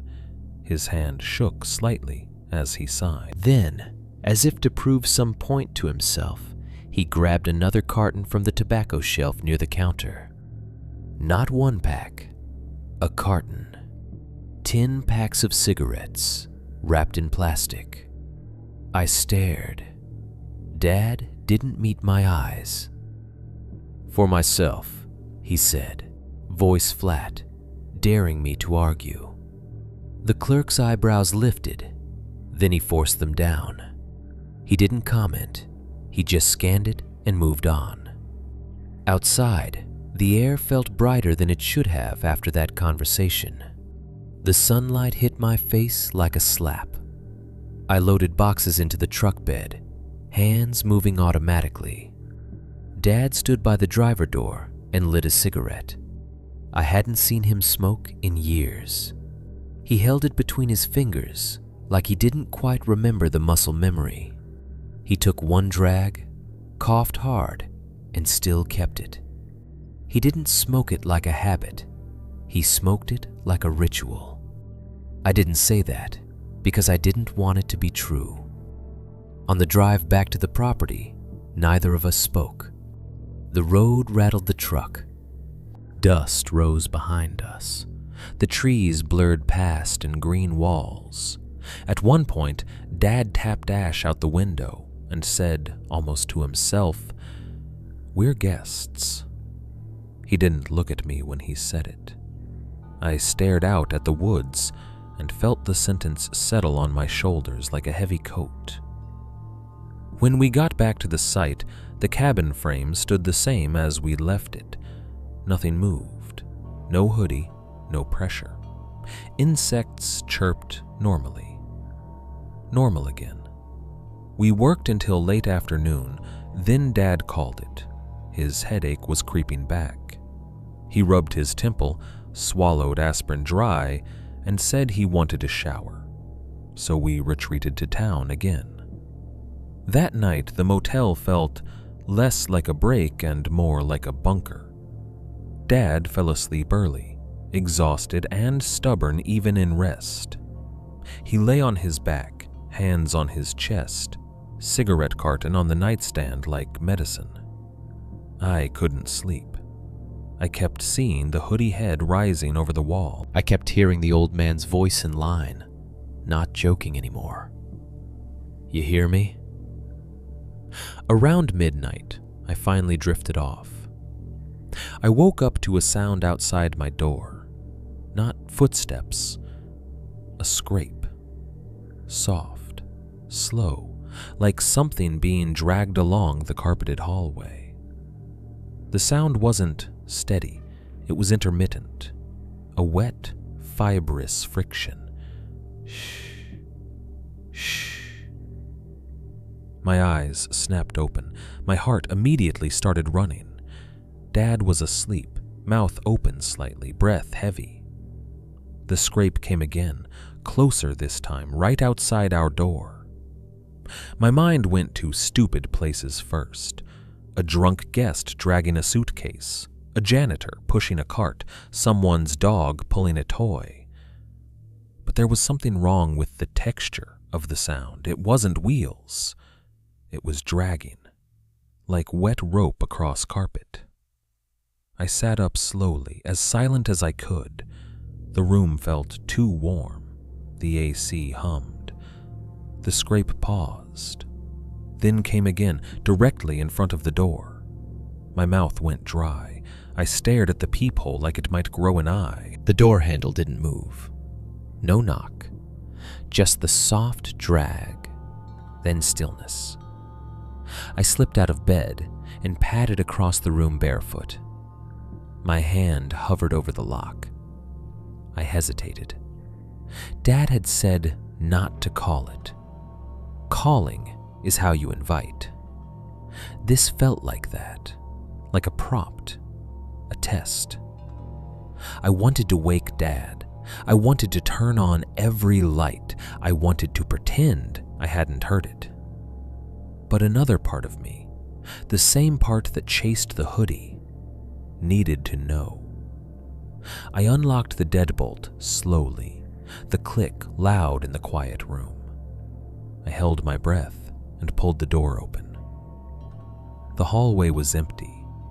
Yellow motel lighting, patterned carpet, a vending machine humming at the far end, an exit sign glowing red. The air smelled faintly of stale popcorn and disinfectant. No one, no cart, no suitcase, no dog, just emptiness. I leaned out and looked both ways. Nothing. But when I stepped back, my bare foot brushed the threshold. The carpet just outside the door felt damp. Not soaked, not visibly wet, just cool and slightly damp, like someone had dragged something moist along it and it hadn't fully dried yet. I stared at it until my eyes hurt. Then I closed the door quietly, re-locked it, and backed away like the door was the only thing keeping the world on the right side of itself. I crawled back into bed without waking Dad. My heart didn't slow down for a long time. And as I lay there, staring at the ceiling, I realized the worst part of that scrape wasn't the sound. It was the timing. Like something had waited until we were off the land to remind us that leaving didn't automatically mean safe. By Thursday, I couldn't keep pretending we were handling it. The build was still moving forward, walls braced, sheathing going up, the outline of the A-frame starting to feel real. But every day had become a balancing act between progress and whatever the woods decided to do with our attention. We were building under a kind of invisible supervision, and the longer it went on, the more I felt my mind splitting into two versions of itself. One version was practical. This is stress, sleep deprivation, Dad's health. You're spooking yourself. The other version was quieter, colder, and harder to argue with. Something is interacting with you. It's leaving marks. It's shaping your choices. I wanted a third version.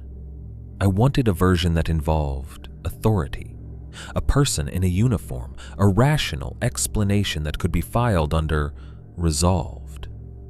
I wanted a voice on the phone to tell me I was being dramatic.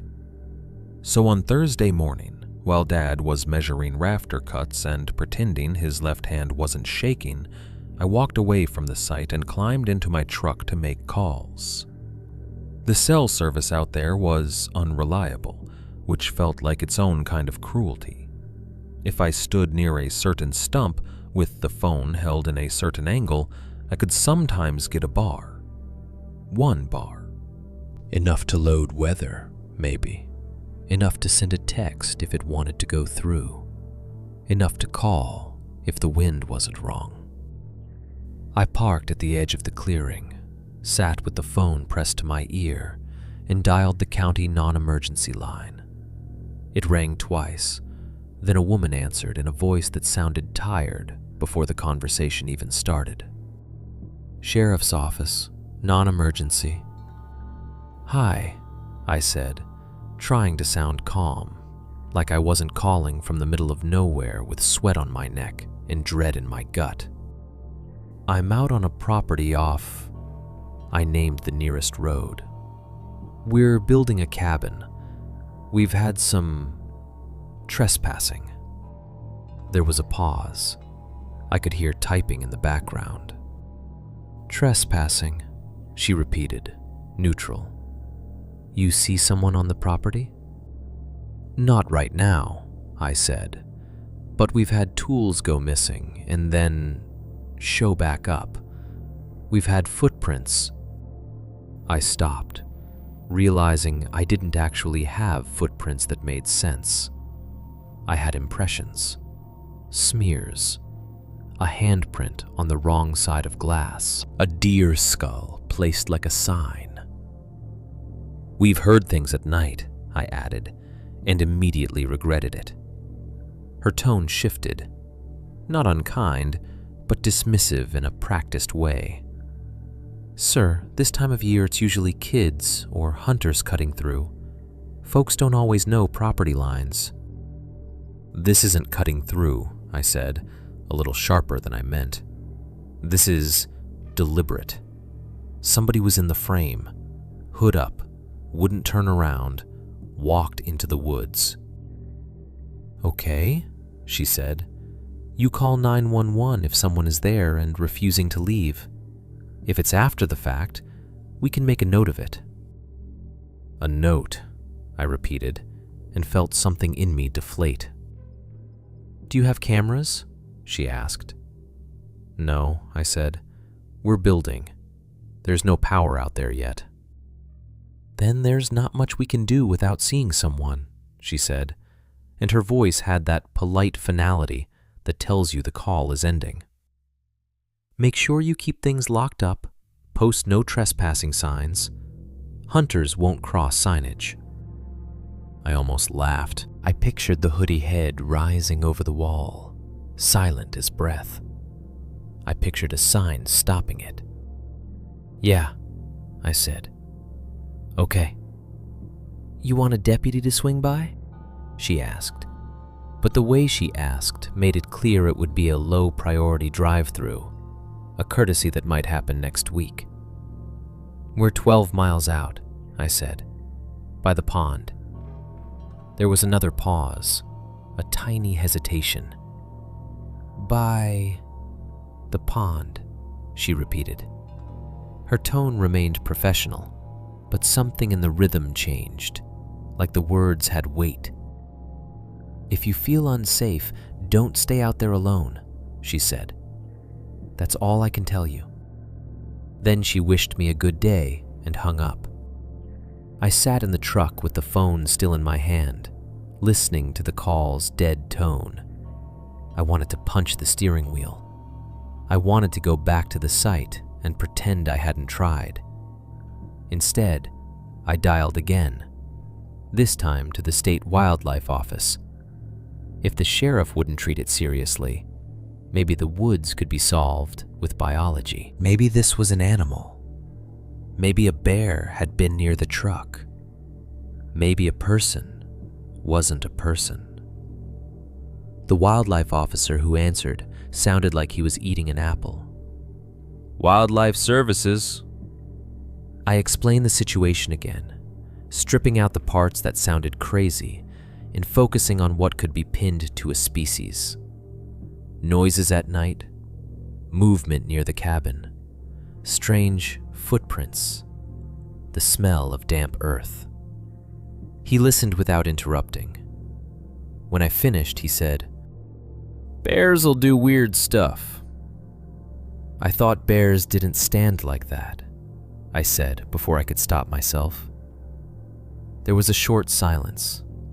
Then, "Stand like what?" I closed my eyes. "Never mind," I said quickly. "We just..." Something tall near the frame. He made a sound that could have been a chuckle. "You get people in the woods who wear hoodies. You get bears, coyotes, bobcats. You get your brain doing tricks when you're tired." "What about missing tools?" I asked. "People," he said flatly. "Or you set something down and forget. Happens all the time." "And the smell?" I pressed. "Wet ground," he said. Pond nearby. Moldy wood. Old leaves. All of that at once? I asked. He sighed, the apple crunching again in the background. Look, if you've got a bear problem, you'll see scat, claw marks, prints that look like a fat dog hand. If you've got coyotes, you'll hear them. If you've got a trespasser, you call the sheriff when they're there. Otherwise, my advice is, don't leave food out, keep things locked, and don't go chasing strangers in the fog. The last line hit harder than it should have. It was like he knew. I didn't chase, I started, but he wasn't listening for details. He was doing what the dispatcher had done, filing my fear into a category that didn't inconvenience him. He gave me a case number, just in case, and hung up. I sat there staring at the tool bin in the truck bed, at the coil of orange line, at the neat stacks of lumber we'd tarped. I felt ridiculous. I felt angry. I felt alone. And underneath all of that, I felt something else. Like the woods wanted me to make those calls. Like it wanted to watch the world shrug. I climbed out and walked back to Dad. He was on the subfloor, measuring rafter angles, pencil tucked behind his ear like he'd done 1,000 times. "How'd it go?" he asked without looking up. "Nothing," I said. Dad nodded once, like he'd expected that. "Good," he said. And that word, good, made me stare at him. "You wanted it to be nothing?" I asked. Dad finally looked at me. His eyes were hard. "I want it to be simple," he said. "I want it to be tools and wood and weather. I don't want to be the guy calling the sheriff about shadows." "Dad," he cut me off with a tight shake of his head. "We finish," he said. "That's the help." His pride was a force, and I could see how it fed the situation. The more he refused to acknowledge it, the more his body tightened. The more the headaches hammered him, the more stress built under his skin. If the woods wanted stress, Dad was producing it on demand. We worked all day. The air was warmer, the sun was bright, the world behaved. No pressure pulses, no sudden silences.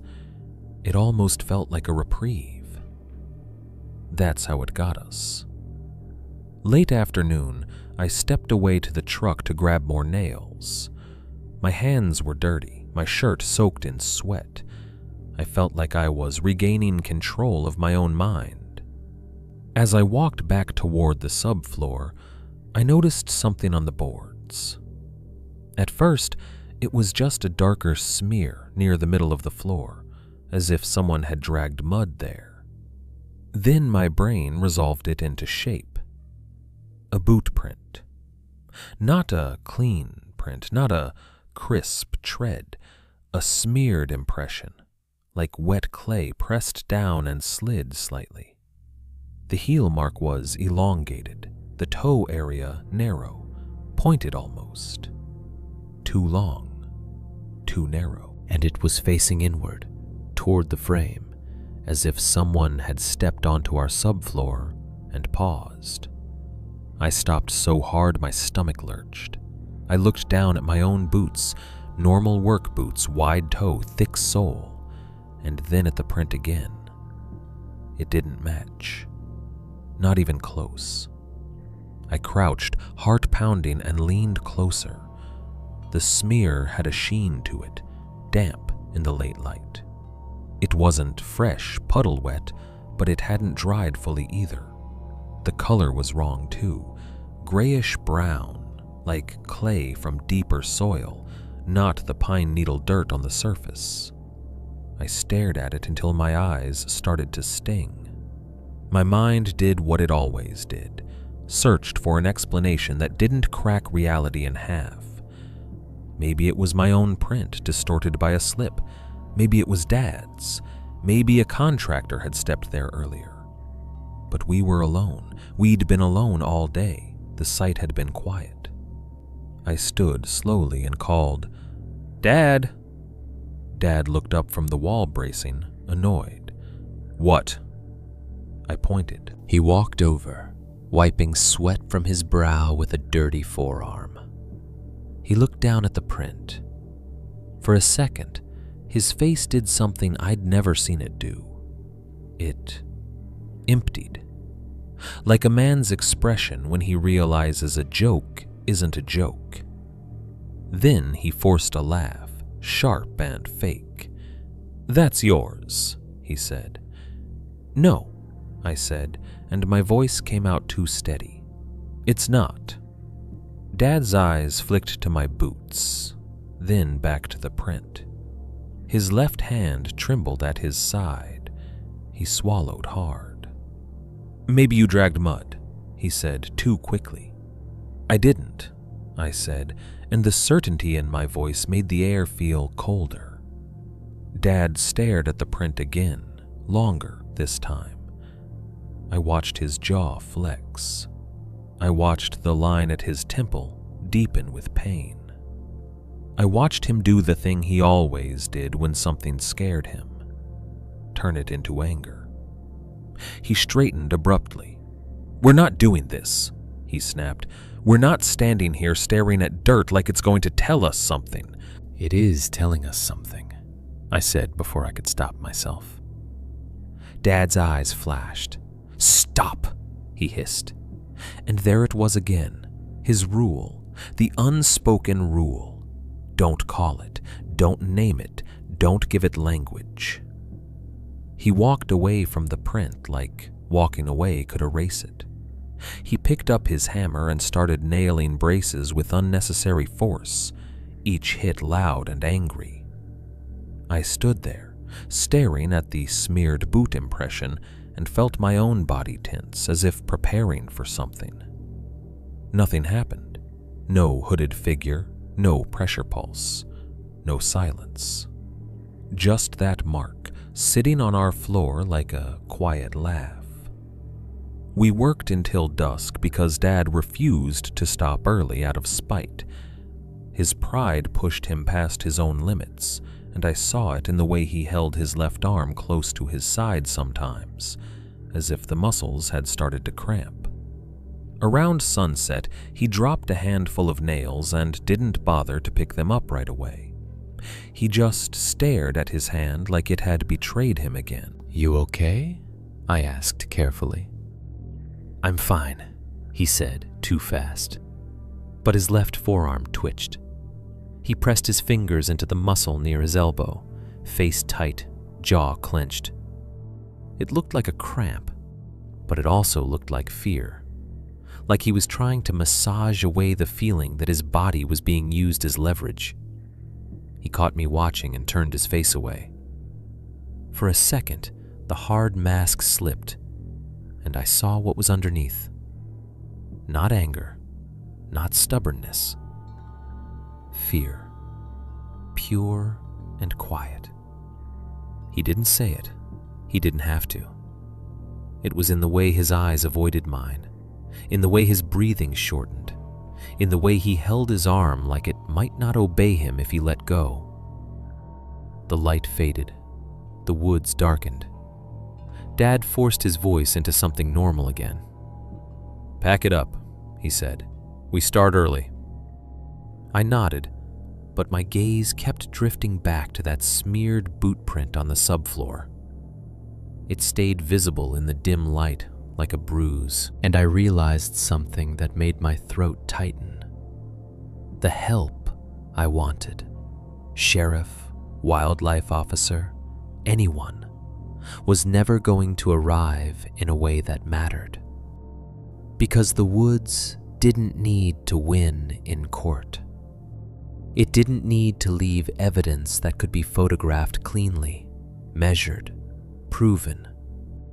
It just needed to keep us here long enough for our bodies to start failing and our minds to start obeying.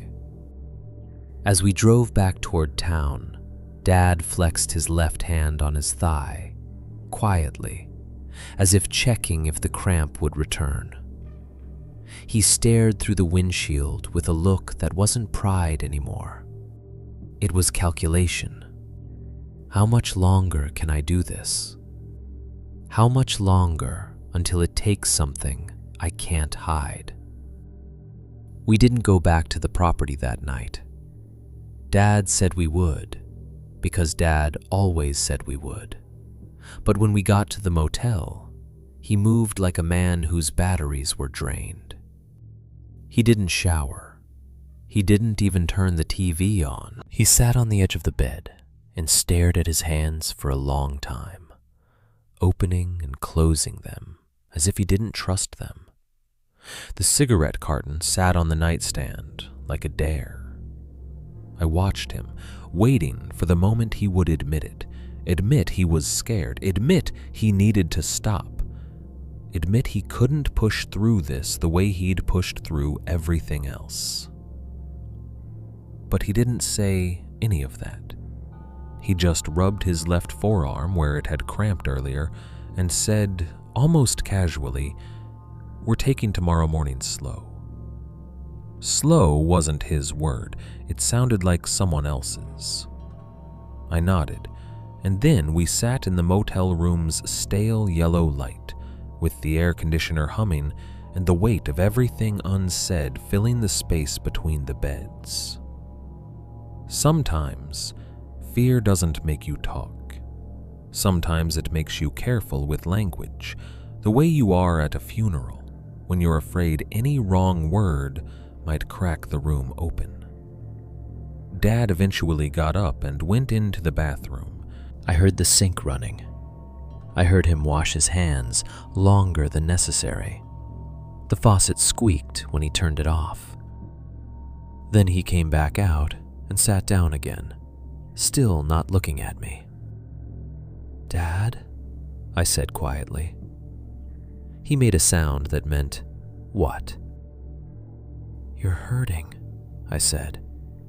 "You don't have to keep..."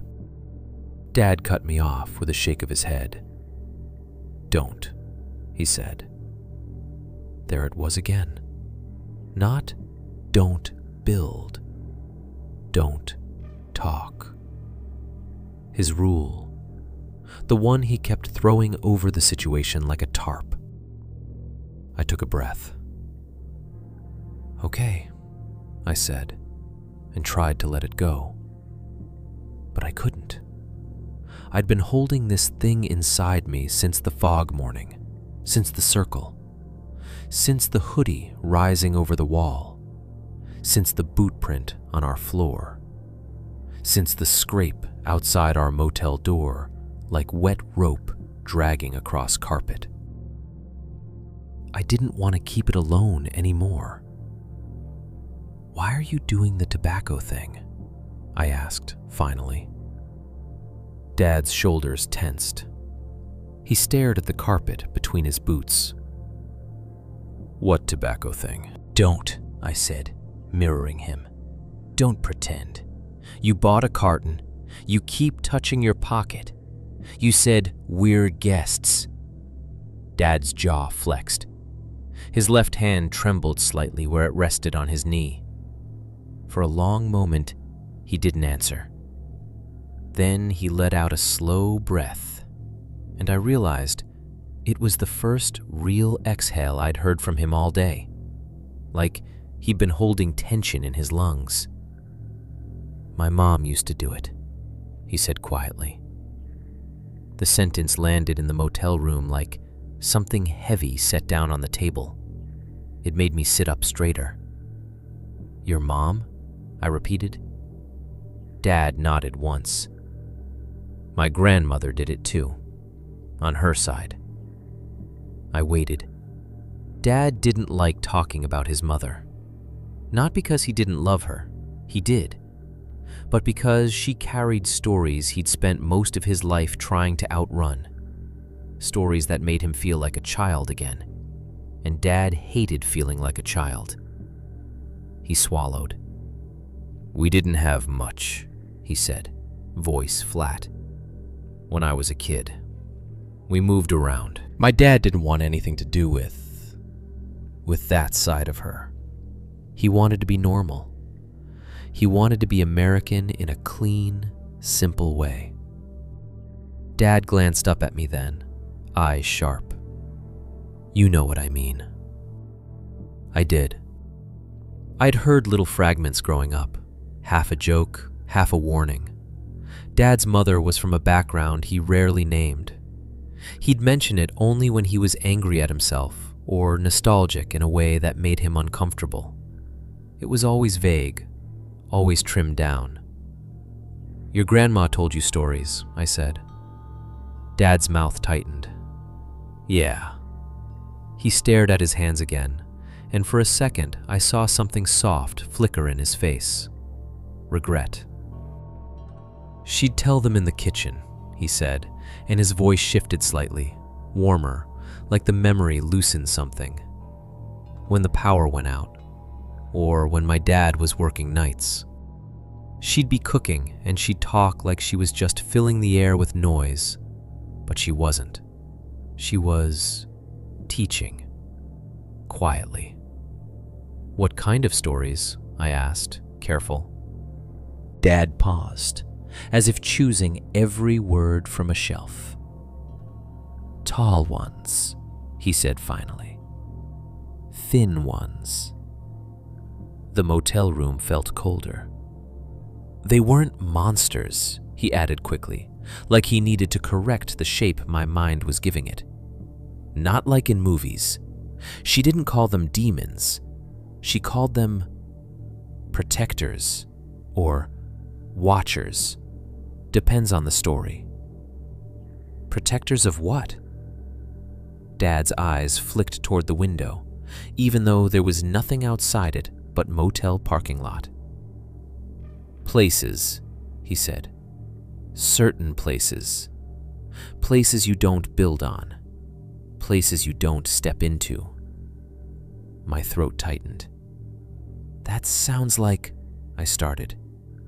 Dad lifted a finger, and my words died in my mouth.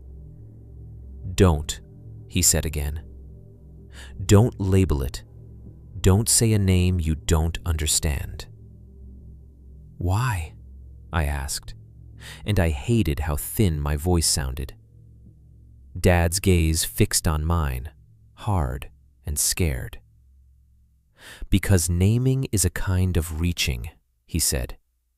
"My mom said that. She said words are like knocking, like you're tapping on a door. Some things hear that and think you're asking." The sentence made my skin prickle. The knock and the studs, the 3 taps inside the lumber pile. My throat went dry. Dad rubbed his forehead with his right hand. "She said they could lead you," he continued, voice low. "If they wanted you gone, they didn't have to fight you.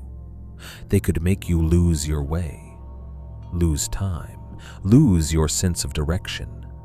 You'd walk and end up right where you started, or you'd swear it was 10 minutes and it would be 3 hours. I stared at him.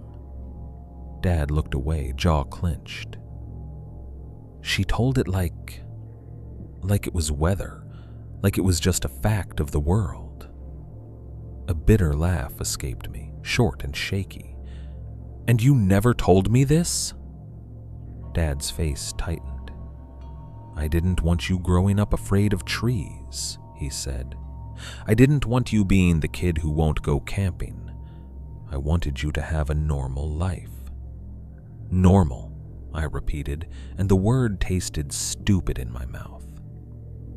Dad exhaled. "And I wanted it for myself," he admitted, softer. "I wanted to be the kind of man who doesn't believe in old stories."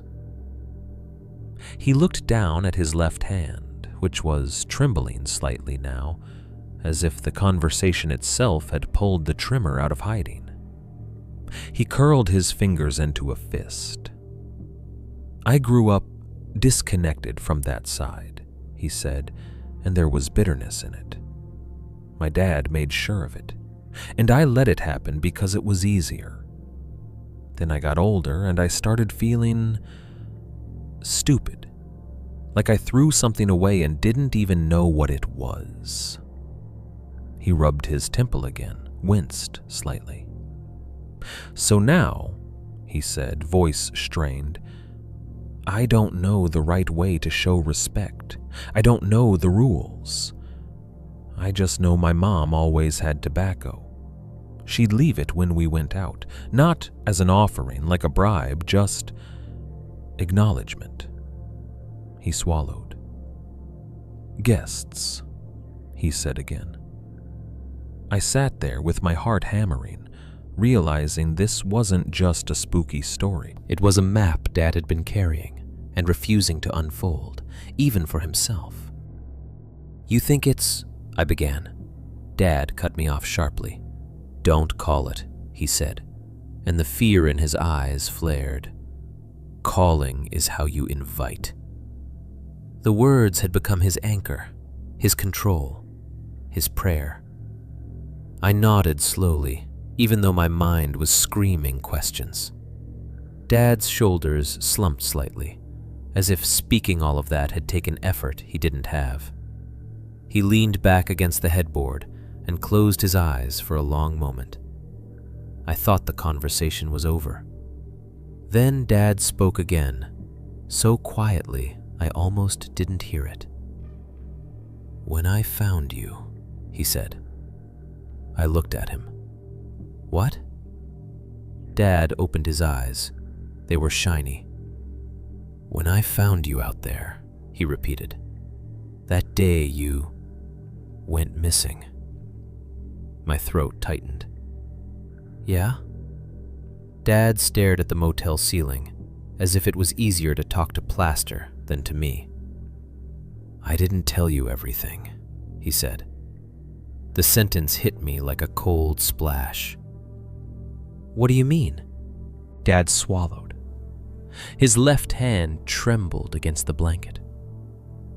"I found you on your side," he said, "like you'd fallen. Your face was pale. Your lips were weird, like you'd been holding your breath too long." I felt nausea rise. "Dad." He kept going, voice flat, the way people speak when they're forcing themselves through something. "There were stones near you," he said. I froze. "Stones?" Dad nodded once, small. "Arranged," he whispered. "Not just scattered. Arranged like a little diagram. Like a circle that wasn't a circle. Like the kind of thing you'd draw if you were trying to mark a spot." My heart pounded so hard it felt like it might crack my ribs. "You saw?" I began. Dad's eyes tightened.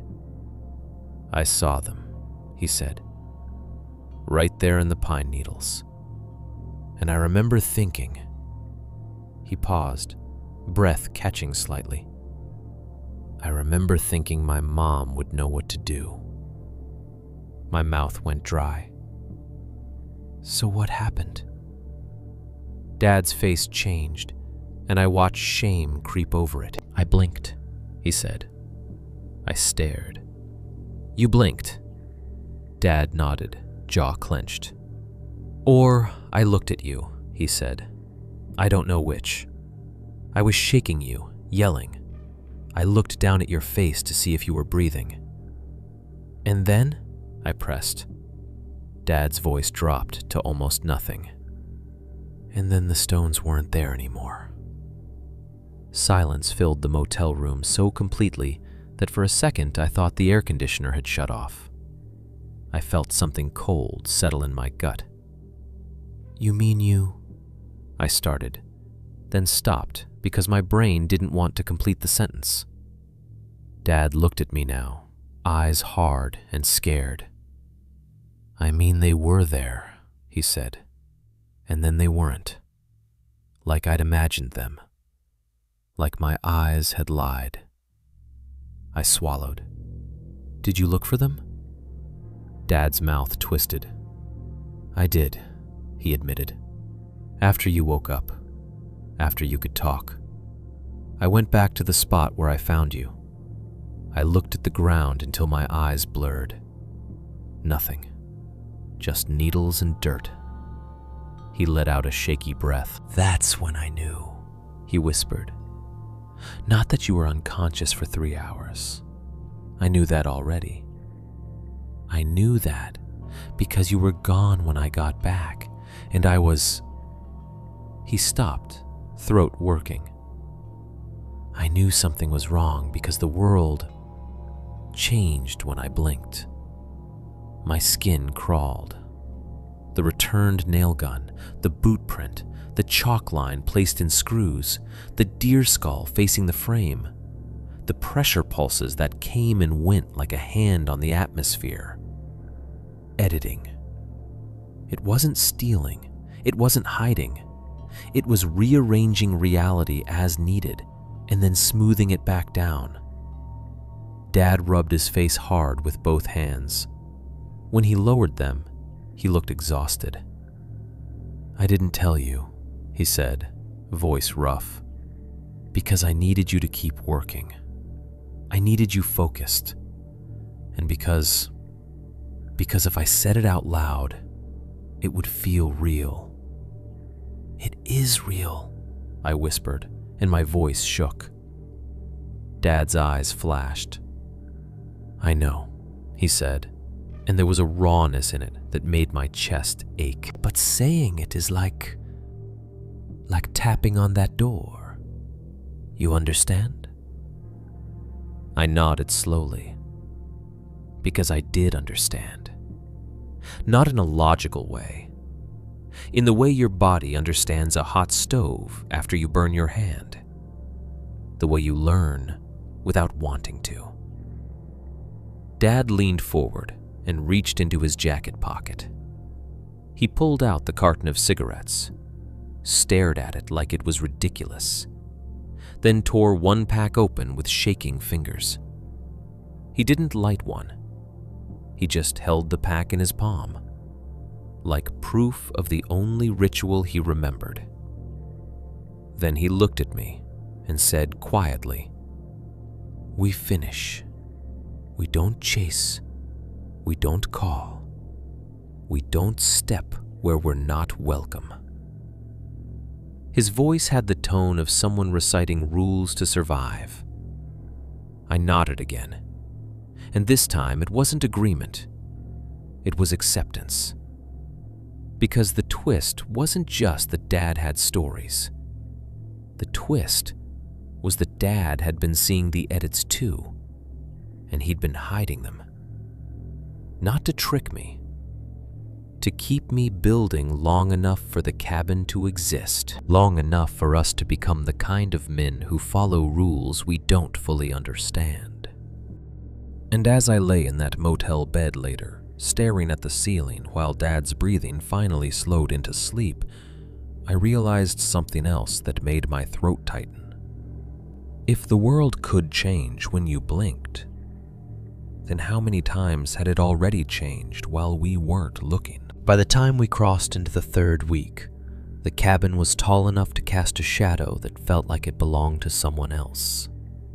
The A-frame ribs were up. The roof line had a shape you could recognize from a distance. When we stood back in the clearing, sweaty and sore, there were moments where it almost looked like a real place, like a weekend you could imagine. A porch, a loft, big windows pointed at the pond. The kind of cabin people pin on Pinterest and pretend they'll build someday. But the way we lived inside that build was no longer normal. It wasn't the tools anymore, not primarily. It wasn't the missing items and neat corrections. Those still happened. Small shifts, things moved and returned like a hand straightening a crooked picture frame. But they'd become almost background, like the sound of an AC unit in a motel room. Annoying, constant, not the thing that kept me awake.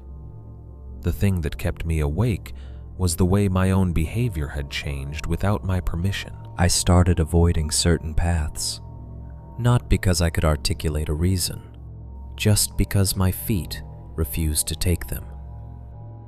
There was a line of trees on the east side of the clearing, tall pines spaced slightly wider apart than the rest. On the first week, I'd walked near them without thinking. By week 3, I found myself cutting around that area automatically, giving it a wider berth, like it was an electric fence. Another spot, closer to the pond, had a small dip in the ground where the soil stayed damp. It was the kind of place you'd step over without noticing. Now, I didn't step there, ever. It wasn't a conscious decision. It was a rule my body had adopted. Don't go near the damp dip. I started tracking those rules the way you track a new habit in your mind. Don't walk past that tree. Don't step into that patch. Don't stand in the doorway too long. Don't look into the woods when it gets quiet. Don't say anything that feels like calling. Smaller living. That was what it felt like. Like my world had shrunk to a safe rectangle defined by behavior, and anything outside it might cost me something. Dad changed too. He was quieter in a way that wasn't just fatigue. He spoke less. He joked less. He moved with the careful economy of someone who doesn't want to waste energy on words. And he started doing the tobacco thing openly, without ever announcing it. The first time I saw him, I didn't realize what I was seeing. We were finishing porch framing, setting boards, planning for the first set of steps. The sun was high, the air warm, the woods almost normal. Dad said he needed to check something and walked toward the tree line with a purpose that made my stomach tighten. I watched him from the subfloor as he stopped at the edge of the clearing.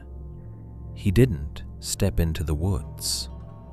He didn't cross that invisible boundary where the needles got thicker and the light changed. He just stood there. Then he reached into his jacket pocket, pulled out a cigarette and crouched. He didn't light it.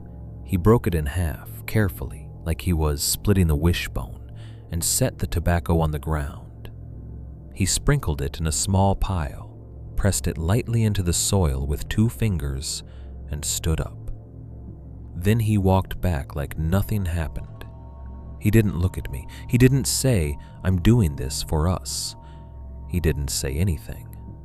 That made it worse, because it meant he wasn't doing it as a symbolic gesture between father and son. He was doing it as a private routine with the woods. A small agreement. I pretended not to notice. That was another rule I adopted. Don't ask about the tobacco, because asking would require him to explain, and explaining would require us to name the reason. And naming felt too close to calling. So we worked, and we didn't talk about what we were doing. The nights were the hardest, not because something happened every night, it didn't. The place was smarter than that. It understood pacing. It understood how a brain starts to relax when nothing happens, how exhaustion makes you sloppy, how one clean night can make you doubt the last 10. It gave us quiet nights, on purpose. And then it broke the quiet in small, precise ways. Sometimes the insects stopped. You'd be lying on the subfloor under a tarp roof, listening to the chorus of chirps and buzzes that should have been comforting, and then cut. total silence. Not a fade, a switch. The silence would hold for 10 seconds, 20, 30. Then the insects would resume, as if someone had hit play again. Dad would lie perfectly still when that happened. I learned to copy him. We became statues in sleeping bags, listening for the moment the woods decided to breathe again. Sometimes the pond slapped. I don't know how else to describe it. Not a splash, not a fish jumping, not wind ripples. A single wet smack, like a hand striking water. One sound, then nothing. The first time it happened, I sat up so fast my sleeping bag twisted around my legs. Dad lifted his head and stared toward the dark where the pond should have been. "Frog," he muttered, voice rough. But his eyes didn't believe him. Neither did mine. My body started reacting in ways I couldn't control. Headaches first. Not just stress headaches, pressure headaches, like a band tightening around my skull when we worked near certain areas of the frame. It wasn't constant. It came in pulses, like the air itself was squeezing. A metallic taste started showing up in my mouth. I'd be cutting a board, then suddenly my tongue would taste like pennies. It reminded me of adrenaline. It reminded me of fear. It reminded me of biting your cheek and tasting blood even when you haven't. My fingers tingled sometimes. Not numbness, like the circle, tingling like your hand falling asleep, but localized. 2 fingers, then 3. It would happen when I stepped too close to certain spots. The doorway, the back wall, the damp dip near the pond. The tingling would stop when I stepped away, as if my nerves were a compass telling me where not to stand. I tried to be rational about it. Dehydration, electrolytes, stress, bad posture, too much coffee. But then, one afternoon, I stood at the back opening where the door would be and felt the pressure thicken around me like invisible water. My fingers tingled and the metallic taste hit hard. I stepped back 2 feet. It vanished. I wasn't imagining the timing. The cabin itself had become a sensor, or a border. We started staying in town less, not because we felt safer on the land, but because Dad insisted we needed to be there more. He said it like the cabin would disappear if we left it too long, like the woods would reclaim it. So we slept on the property again. And that's when the training turned into something sharper. It happened on a night that was otherwise quiet. No fog, no wind, no rain yet. Just a thick humidity that made the air feel heavy. We'd eaten a lazy dinner, peanut butter sandwiches, lukewarm water. Dad had done the tobacco thing at the tree line. We had said almost nothing to each other. We lay down on the subfloor and stared at the tarp ceiling, listening to insects.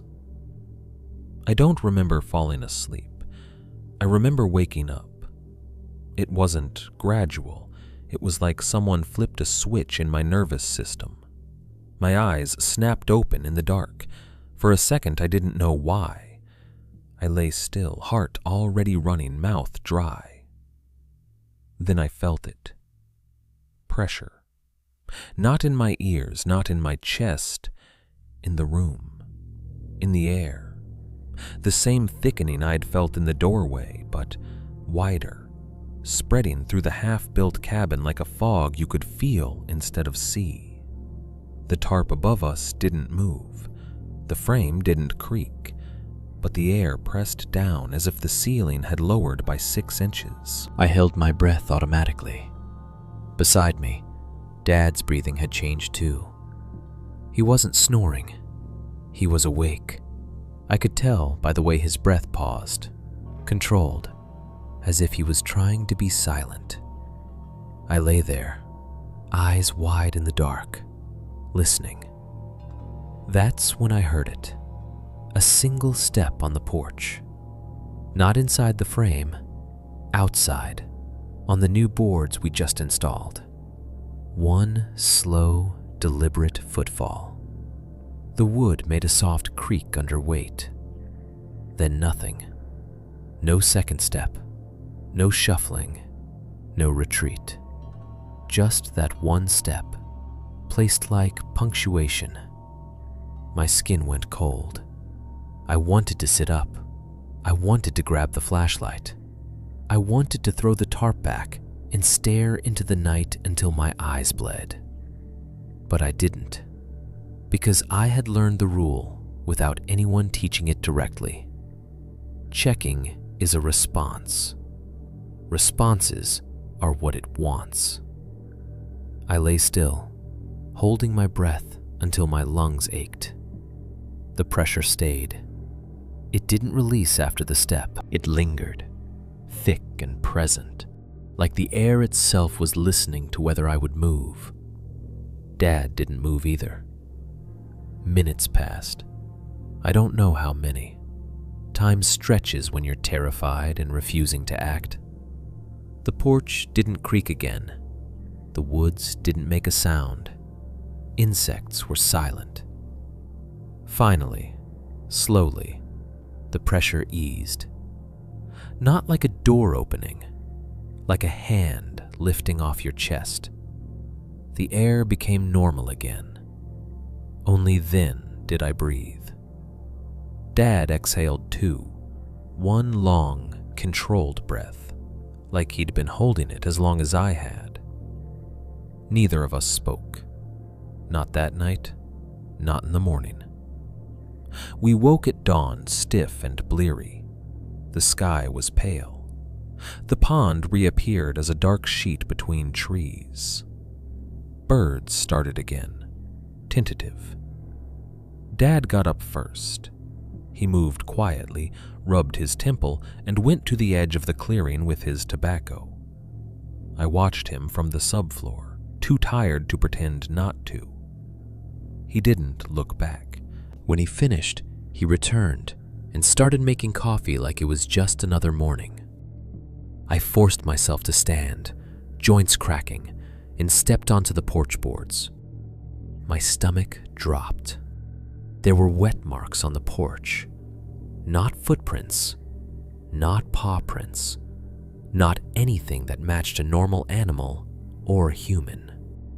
They were thin, damp streaks, parallel lines, like something had dragged a seam across the wood, like fabric soaked in pond water had been pulled along the boards, leaving a signature of dampness that didn't pool, didn't drip, just streaked. The lines started near the edge of the porch and angled toward the door opening, then stopped, as if whatever made them had stepped once, paused, and then shifted in place. I crouched and touched one line with my fingertip. Cold, wet. It smelled faintly of old leaves and pond mud. Dad's voice came from behind me, quiet. Don't. I froze, finger still on the wet wood. Dad stood in the doorway, eyes tired, face drawn. His left hand trembled slightly at his side. He didn't say, "Don't touch it." He said, "Don't," the way you tell someone not to start a conversation in a room where someone dangerous is pretending to sleep. I pulled my hand back and wiped it on my jeans. We stared at the damp streaks together for a long moment. Then Dad did what he always did now. He turned away from evidence. He picked up his coffee and he went back to work, smaller and quieter than the man who'd first stood on that land and said, "This is going to be good." I followed him. because I had learned the new rhythm. Build during the day, obey at night, and in the morning, erase whatever the woods had chosen to leave behind. After the wet streaks on the porch, Dad became even more determined to finish something every day, like he was trying to outwork whatever rules the woods were writing around us. That was his coping mechanism. It always had been. When life threatened him, he didn't slow down. He accelerated. As if speed could keep the fear from catching up. The problem was, his body couldn't keep up anymore. I could see it in the small failures, the way his hand shook harder when he tried to hold a nail steady, the way he stood up from a crouch and paused for half a second, eyes closed, breathing through something sharp inside his chest, the way he started swallowing aspirin dry and calling it just a headache. Every day I told myself we'd stop early. Every day, Dad found a reason not to. Just one more beam, he'd say. Just one more brace. Just one more hour. And every time I pushed back, he'd look at me like I was trying to take the cabin away from him. The cabin had become a symbol, not of leisure, not of vacation, of survival, of pride, of not being the man whose life shrank to doctor's orders and pill bottles. So we kept going. The morning of his cardiac event was warm and bright, cruelly normal. Birds were active. The pond looked calm, with a thin skin of sunlight moving on the surface. The insects kept their usual noise. No pressure pulses, no sudden silences, no weird knocks from lumber piles. If you'd walked onto that site without context, you would have seen nothing but two guys working. I almost let it relax me. Dad was in decent spirits when we started. He joked about my city hands when I fumbled a joist hanger. He drank coffee out of a thermos and complained about how expensive everything was. He even laughed when a board slipped and smacked his boot. But I noticed the way he kept rubbing his left forearm. Not hard, just a quick squeeze like he was checking something. His jaw stayed clenched in a way it hadn't earlier in the week. We were setting a beam that morning, one of the heavier ones. It wasn't a ridiculous lift, but it wasn't something a man recovering from a stroke should have been doing, in heat, with stress humming in his body like an electrical fault. I suggested we wait until we had help.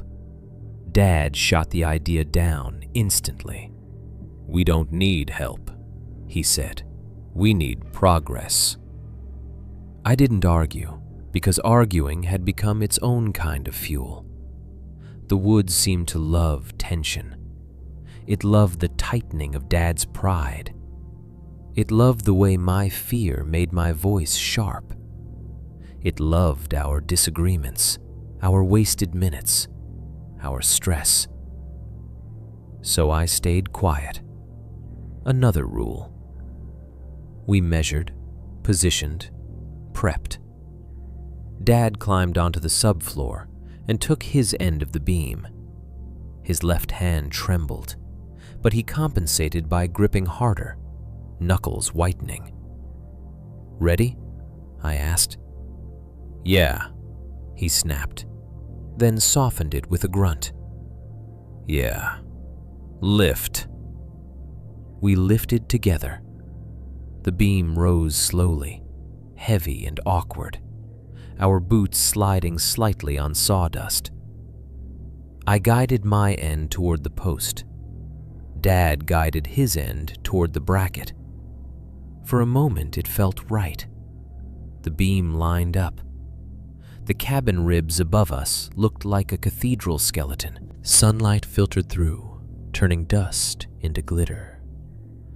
Dad's face was red with effort. "Set it," I said. Dad's breath came out in a sharp exhale. He leaned in, trying to slot the beam into place. Then his grip faltered. Not a full drop, a twitch. His left hand shuddered, fingers loosening for a fraction of a second. The beam shifted. I tightened my hold, instinctively compensating, muscles straining. "Dad," I said, alarm rising.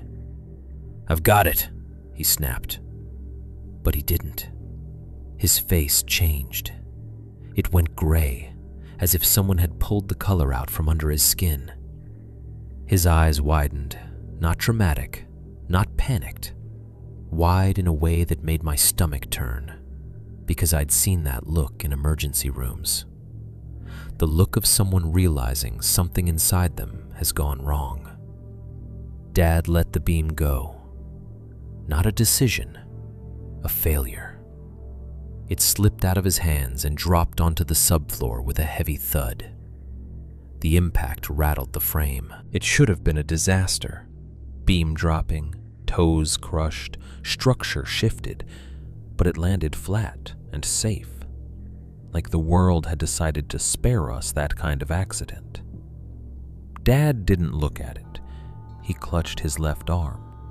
His fingers dug into the muscle above his elbow, then slid up toward his chest, as if he wasn't sure where the pain was coming from. His mouth opened slightly. His breath came shallow, fast. "Dad?" I said, and my voice sounded far away to my own ears. He didn't answer. He tried to take a step and his knees buckled. I lunged forward and caught him around the ribs. His body felt suddenly heavy, dead weight, like his muscles had shut off. "Sit," I said, hauling him toward a stack of plywood. "Sit down." Dad tried to speak. The only sound that came out was a thin, broken exhale. His face was slick with sweat, but not the healthy sweat of work. It was cold sweat, the kind that beads at the hairline when your body is trying to survive something invisible. "Can you breathe?" I demanded. Dad nodded once, tiny. His lips were pale. I pulled my phone out with shaking hands. No signal. Of course. I didn't waste time with anger. I grabbed the truck keys and half-carried Dad toward the passenger seat. He made a small noise when I lifted him, like pain blooming in his chest. His left hand stayed pressed there now, palm flat, fingers rigid. "Stay with me," I said, and I didn't know who I was talking to. Him, myself, God, the woods. I got him into the passenger seat and buckled him because I'd seen enough ER waiting rooms to know you buckle someone who might faint. I turned the truck around in the clearing, tires throwing dust, and slammed onto the access trail hard enough that tools clanked in the bed. Dad's breathing was quick, shallow. His eyes stared straight ahead, unfocused. "Talk to me," I said, voice cracking. "Just tell me what you feel." Dad's jaw worked. "Pressure," he whispered finally. "Chest." My stomach dropped. "Left arm?" I asked, trying to keep my voice steady. He nodded once. I drove like an idiot. Gravel sprayed, potholes hammered the suspension, branches slapped the side of the truck. I didn't care. We hit the county road and I floored it toward town. I kept one hand on the wheel and the other hovering near Dad like I could hold him in reality if I stayed close enough. His skin looked gray under the sunlight. His lips had a faint blue tinge that might have been my imagination, but I couldn't trust my eyes anymore. "You're okay," I said, because saying anything else felt like surrender. "You're okay, just breathe." Dad's eyes flicked to me for a second, and in them I saw fear, in a form I'd never seen in him. Helplessness. Not fear of the woods, fear of his own body. At the ER entrance, I skidded into the drop-off lane and threw the truck into park. I ran around and yanked the passenger door open. Dad tried to stand. He couldn't. His legs wobbled like they belonged to a puppet. "Help!" I shouted toward the sliding doors, and my voice echoed off hospital glass. A nurse in scrubs looked up from a rolling computer. Her expression shifted instantly from bored to alert. "What's going on?" "Chest pain," I said, and the words came out faster than my brain could process. "Left arm, short breath.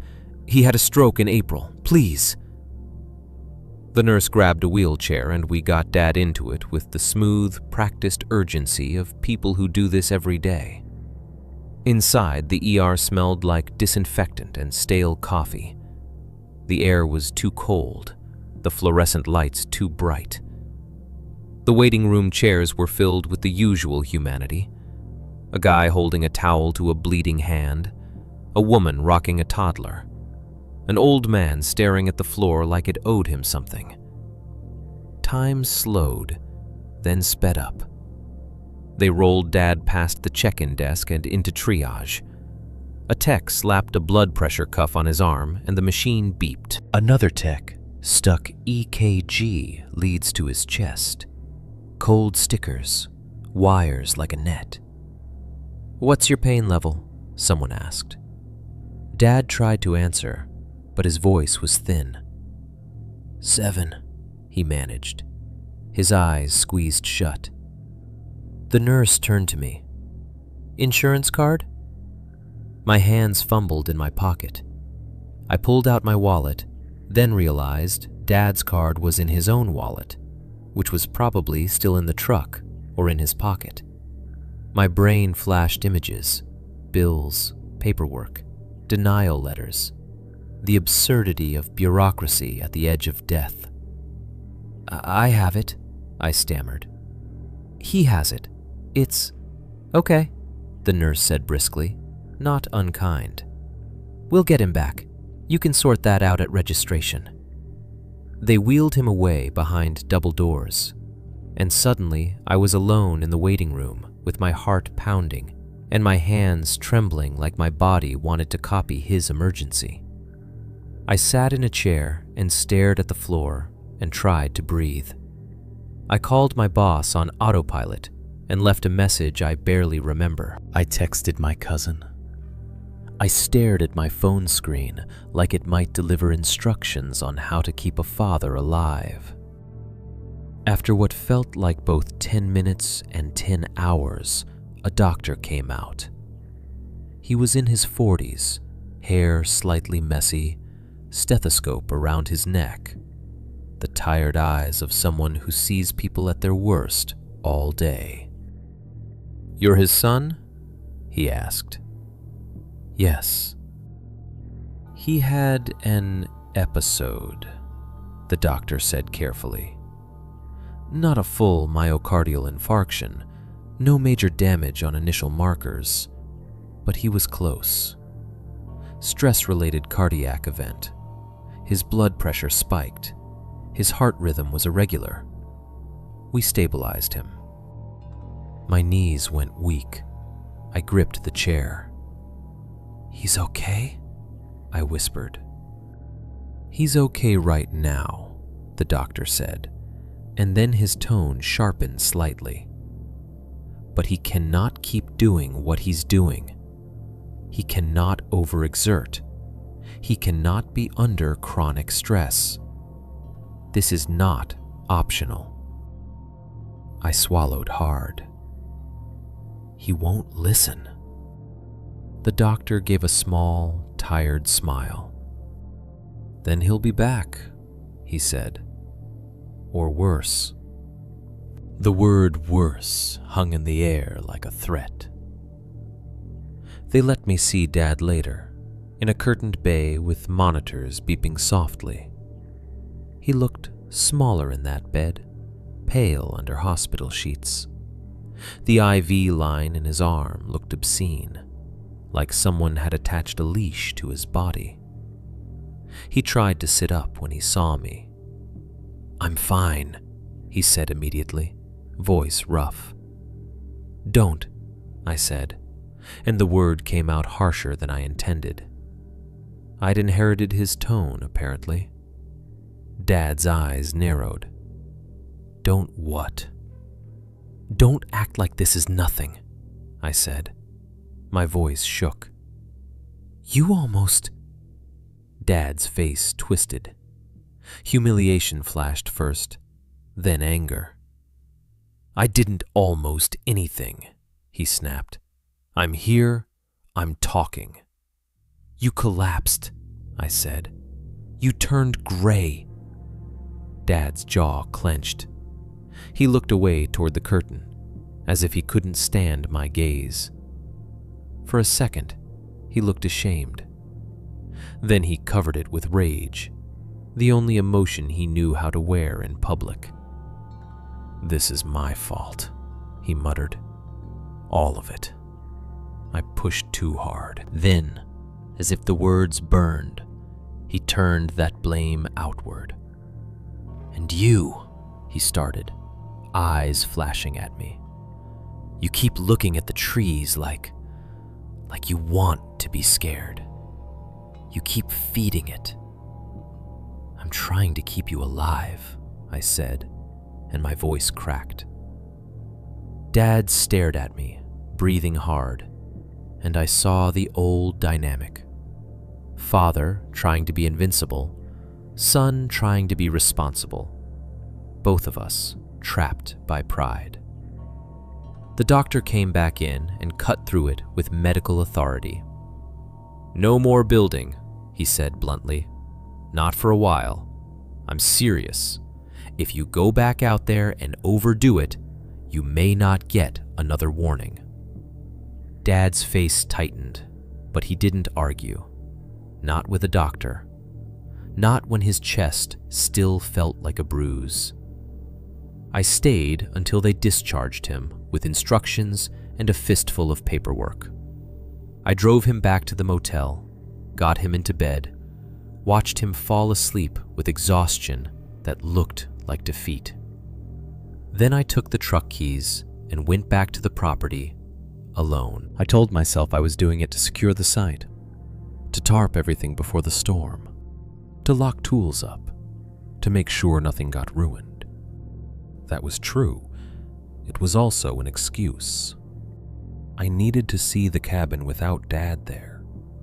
I needed to know if the woods behaved differently when it was just me. I needed to know if Dad's body had been part of the pressure, if the place had been pushing him specifically, using stress like a lever. The sky was darker when I got back. Clouds had moved in. The air smelled like rain on the way. The cabin frame stood in the clearing like a rib cage. I walked onto the subfloor and felt my heart pound. The site was quiet. Not ominous quiet, not muted, just normal pre-storm quiet. I stepped toward the tool piles, already bracing myself for chaos. Tools tossed, tarps pulled, something missing again, something returned in the center like a message. But when I reached the stacks, I stopped. Everything was already secured. The tarps were tighter than I remembered. The rope knots were neat, squared off. The boards were stacked in perfect angles, ends aligned like a showroom. The buckets were lidded. The nail guns were placed side by side in the tool bin, clean and orderly. It looked like someone had come through after we left and finished the cleanup we never had the energy to do. Not rummaged, not stolen, arranged. My mouth went dry. The storm wind stirred the treetops slightly, and for a moment I thought I heard something like a sigh moving through branches. I stood alone on the subfloor, staring at the unnaturally tidy site, and a thought settled into my mind with cold certainty. It didn't want our tools. It wanted our choices.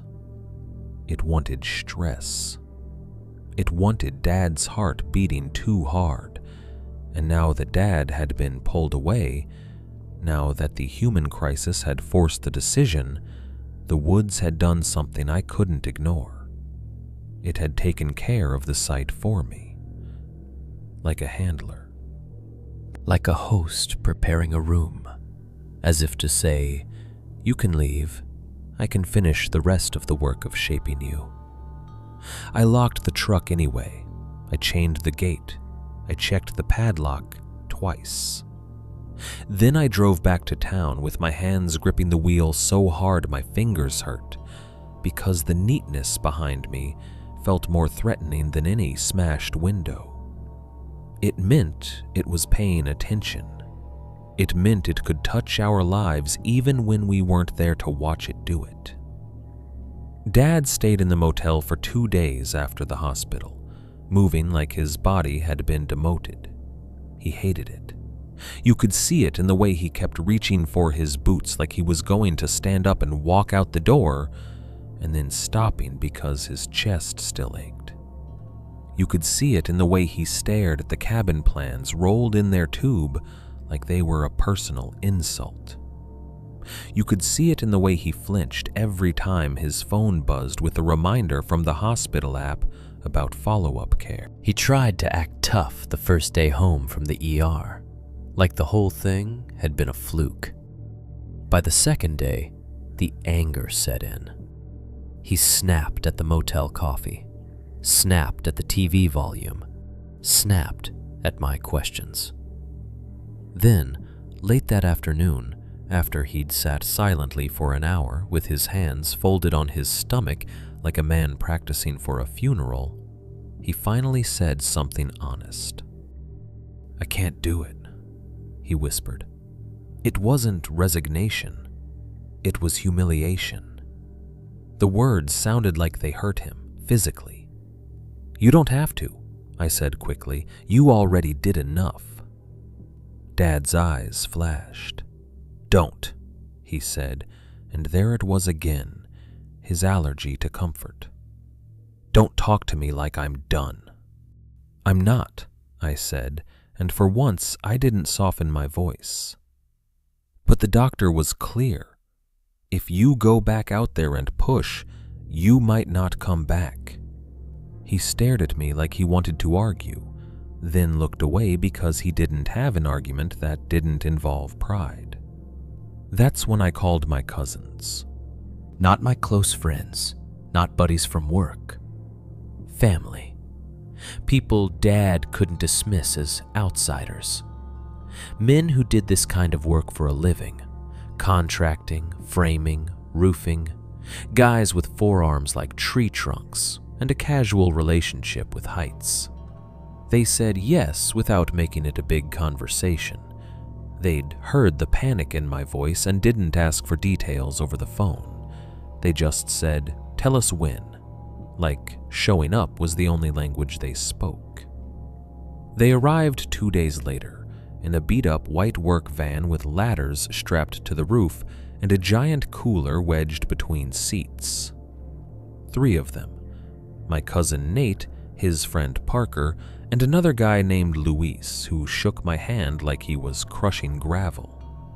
They hopped out laughing about something I didn't catch, loud and human, in the motel parking lot.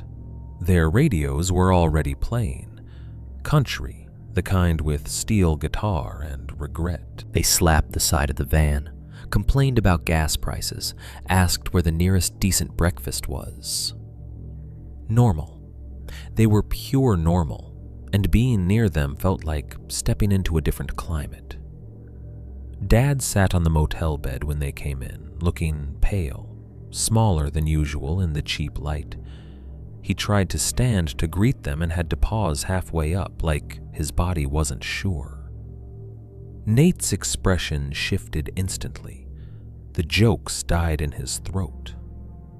"Damn, Uncle," Nate said softly. "You okay?" Dad forced a grin that didn't reach his eyes. "I'm fine," he said. "Just a scare."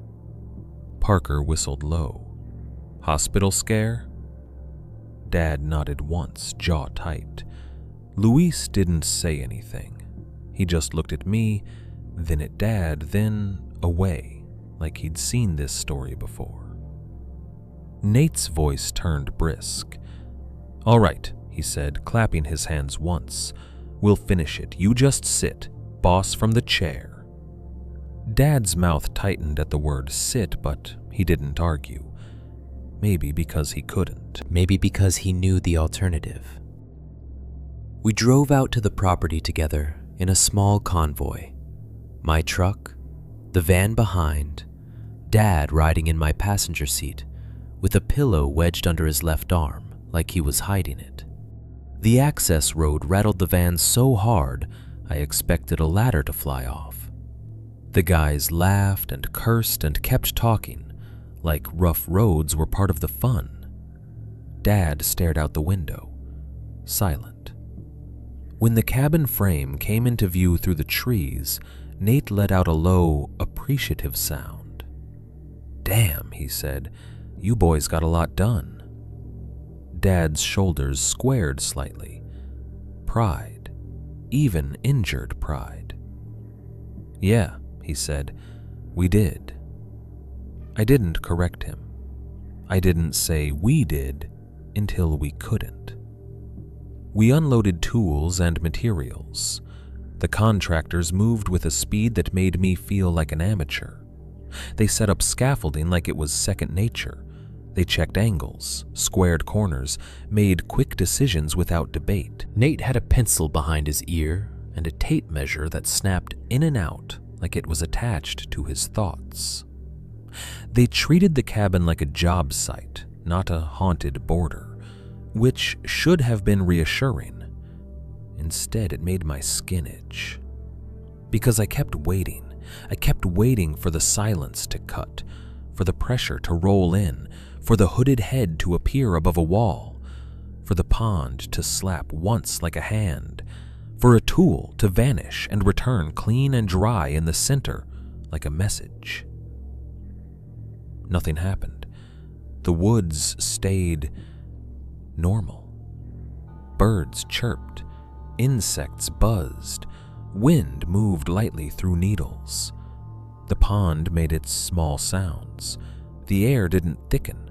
The shadows didn't deepen in that wrong way. I stood on the edge of the clearing, watching my cousin's work, and felt like I was being gaslit by the world. It wasn't that I wanted something to happen, God, no. It was that the absence of it made me doubt everything I'd lived through. I followed behind Nate with a small checklist in my pocket, unused now. He laughed at something Parker said, tossed a board to Luis, and kept moving, like the cabin had never been anything but wood and nails. At lunch, they sat on the subfloor and ate sandwiches from the giant cooler. They talked about jobs, about clients, about a roof that collapsed on a guy in Tennessee last winter. They joked about how my dad was too stubborn for his own good. Dad even smiled once. Tired, but genuine. Normal. I almost let it lull me. Then Parker said, halfway through a bite of ham, "It's quiet out here." We all paused slightly. Luis chewed slowly. "Yeah," he said, "quiet, quiet." Nate shrugged. "It's the woods," he said. Parker shook his head, eyes flicking toward the tree line. "Nah, I mean, feels weird, like the woods are listening." He said it casually, like a vibe check, not like a warning. But the words slid under my skin anyway. Dad didn't react outwardly. He kept eating, but I saw his right hand tighten slightly around his water bottle. His left hand trembled against his thigh under the table of his knees. "We're guests," Dad murmured, barely audible. Nate glanced at him, eyebrows raised, but didn't ask. He went back to talking about rafters. The work sped up in a way that made me uneasy. When Dad and I were building, every step had felt contested. Every hour felt thick. Every day felt like we'd fought for it. With the contractors, the cabin rose like it wanted to be finished, like it was eager now that Dad had been removed from the labor. That thought made my stomach churn. By late afternoon, they had done what would have taken me 2 days. By the next day, they were setting roof sheathing and talking about shingles. Dad watched from a folding chair I'd brought from the motel, sitting in the shade with sunglasses on to hide the exhaustion in his eyes. Every once in a while, he'd stand and try to help. Nate would push him back down with a joke. Dad would scowl and sit.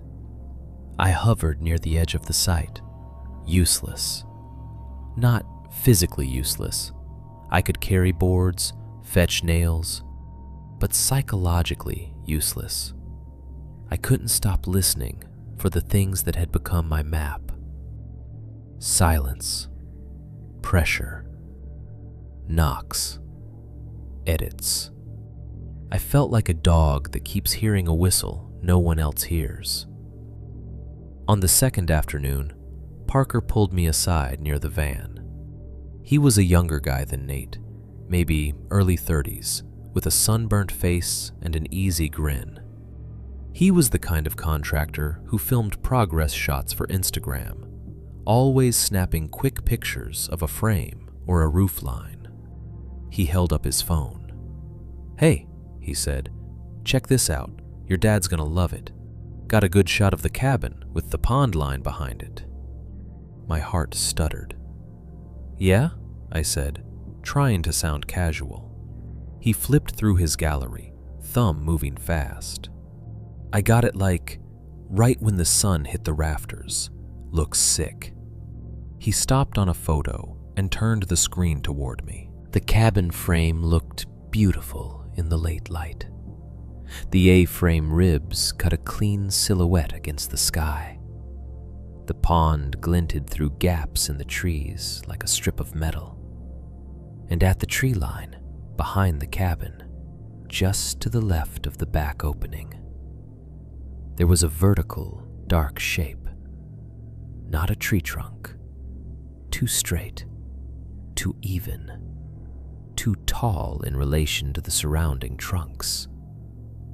It looked like a person standing perfectly still. But it was too narrow to be a normal person. It was like a shadow had been cut out and leaned against the forest. My mouth went dry. Parker chuckled, oblivious. "Probably just a weird tree," he said. "Or the shadow from that pine. But it looks like someone's lurking. Kinda creepy, right? Like Blair Witch vibes." I couldn't make a sound. My eyes locked on the shape. The hood. The height. The wrongness of it. It wasn't clear enough to be definitive. That was the genius of it. It was just clear enough to trigger recognition, not clear enough to prove. My pulse hammered in my throat. "Can you zoom?" I asked, and my voice came out tight. Parker frowned, then pinched the screen. The image enlarged slightly, pixelating. The dark shape held steady, still vertical, still wrong. "There," I whispered. "That." Parker looked at me, brow furrowing. "Dude," he said, laughing a little less now. "You okay? You look like you saw a ghost." I forced my face into something neutral. "Just weird," I said. "Can you send that to me?" "Yeah," Parker said easily. "Sure, here." He tapped the share icon. The phone lagged for half a second, just a tiny delay. Then the photo blinked. The screen jumped back to his gallery grid. Parker frowned. "Huh," he muttered. "It just didn't He tapped the image again. The photo wasn't there. Not in the recent shots, not in the folder, not anywhere. He scrolled quickly, thumb flicking. "What the hell?" he said, annoyed now. "I literally just took it." My blood went cold. Parker went into his recently deleted folder. Nothing. He checked the camera roll. Nothing. He glanced up at me, irritation turning into uncertainty. "That's weird," he said. "Maybe it didn't save." "It saved," I said quietly. "I saw it." Parker laughed, trying to lighten it. "Phones are dumb," he said. "Maybe I swiped wrong." But his voice wasn't confident. He stood there, staring at his screen like it had betrayed him. Then he did something that chilled me more than the missing photo. He shoved his phone into his pocket and forced a grin. "Anyway," he said too brightly, "roof's gonna be on by tomorrow. That's what matters." He walked away, just like that. Like his brain had decided it was safer to forget. Like he'd been trained in 15 seconds. I stood by the van, hands hanging uselessly at my sides, and felt the weight of the realization settle into my chest. It wasn't just moving tools. It wasn't just placing stones. It wasn't just taking time. It could reach into a phone and remove a picture as cleanly as it removed stones when Dad blinked. Or worse, maybe it didn't remove the picture. Maybe it removed the impulse to keep it. Maybe it edited the mind first and the phone second. I walked back toward the cabin frame slowly, scanning the tree line without moving my head too much. The woods looked ordinary. Leaves moved in the breeze. Sunlight flashed on needles. Nothing tall and thin stood there.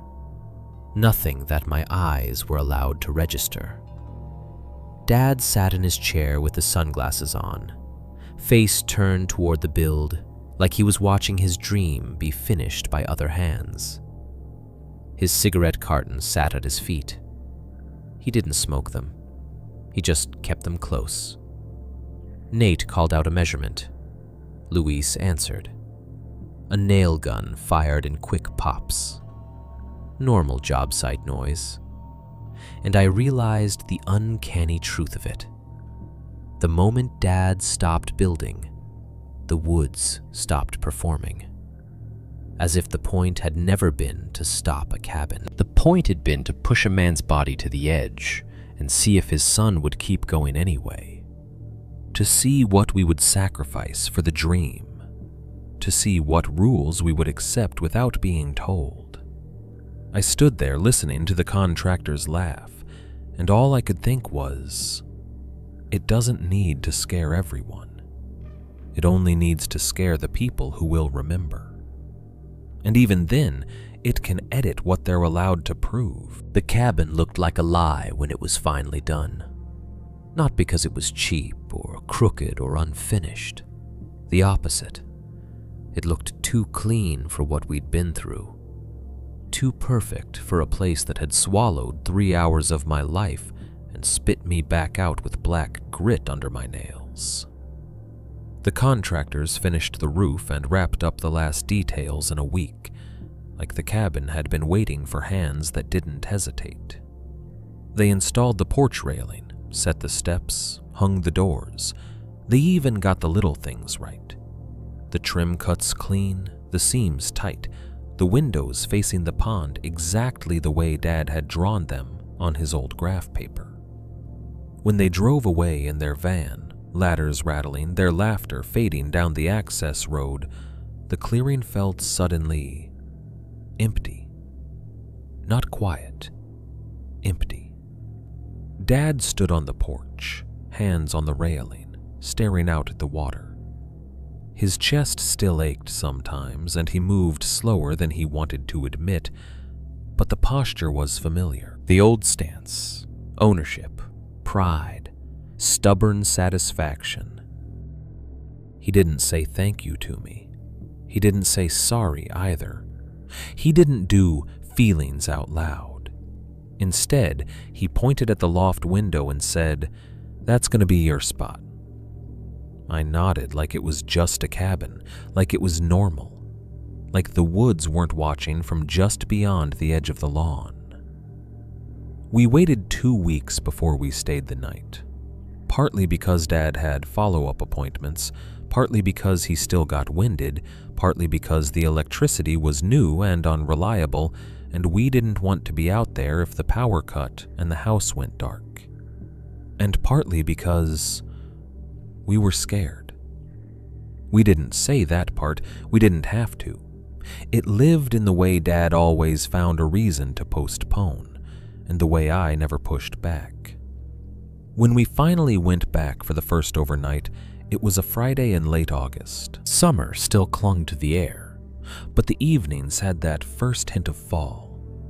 The nights cooling faster, the pond smelling less like algae and more like wet leaves. We packed like we were going to a normal cabin. Cooler of food, a bag of groceries, extra batteries, a cheap toolbox for any last fixes. Dad brought his folder of warranties and receipts like he'd brought the cabin's paperwork into existence through sheer will. I brought a flashlight that was brighter than necessary and a phone charger, even though there was barely signal. Dad teased me for it. "You think we're camping on the moon?" he said, and the humor was forced but real enough to make my chest loosen. The drive out felt different with the cabin finished. Before, the access trail had led to a skeleton, open, exposed, vulnerable. Now it led to something with walls and windows and a door that latched. The headlights caught the A-frame roofline through the trees, sharp against the dusk like a clean cut. As we pulled into the clearing, the cabin glowed. Soft LED lights shone through the windows, warm against the darkening woods. The porch light cast a small pool of yellow on the steps. The new wood siding looked pale and smooth, the whole structure smelling like fresh pine and sealant. It was beautiful. It made my throat tighten in a way I didn't expect. Not because I was sentimental, because for a second it felt like we had actually won. Like whatever had been messing with us had been proven wrong by the existence of this solid, real thing. Dad stood at the bottom of the steps and just looked. The porch boards were still bright, barely scuffed. The railing felt sturdy under his hand. The cabin made the clearing feel claimed. He cleared his throat and said, "Well." That was as close as Dad got to awe. Inside, the air was cooler.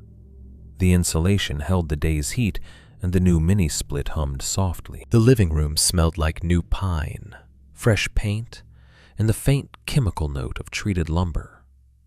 The loft ladder was smooth under my hand. The kitchen was small but clean, a little fridge stocked with Dad's idea of essentials: beer, eggs, bacon, and a container of leftover chili he'd insisted on bringing. He'd even bought paper towels and dish soap like we were hosting a show. The cabin felt like a stage set for normal life. Dad walked from room to room, touching things: door frames, window trim, the banister, like he needed to confirm the cabin was physical. His left hand trembled slightly when he reached, but he ignored it.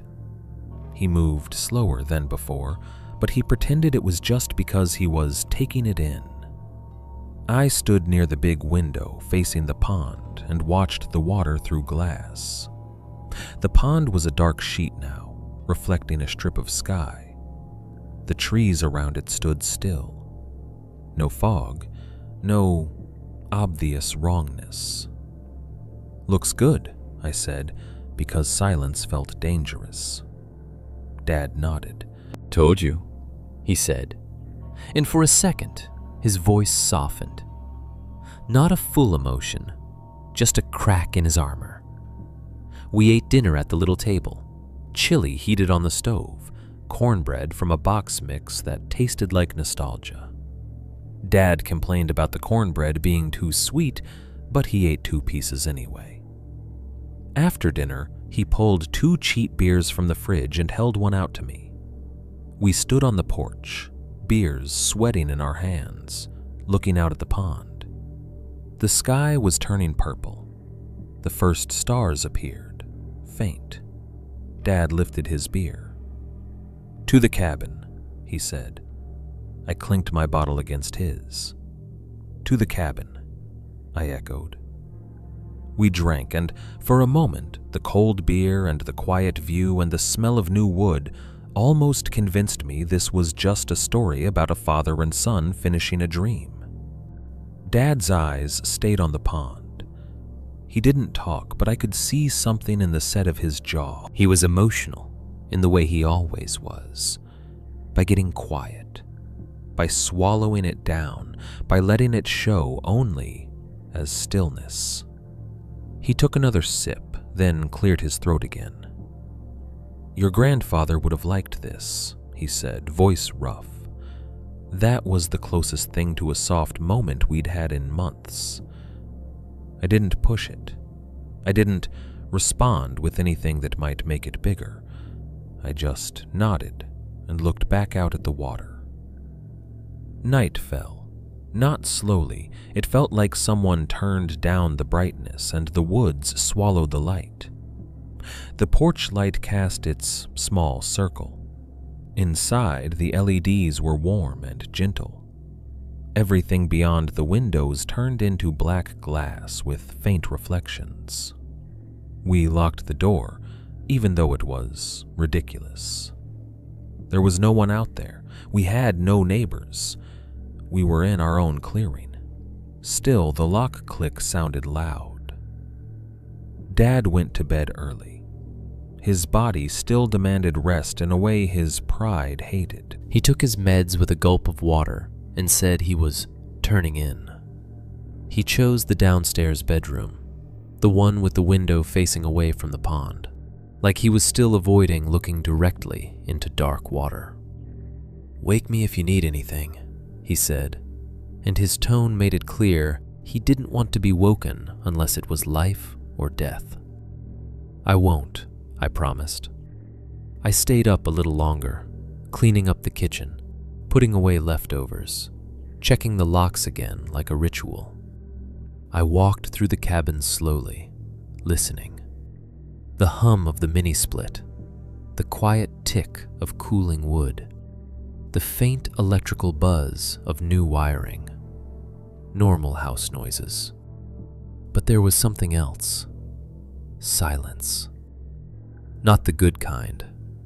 Not peaceful. The cabin absorbed sound in a way the open frame never had. The walls held noise.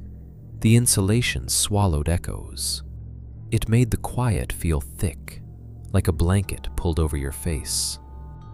When I turned off the living room light, the darkness felt immediate. The window reflected my face faintly, floating in black. I went up to the loft and lay on the mattress Dad had insisted on hauling up there. It smelled like plastic and new fabric. I stared at the ceiling beams. The cabin creaked softly, settling. I told myself to sleep. Eventually, I did. I woke up needing to pee. It was that simple. No nightmare, no sound dragging me out of sleep, just my bladder pulling me out of a dreamless void. I sat up in the loft and immediately felt something wrong. The air. Not cold, not hot. Humid, but without warmth. Like the cabin had filled with dampness that didn't belong. My skin prickled. I held still, listening. No insects outside, no pond sounds, no wind, just the cabin's faint hum. I swung my legs off the mattress and climbed down the ladder carefully, each rung creaking softly. The darkness in the living room was dense. The only light came from the faint glow of the mini-split display and the moonlight through the window. As my feet hit the floor, I felt the pressure in the hallway. It was subtle, just a thickening, like walking into a steamy bathroom after someone showered. Except there was no heat. It pressed against my ears, made my breath sound louder in my skull. I froze at the top of the stairs, hand gripping the banister. My mouth tasted metallic. Pennies. The pressure held. I told myself it was nothing. Humidity, new construction, my own anxiety. Then I saw it. Near the back door, on the new pine floorboards, was a thin, wet line. Not a puddle, not a footprint, not a drip from the sink. A drag mark, a narrow, damp streak, as if something wet had been pulled across the floor with light pressure, leaving moisture in a single line. It started near the door and ran inward a few feet, then stopped abruptly, like someone had lifted whatever made it. I stared at it, heart hammering. My mind offered stupid explanations. Condensation from the door seal, a spilled drop of water, the dog we didn't have. But the line wasn't random. It wasn't messy. It was deliberate. A seam. Like the wet streaks on the porch boards weeks earlier, translated into the interior of a finished cabin. I did not move. I did not take another step toward it. I did not open the door. I did not wake Dad. Because in that moment, the rule clicked into place with absolute clarity. If I reacted, I was answering. If I answered, I was inviting. I stood there in the dark loft stairwell, holding my breath, staring at that thin line of wetness like it was a sentence written in a language my body understood. The pressure in the hallway made my ears ring softly. The cabin didn't creak. Dad didn't stir. The line sat on the floorboards, damp and dark against fresh pine. Minutes passed. I don't know how many. Time stretched the way it always did when I refused to move. Then something happened that made my stomach drop. The line began to fade. Not because it dried the way water dries. Not because it evaporated gradually from the edges. It faded like it was being absorbed. The pine boards darkened for a second. Then the darkness retreated into the grain. The wet sheen dulled. The line thinned. It looked less like water and more like a shadow disappearing into wood, as if the floor itself was swallowing it. I stared until my eyes burned.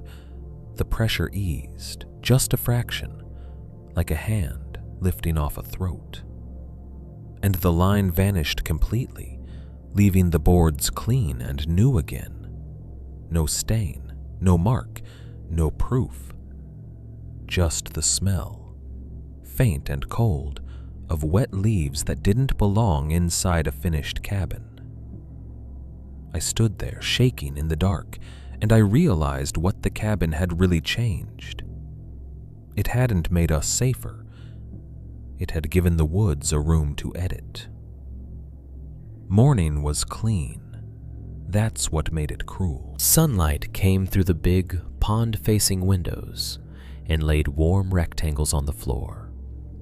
The cabin smelled like coffee and new pine, and the faint sweetness of the cornbread we'd left wrapped on the counter. The mini-split hummed at a steady, comfortable temperature. The air was dry enough that my skin didn't feel sticky. No dampness. No metallic taste, no pressure. The thin, wet drag mark I'd watched fade into the wood was gone so completely that I could have convinced myself it never existed, if I hadn't spent half the night standing frozen on the loft steps, watching it disappear like it was being erased. Dad woke up in a better mood than he had any right to have. He came out of the bedroom wearing the same flannel he'd worn the day before, hair sticking up slightly. And the first thing he did was look out the window toward the pond with a satisfied grunt. "Sleep okay?" he asked me. The question was normal, casual, like he was asking about a hotel bed. I stared at him, trying to read his face for any sign he'd heard something in the night, any hint he'd woken up to pressure or footsteps or a wet smell. Nothing. He looked tired, but not scared. I could have lied. I could have said yes and kept the night inside me. That was the pattern now. Keep it quiet, keep it small. Don't call attention to it. Instead, I said, "I woke up." Dad nodded like that was expected. "New place," he said. "Always takes a night." I waited, hoping he'd ask why I woke up. He didn't. He poured coffee like a man determined to behave like this was a normal morning in a normal cabin. We ate breakfast, eggs and bacon that popped in the pan and filled the little kitchen with a smell that felt almost comforting. Dad made a show of complaining about how the skillet was too small, then ate 2 servings anyway.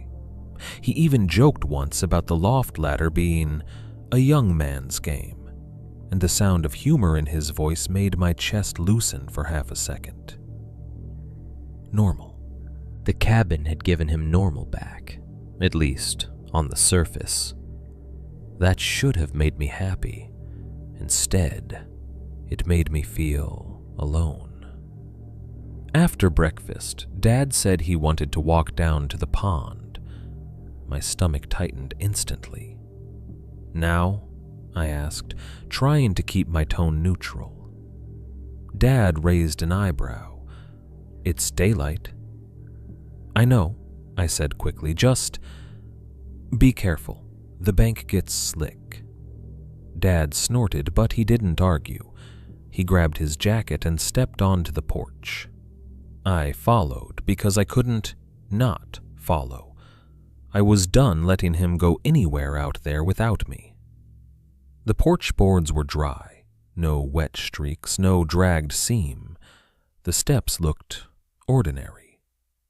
The woods were alive with daytime sound. We walked down the faint trail the contractors had cleared toward the pond. Dad moved slowly but stubbornly. His left hand trembled slightly when he pushed a branch aside.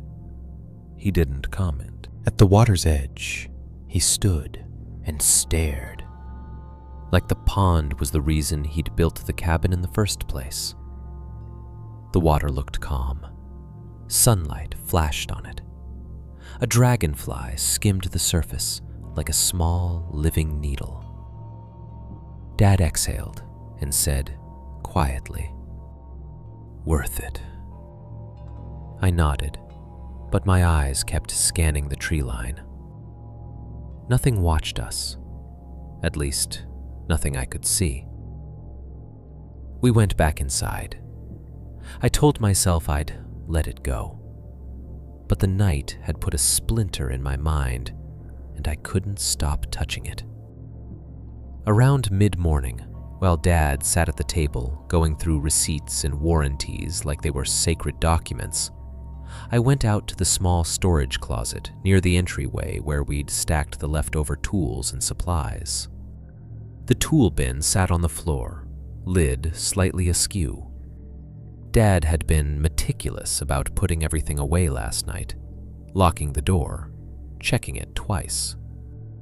I remembered him clicking the latch on the tool bin like a ritual. I knelt and flipped the lid open. At first glance, everything looked normal. Drill, Impact driver, bits, tape measure, chalk line, spare fasteners, a couple boxes of nails, the replacement nail gun.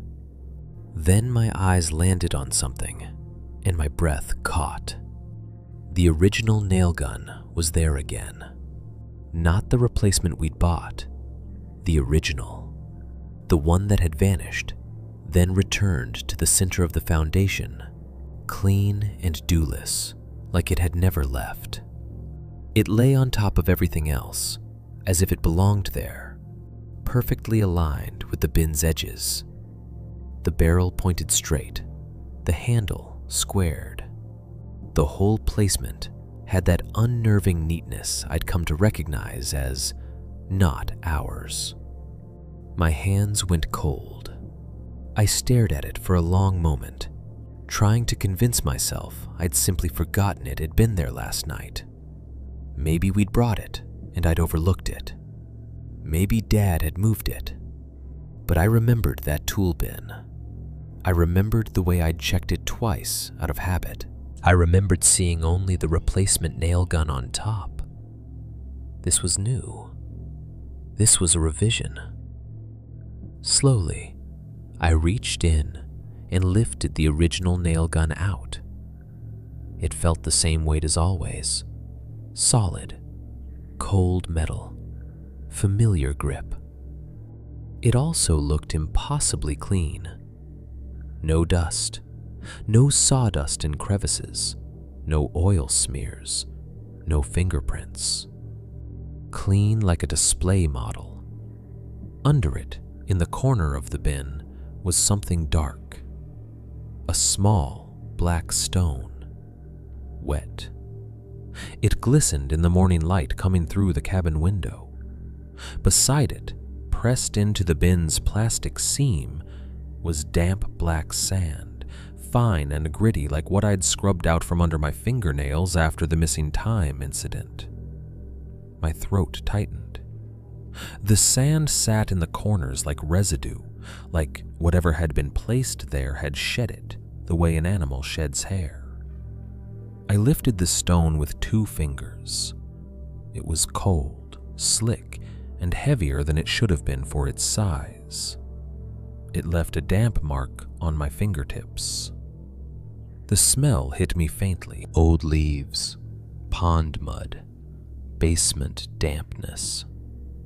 I held it up and stared at it like it might explain itself. It didn't. It was just a stone.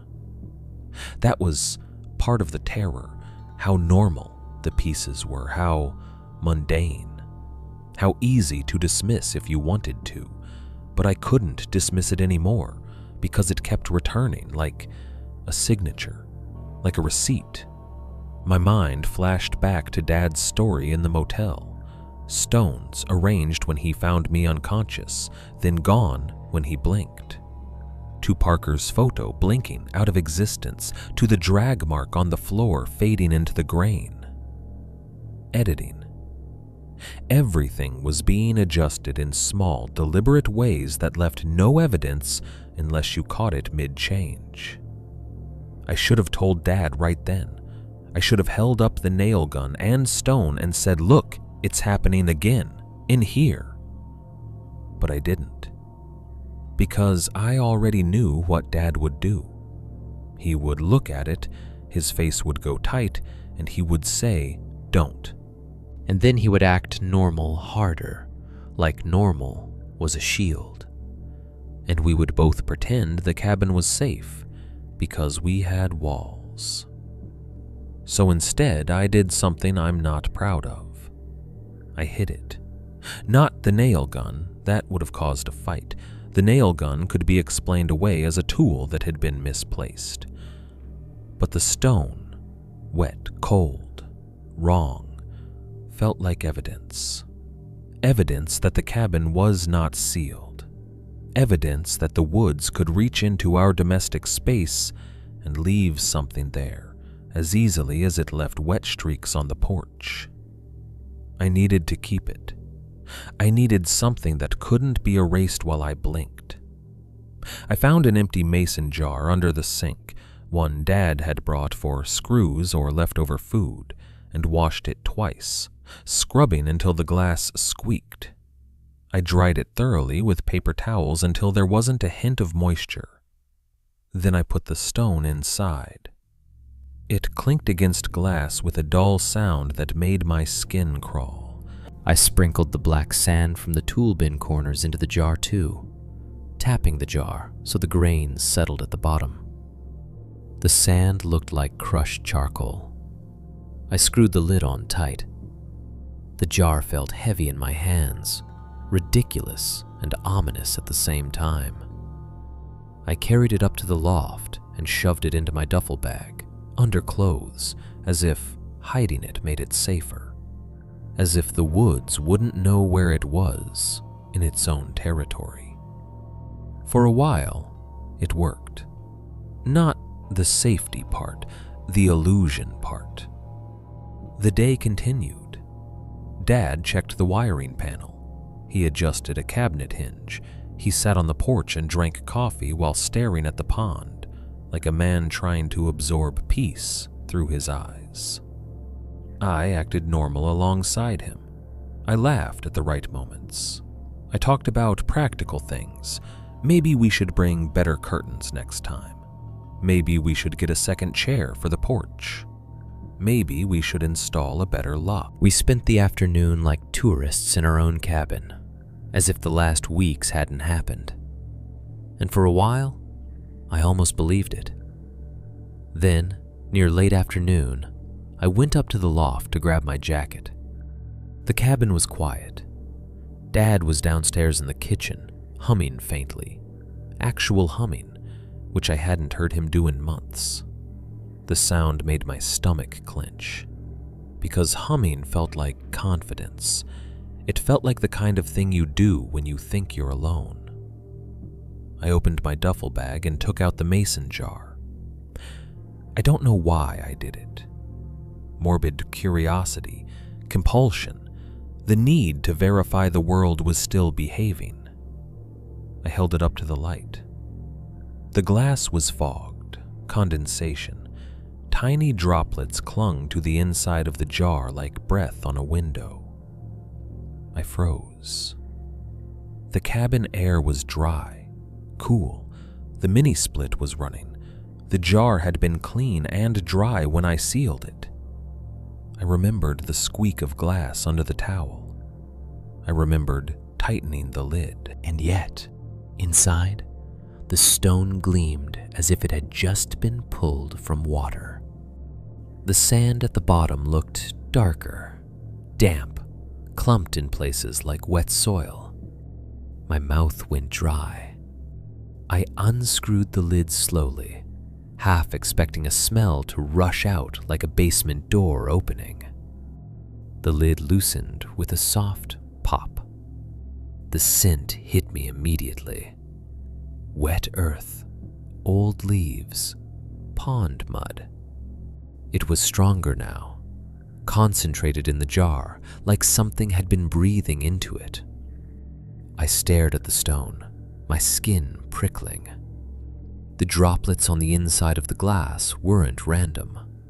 They formed faint streaks, as if moisture had gathered and slid downward in thin lines. Like the drag mark on the floorboards. Like something had touched the inside of the jar. My fingers tingled. Metallic taste flooded my mouth.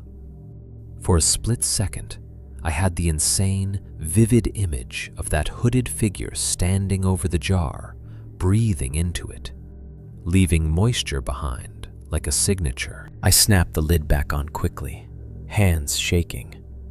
The glass clinked against itself. The sound seemed too loud in the quiet loft. I shoved the jar back into the duffel bag and zipped it closed, hard, like a zipper could make reality obey. My heart pounded. I sat on the edge of the loft mattress, staring at the ceiling beams, trying to force my breathing to slow. The cabin creaked softly as it settled, a normal house sound. But the loft air felt thicker now, as if the pressure had followed the jar, or as if the jar had been a conduit. I didn't want to go downstairs. I didn't want to see Dad's face. I didn't want to decide whether to tell him. Eventually, I had no choice. Life continues even in horror stories. I climbed down the ladder slowly, each rung creaking, and stepped into the living room.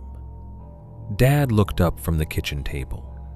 He was holding his coffee mug with both hands like he was warming his palms.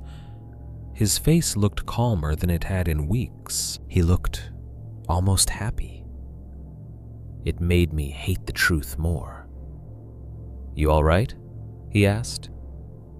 "Yeah," I lied. Dad's gaze narrowed slightly, not in accusation, but in the way fathers have of seeing through the shape of their child's posture. He set the mug down. "Why are you keeping it?" he asked softly. The question hit me like a hand on my chest. "What?" I managed. Dad's eyes held mine. They were tired and sharp at the same time. "The stone," he said quietly. "The dirt." My stomach dropped. He knew. He had known the moment I hit it, or he had seen it in my face the way I'd seen fear in his eyes without words. I opened my mouth. No answer came out. Dad looked away toward the pond-facing window. His jaw tightened. He didn't say, "Because it's proof." He didn't say, "Because you're scared." He didn't say anything else at all. He just asked again, almost gently, like he was trying to understand me and himself at the same time. "Why are you keeping it?" And in that question, I heard the deeper fear underneath his calm. Not the fear that the woods could reach into the cabin. The fear that I was starting to do what he did. Hide evidence, carry rituals, live smaller, and pretend it was normal because admitting otherwise would feel like opening a door. Dad's question, "Why are you keeping it?" sat between us for the rest of the afternoon like a third person in the room. I tried to act normal through dinner. I tried to talk about cabin logistics, about groceries, about whether we should buy a better doormat. Dad answered in short phrases, his eyes drifting to the windows too often. The mason jar was still hidden in my duffel upstairs, but I could feel it like a weight under my skin. Proof. Or bait, I couldn't decide which. That night we didn't drink beer on the porch. We didn't stand looking at the pond. We moved around each other, like two men sharing a space that had rules neither of us wanted to say out loud. Dad went to bed early again, but he didn't fall asleep right away. I could tell by the way the house stayed too quiet. Not night quiet, held quiet, like the cabin was listening to whether we would fight. I stayed in the living room with a dim lamp on, scrolling my phone without actually reading anything. The service was weak, but enough to load search results in bursts if I waited long enough and held the phone at the right angle near the window. I don't know what pushed me to do it. Frustration, maybe. The human need to label a thing so it can be handled. Or anger. Anger that my father had been reduced to leaving tobacco at the edge of his own land, like a man negotiating with a bully. Anger that I had been edited, manipulated, trained. I typed phrases into the search bar, like I was trying to make a world where the woods fit into a category. Tall, thin creature. Forest leads people astray. Missing time. Circle stones. Woods. Hooded figure. Too tall. Folklore. Pressure. Air. Thick. Woods. The results were garbage at first. Creepypasta, Reddit threads, a dozen different names for the same fear. But one phrase kept appearing in different places, always paired with the same vague descriptions. Tall, thin, lives in the forest, leads people astray, dislikes being spoken of. A label, a name. It was half real folklore and half internet myth, the way those things always blur online. People argued about the term, about where it came from, about whether it was respectful or not. Some insisted it was a specific cultural thing. Others used it like a horror monster archetype. I read too much. I let the label sit on my tongue, tasting it like a dare. Upstairs, Dad shifted in bed. The cabin creaked softly as it settled, a normal sound that felt staged. I whispered the first syllable to myself as a test, so quiet it barely existed. Nothing happened. No pressure pulse, no flicker, no slam from the porch. I told myself, see, it's just a word. You're not summoning anything. Then, because I'm apparently the kind of man who touches a hot stove just to prove it's hot, I said it louder. Not shouted, just spoken. Stick. The air changed. It wasn't subtle. It wasn't in my imagination. It was immediate and physical, like someone had slammed a heavy, wet blanket over the cabin.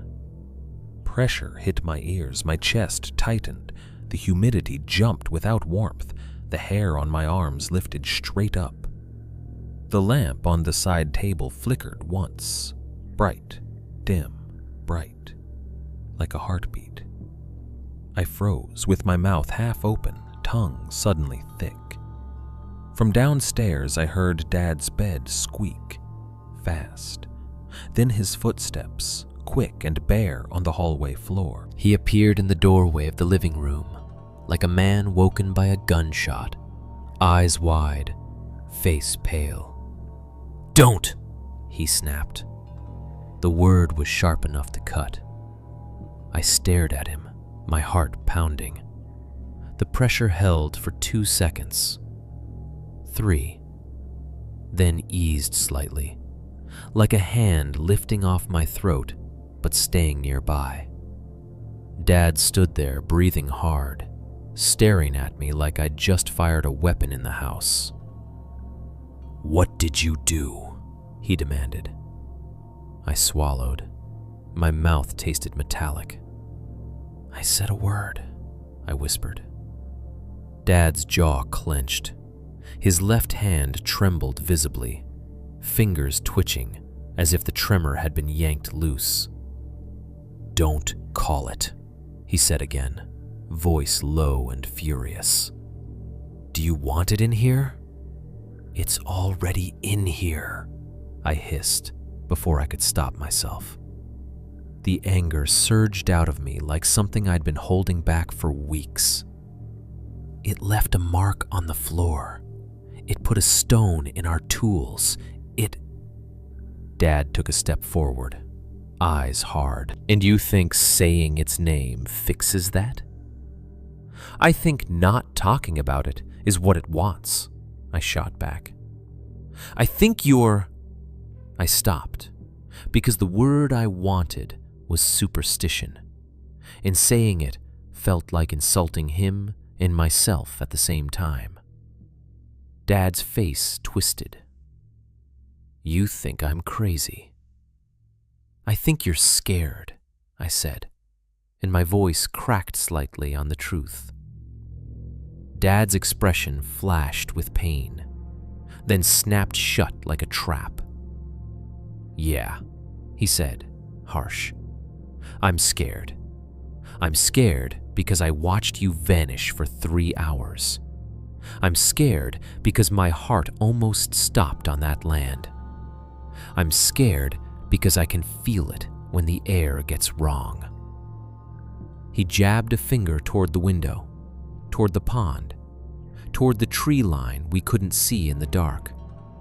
And I'm scared because you still think this is something you can solve by being louder. The words hit me harder than I expected. I opened my mouth to argue, but the cabin creaked softly and the lamp flickered again just once, like the house was listening to our voices and responding. Dad saw it too. His eyes darted to the lamp, then back to me. "We don't do that," he said, voice shaking now, not with anger, but with something deeper. "We don't test it. We don't dare it. We don't—" He stopped, breathing hard, and I realized he was on the edge of a panic response. His chest rose and fell too fast. I forced myself to lower my voice. "Dad," I said, trying to pull us back from the cliff. "I'm not trying to dare anything. You just want control," Dad snapped. "You want to be the man who names it, labels it, beats it, like it's a carpentry problem. And you want to be the man who bows," I said, and as soon as the word left my mouth, I regretted it. It sounded cruel. Dad flinched like I'd hit him. Then his face hardened. "I want to be the man who keeps us alive," he said. Silence fell between us, heavy and charged. The pressure in the air remained, faint but present, like a storm front sitting over the roof. I could hear the mini-split hum. The cabin's wiring ticked softly. Outside, the woods made no sound at all. No insects, no pond movement, nothing. It felt like the world was holding its breath to hear what we would say next. Dad spoke first, quieter now, voice rough. "You think I like it?"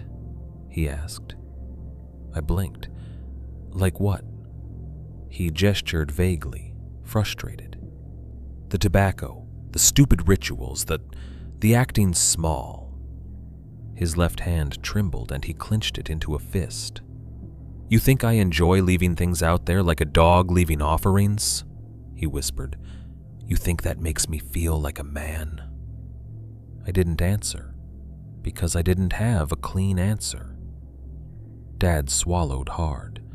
His eyes looked shiny in the lamplight. "I didn't start doing it because of stories," he said. "Not really. I started doing it because I noticed something." My stomach tightened. "What?" Dad looked away toward the hallway, then back at me. His voice dropped even further, like he didn't want the cabin itself to overhear.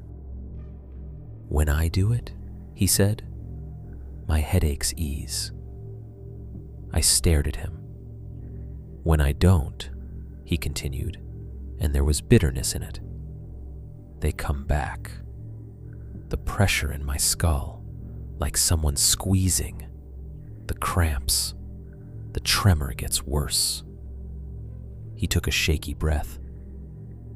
At first, I told myself it was coincidence, placebo, anxiety, whatever. Then it kept happening. He held my gaze. "I tested it," he admitted, and the confession sounded like shame.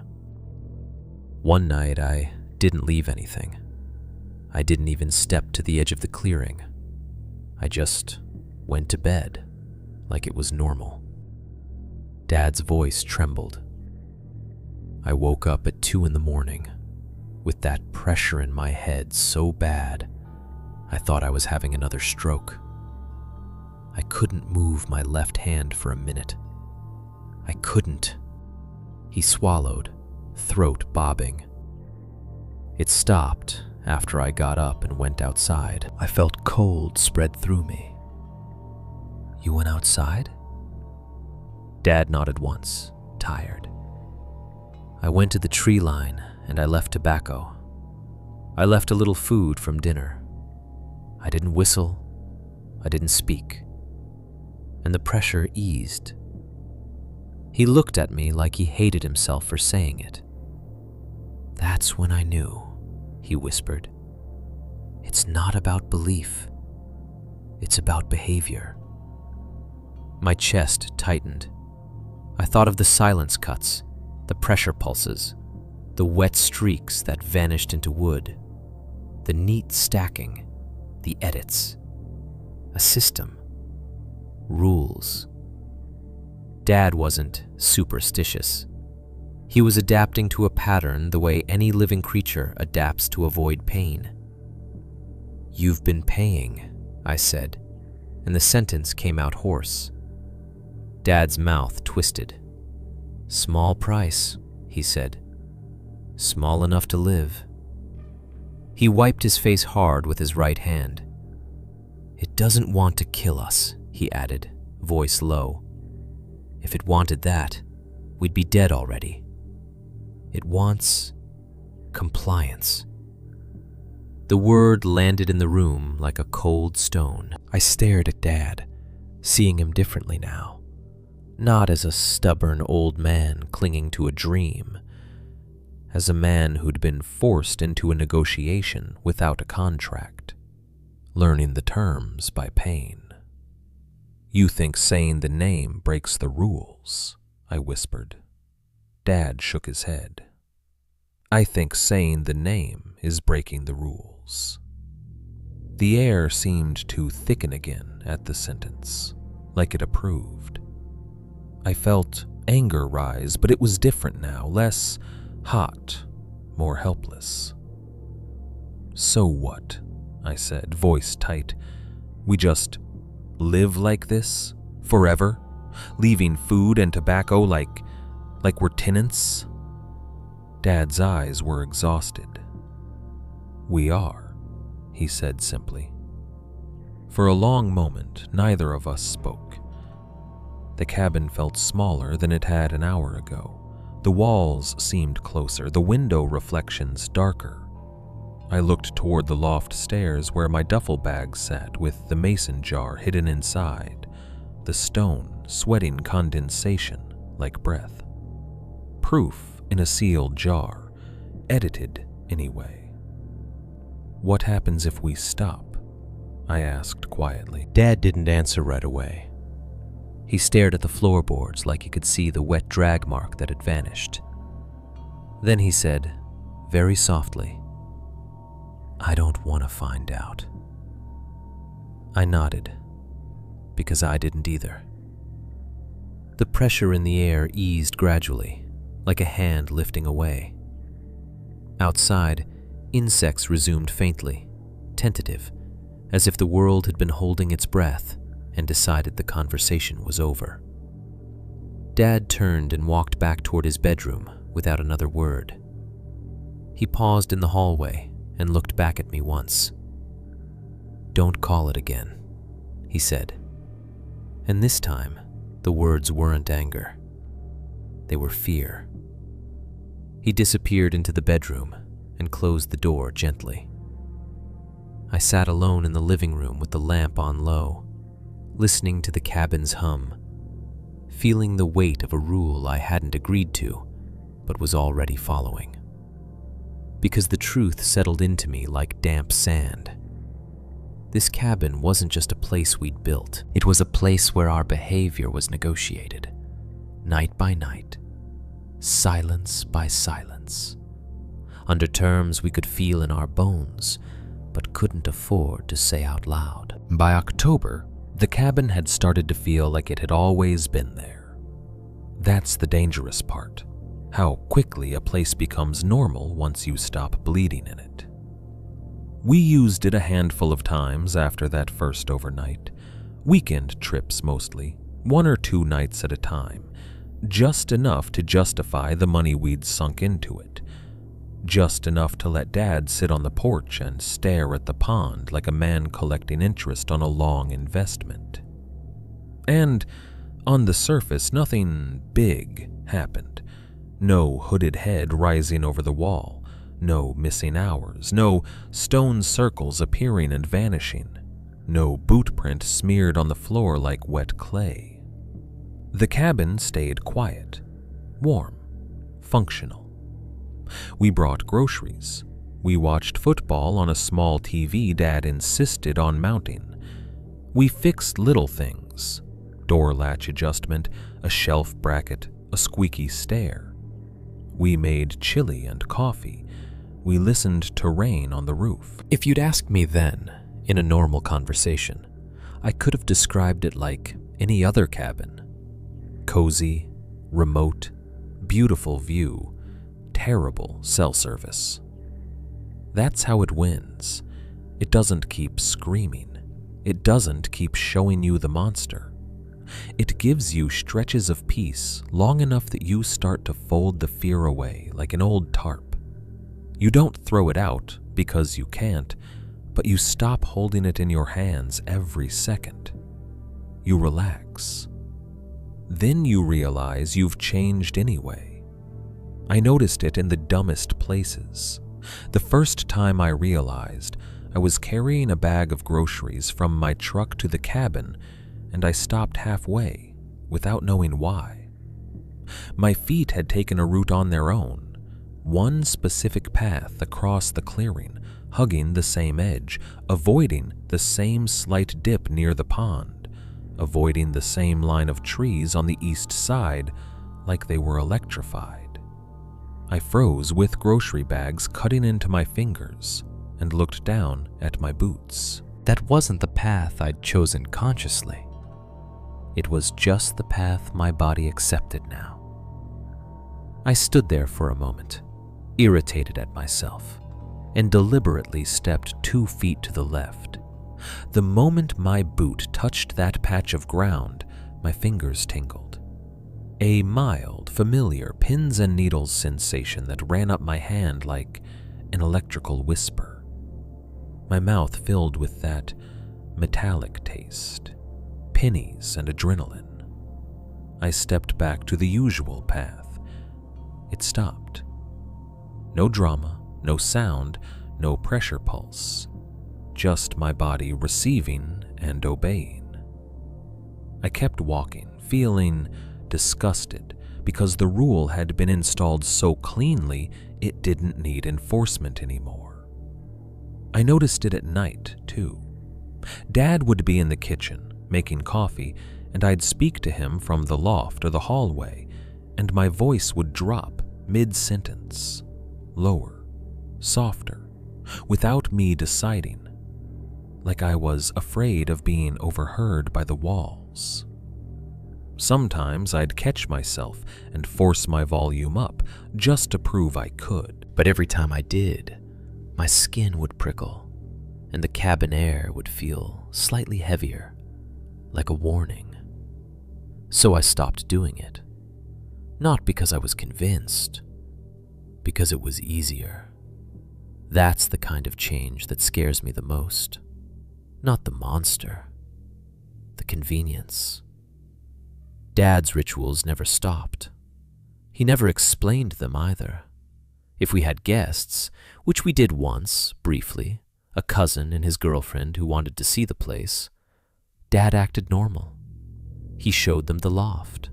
He bragged about the view. He made coffee and told stories about building. He never mentioned missing tools or fog chases or the hospital scare that had ended his part of the labor. But I watched him at dusk. While our guests were inside, laughing at something on the TV, Dad slipped out onto the porch and walked to the edge of the clearing. He didn't announce it. He didn't call anyone to watch.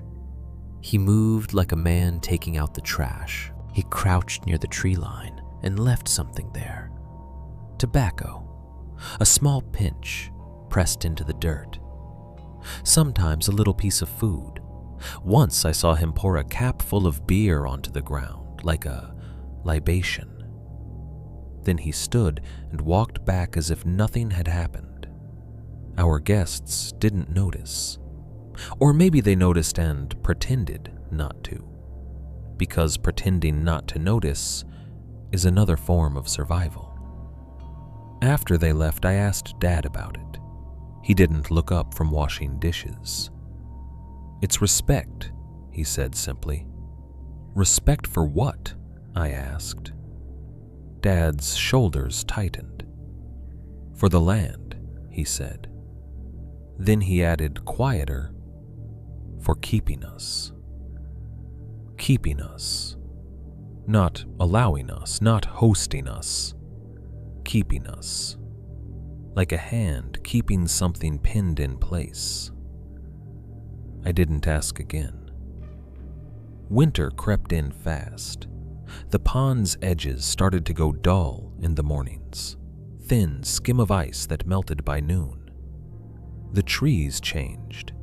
The woods smelled different. Less sap, more wet leaf rot. The air had that sharpness that makes you breathe deeper. We went out one last time before real cold settled in. A weekend in mid-November. Dad wanted to close it up for winter, drain the water lines, set mouse traps, make sure everything was safe. He said safe the way you say it when you're trying to convince yourself. The drive out was quiet. Dad's health had stabilized. He still had tremors, he still got headaches sometimes, but he hadn't had another cardiac event. He credited the meds and the doctor. He didn't mention the tobacco ritual. He didn't mention the rules. I noticed he carried the cigarette carton anyway. We arrived Friday evening, just before sunset. The cabin looked good under the gray sky. Roof line sharp, porch boards clean. We hauled supplies in. Dad turned the heat on. The cabin warmed up fast. We made an easy dinner and watched a game on low volume. For a few hours it felt almost peaceful. That's when I made the mistake of thinking we were past it. I went to bed that night without checking the locks twice, without scanning the porch for wet streaks, without listening to insects like they were a heartbeat monitor. I slept deep until the sound that woke me was so familiar my body sat up before my brain caught up. 3 taps. Tock, tock, tock. Not from the front door, not from the porch. From inside the wall, exactly like the first night, before the cabin had walls, before we'd built anything tall enough to hide behind. The taps came from the side of the loft, near the beam where the roof line met the wall. A knuckle rap sound, patient and precise. My heart slammed once, hard. I sat up in the dark loft, frozen, listening. The cabin was warm. The mini-split hummed softly. Dad snored faintly downstairs. The taps did not repeat immediately. They didn't need to. My whole body recognized the pattern. A reminder, not an attack. A prompt, not a chase. I lay still for a long moment, fighting the urge to wake Dad, fighting the urge to call out, fighting the urge to pretend it didn't happen. Then, because I still hadn't fully learned the lesson of not responding, I reached for my flashlight. It was on the small loft shelf beside the mattress. I clicked it on. The beam cut a narrow tunnel through the loft darkness. Nothing moved. I climbed down the ladder slowly, each rung creaking. I could feel my pulse in my fingertips. The metallic taste flooded my mouth again, faint but present. Downstairs, Dad shifted in his bedroom but didn't wake. I moved quietly through the living room and toward the front door. I stopped with my hand on the deadbolt. For a second I hesitated, remembering the rule. Checking is answering. But another part of me, the stubborn part that had chased the hoodie, still wanted proof, still wanted a clean image I could hold on to. I unlocked the door and stepped onto the porch.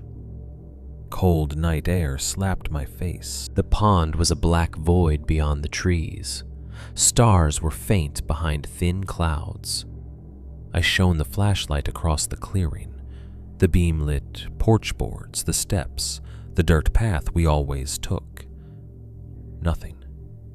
I swept the light toward the tree line. The beam reached the first trunks and then died. Not like the batteries were low. The flashlight was strong. It should have cut deep into the woods. Instead, the light seemed to flatten. It illuminated a shallow cone and then stopped, swallowed by darkness that looked thicker than normal night darkness. It was like shining into fog that wasn't there. Like the woods had grown a curtain that absorbed light.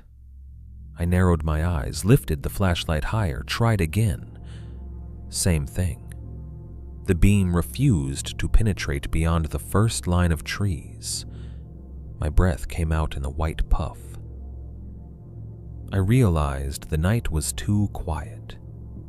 No insects, no pond movement, no wind in branches, just the soft hum of the cabin behind me and my own breathing. I stood there on the porch, flashlight shaking slightly, staring at the tree line where the light died. And the thought that slid into my mind wasn't, "What is it?" It was, "It's still here." It had never left. It had simply waited until I started living like a man who thought he was safe. I should have gone back inside after the flashlight beam died at the tree line. That was the clear warning, the clean boundary. The woods saying, "That's far enough." But the part of me that still wanted a story I could control, the part that wanted to catch it, name it, frame it, kept me on the porch with cold air in my lungs and my hand clenched around the flashlight. I stood there longer than I should have, sweeping the beam back and forth like a metronome, testing the darkness again and again, as if repetition might change the rule. It didn't. The light kept dying at the same invisible line, as if the air beyond the first trunks had become thick enough to swallow it. I lowered the flashlight and listened. The cabin behind me hummed softly. The mini-splits fan, the faint electrical tick of a thermostat cycling. Those sounds felt small and domestic against the silence outside. I could hear my own breathing. That was it. No insects, no pond slap, no wind, just my lungs and the quiet. A pressure rolled over me. Not all at once, not like a hand grabbing my throat. It came like a wave, slow and heavy, starting at the tree line and moving across the clearing until it reached the porch. When it hit me, my skin prickled. The air felt humid without warmth. My ears muffled slightly, like I'd stepped into a room with thick carpet and heavy drapes. I froze. The flashlight trembled in my hand. And then I saw it. At first, it was only a darker dark among darkness, a vertical shape at the edge of the yard where the cleared area met the woods. My brain tried, automatically, to interpret it as a tree trunk. But it was too straight, too even, and it stood in front of the trunks, not behind them, occupying the space between open clearing and forest like it owned that boundary. A hooded shape, not clearly, not enough to point at and swear in court. It was more like the suggestion of a hoodie, shoulders narrow, head covered, a silhouette that looked human until you paid attention to its proportions. It was too tall, too still. The stillness wasn't standing still. Animals stand still. Humans stand still. This was something else, a stillness that felt deliberate, as if motion would be a favor it didn't need to grant. My mouth went dry. I lifted the flashlight and aimed the beam at it. The light hit the first line of trees and flattened again, refusing to travel far. The shape at the boundary remained in dimness, not fully illuminated, like it existed in a pocket the beam couldn't enter. I lowered the flashlight and raised my phone with my other hand. My fingers were numb, tingling faintly. The screen lit my face with cold blue. I opened the camera app and pointed it toward the tree line. The image on the screen showed the clearing, the porch steps, the dark outline of trees, the flashlight beam's weak cone, the black beyond. I tapped the screen where the shape should have been. The camera hunted focus, pulsing in and out like a slow blink. It refused to lock. The woods blurred, the porch boards sharpened, the trees blurred again. I held my breath and tapped again, harder, like force would help. The phone's focus box flashed, then disappeared. The shape at the edge of the yard remained a darker smear in the darkness, present enough to register but not enough to capture. I hit record. A small red dot appeared on the screen. For a moment I felt stupid hope.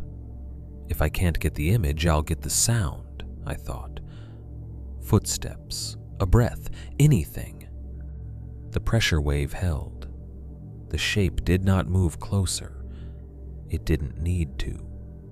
It simply occupied space the way a fence occupies space.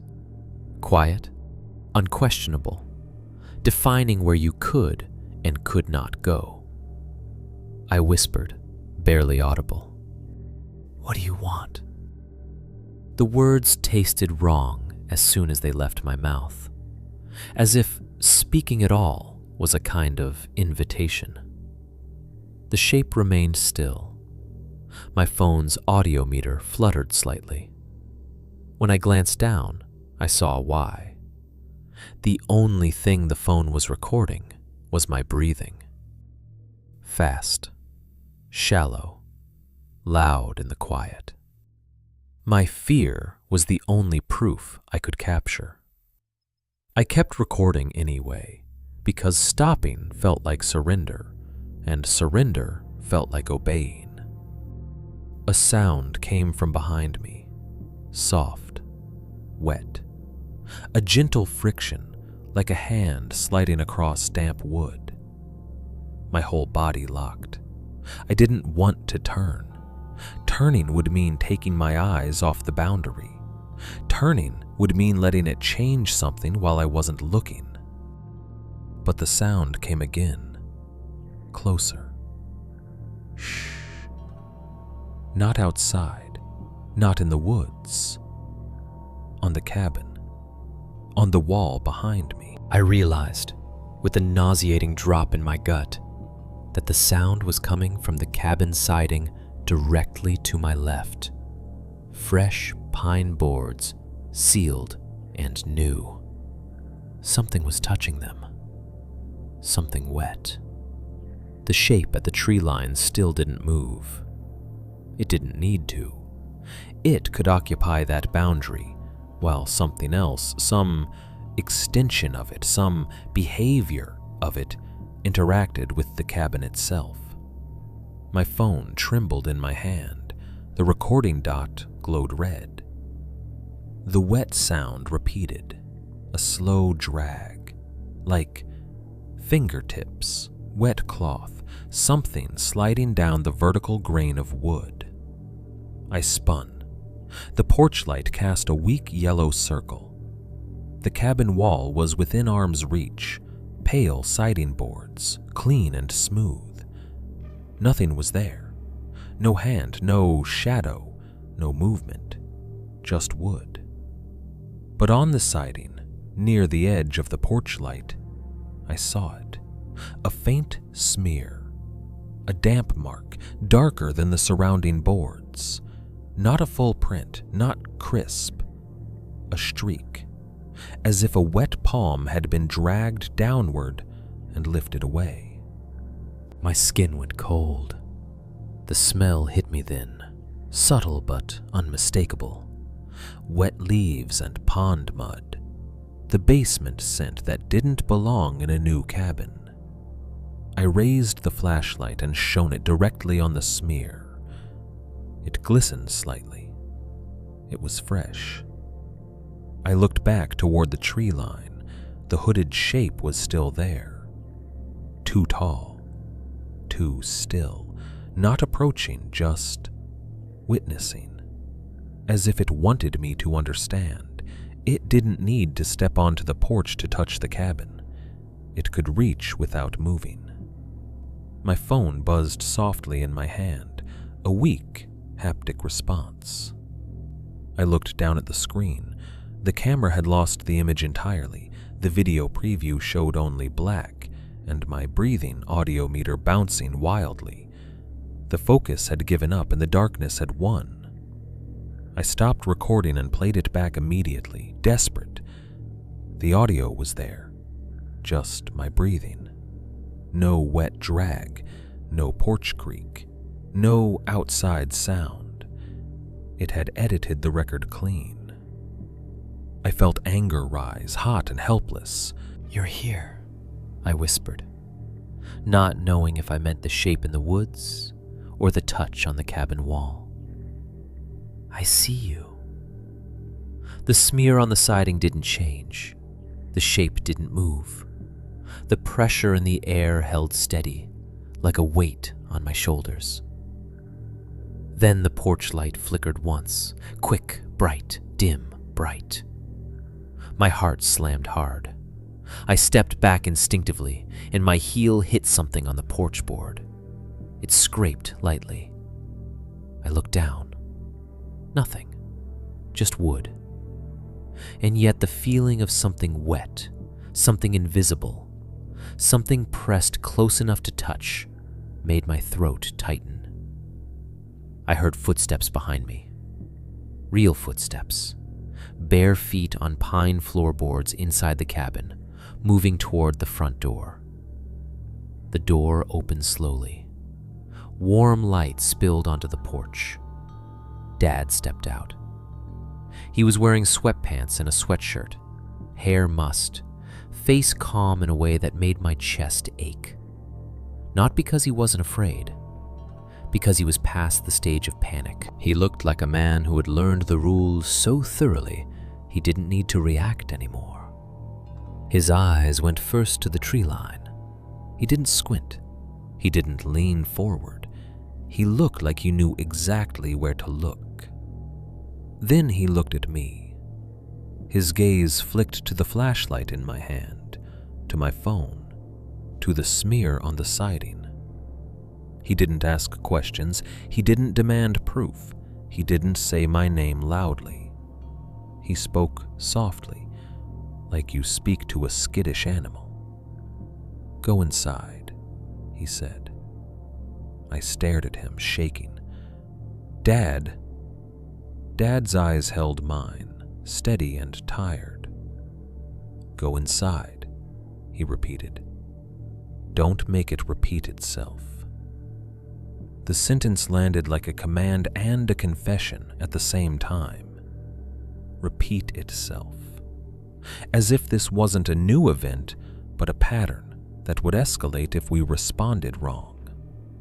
I glanced toward the tree line one last time. The hooded shape was still there, darker than the darkness, occupying the boundary. It hadn't moved. It didn't need to. It had already made its point. I backed toward the open door slowly, never taking my eyes off the yard until Dad stepped slightly in front of me, blocking my view like a father shielding his kid from something he couldn't fight. Inside, the cabin felt too warm, too bright, too small. Dad closed the door gently, then locked it with a click that sounded loud in the silence. Neither of us spoke.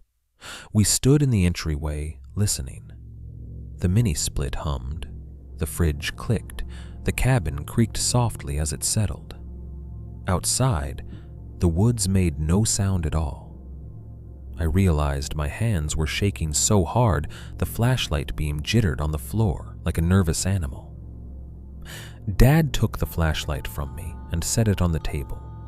Then he looked at me with a calm that felt earned in blood. And I understood the peak of it, not the sight of a tall shape, not the smear on the wall, not the failed recording. The true horror was Dad's composure. He wasn't surprised. He wasn't outraged. He was trained. And he was teaching me, in the quietest possible way, how to behave so the cabin stayed standing and our bodies stayed ours. For now. Inside, the cabin felt smaller. That sounds ridiculous. Walls don't shrink, ceilings don't lower. But that's what it felt like after Dad closed the door. The warmth that had been comforting an hour earlier now felt like breath held in a sealed mouth. The light from the kitchen leads looked too gentle, too domestic, like a blanket thrown over a body. Dad moved through the living room without urgency. He didn't pace. He didn't check windows. He didn't grab a weapon. He walked to the table, pulled out a chair, and sat down like this was weather that had rolled in and would roll out if you waited long enough. That composure made me furious. Not at him exactly, at what it had done to him, at what it had done to both of us. I stood near the entryway, shaking so hard my shoulders ached. My hands wouldn't stop trembling. I could still see the tree line in my mind, the place where the flashlight beam died, the hooded vertical shape occupying the boundary like a rule made visible. I opened my mouth and no words came. My throat was thick with adrenaline. Dad looked up at me calmly. "Sit," he said. "I'm not sitting," I snapped. Dad's eyes didn't harden the way they would have a year ago. They stayed tired, sad almost. "Then breathe," he said. "Quiet." The last word wasn't advice, it was instruction. That's what broke me. I slammed my fist onto the table hard enough to rattle the mugs. "This is insane," I hissed. "You're acting like this is normal." Dad flinched slightly at the noise, then glanced toward the walls as if listening for a reaction. "Lower your voice," he said. I laughed once, sharp and ugly. "You hear yourself? You're telling me to lower my voice in my own cabin like it's going to—" Dad's gaze snapped to mine, and there it was, a flash of anger, not pride, not stubbornness, fear. "Because it will," he said, very quietly. The sentence sat between us, heavy. I wanted to argue. I wanted to demand proof, demand logic, demand that Dad stop living like a man negotiating with an invisible landlord. But I had proof. I'd seen the smear on the siding. I'd felt the pressure wave. I'd watched my phone fail to record anything but my own breathing. I'd watched the porch light flicker like a blink. I lowered myself into the chair across from Dad because my legs finally decided to stop holding me up. Dad sat with his hands folded on the table, looking at the wood grain like it was something he could read. "You went outside," he said after a moment. I didn't answer. "You didn't have to," he added. "I had to know," I snapped. Dad shook his head slowly. "No," he said. "You had to respond." The words stung because they were true in a way I hated. My brain had framed it as courage, as taking control. But it hadn't been control, it had been compulsion. The same compulsion that had made me chase the hoodie in the fog. the same compulsion that had made me say the name out loud. "I'm not going to live like this," I muttered. Dad looked up. "Then don't," he said simply. I stared at him. "What does that mean?" Dad's mouth tightened. "It means you can leave," he said. "You can sell the land, you can lock the cabin and never come back. You can pretend it was a bad summer." His eyes held mine. "But you and I both know you won't." I wanted to deny it. I couldn't. Because the cabin wasn't just a building anymore. It was a story we'd paid for with fear and blood pressure and missing hours. It was Dad's dream, yes, but it was also a kind of proof. Proof that we could build something on land that didn't want us and survive. And survival creates attachment. We sat in silence. The mini-split hummed. The fridge clicked softly. The cabin creaked the way new buildings do, settling into temperature. Outside, nothing made a sound. Dad finally spoke again, voice low. "It didn't come closer," he said. "No," I whispered. "It didn't need to," Dad said. My stomach tightened. I thought of the smear on the siding, the wet drag sound that hadn't recorded, the way it could touch without stepping onto the porch. Dad's gaze drifted to the window. "That's the point," he murmured. "It doesn't need to chase. It needs to teach." Teach. The word made my throat go dry. I looked down at my hands on the table. They were still trembling. "It's not haunting," I said slowly, the thought forming in my mind like something surfacing from deep water. "It's conditioning." Dad didn't answer, but his silence was agreement. A system that rewards compliance with quiet. A system that punishes curiosity, volume, ego, and movement toward the boundary. A system that doesn't need a face, because a face would make it personal, and personal things can be fought. Systems can only be obeyed or avoided. I sat back in the chair, exhausted, and felt a cold clarity settle over me like the cabin air. After a while, Dad stood up and went to bed without another word. He moved carefully, like he didn't want to wake the house. I stayed at the table for a long time, staring at the wood grain. Then, because fear always eventually becomes action, I went to the storage closet and opened the tool bin. I didn't want to. I did it anyway. The lid lifted with a soft creak. My flashlight beam jittered across familiar shapes. Drill, impact driver, bits, fasteners, the replacement nail gun. And on top of everything, placed dead center with perfect alignment, was the black, wet stone. Not tucked in the corner, not hidden in sand. On top, like a paperweight, like a signature. It glistened faintly in the beam, wet in a room that was dry. My fingers tingled. Metallic taste flooded my mouth. I stared at it and felt something inside me finally snap into place. It wasn't leaving evidence for me to show someone. It was leaving evidence for me to handle, to move, to hide, to erase, to perform the correct behavior after seeing it. It wanted to see what I would do. It wanted to train the response. My throat tightened. I reached in slowly and closed the lid again without touching the stone.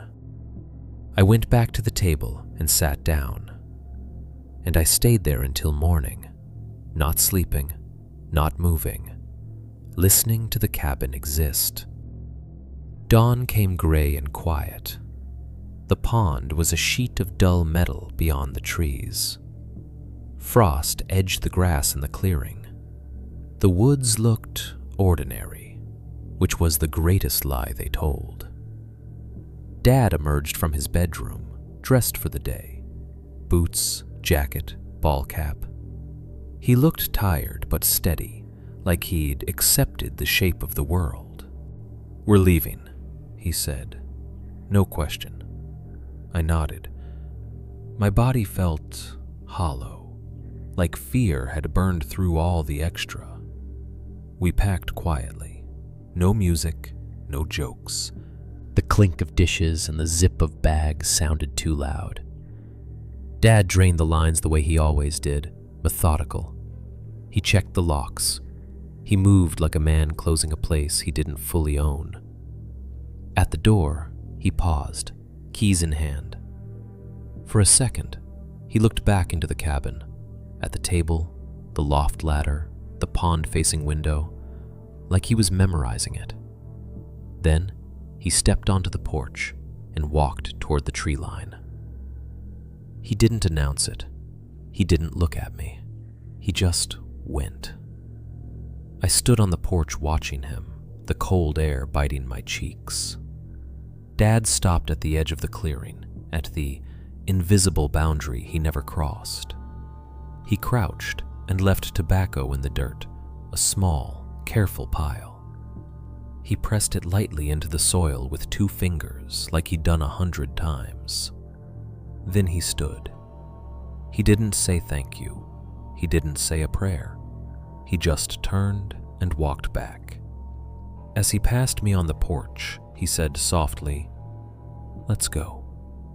I followed him down the steps, toward the truck. Halfway across the clearing, without thinking, I stopped near the spot where the ground dipped slightly, where my body had learned not to step. My hand went into my pocket on its own. I didn't even know what I was reaching for until my fingers closed around something small and hard. A screw. One of the leftover fasteners I'd been carrying for days, the kind you find in your pocket after a job and keep forgetting to throw away. I stood there with the screw in my palm, cold metal against skin. For a second, my mind screamed at me, "What are you doing?" But my body already knew. I walked 2 steps toward the tree line, not crossing, just approaching the boundary the way Dad did. I crouched, and I set the screw down in the dirt. Not tobacco, not food. A small piece of our work. A piece of the cabin. A token. I pressed it lightly into the soil with 2 fingers, mimicking Dad without even meaning to. Then I stood up and walked back to the truck. Dad didn't comment. He didn't praise me. He didn't look surprised. He just started the engine like this was the new normal. We drove away down the access road, tires crunching gravel. The cabin disappeared behind trees, swallowed by the woods. For a while, neither of us spoke. Then, at a bend in the dirt road, I glanced at the rearview mirror. At the edge of the clearing, near the tree line, there was a vertical shape, still as a post, too tall, too straight, too dark to be a trunk in that position. It didn't wave, it didn't follow, it just stood there, occupying space like a rule made physical. I kept driving. I didn't tell Dad I saw it. I didn't want to call attention to it. I didn't want to make it more real by putting it into words. By the time we hit the county road, the mirror showed only trees. Weeks passed. Life tried to resume its old shape. Work deadlines, grocery runs, bills, Dad's follow-up appointments. The cabin became something we mentioned to relatives. Yeah, it's great. Quiet out there. Dad's cardiac scare became a little incident. The rituals remained unspoken, but I carried the rule back with me. I noticed it in my apartment at night, in the way I lowered my voice when I left a voicemail, in the way I hesitated before saying certain things out loud, in the way I stopped whistling without ever deciding to. One evening, about 3 weeks after that last weekend, I was in my garage looking for a wrench. My toolbox sat on a shelf where it always had. I pulled it down, popped the latches, and lifted the lid. The smell hit first. Faint, damp earth. Basement smell. I froze. The garage was dry. Concrete floor. No water, no leaves, nothing that should smell like the woods.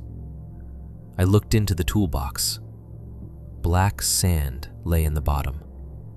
Not a pile, a thin line, as if it had spread, walked across the metal base like a trail. My mouth went dry. I reached in with trembling fingers and touched it. Grit. Fine.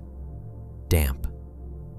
My phone buzzed in my pocket. I pulled it out, heart racing, and saw a notification for a new note draft, created automatically, no app open, no typing. The title was a string of numbers. Coordinates. The cabin's coordinates.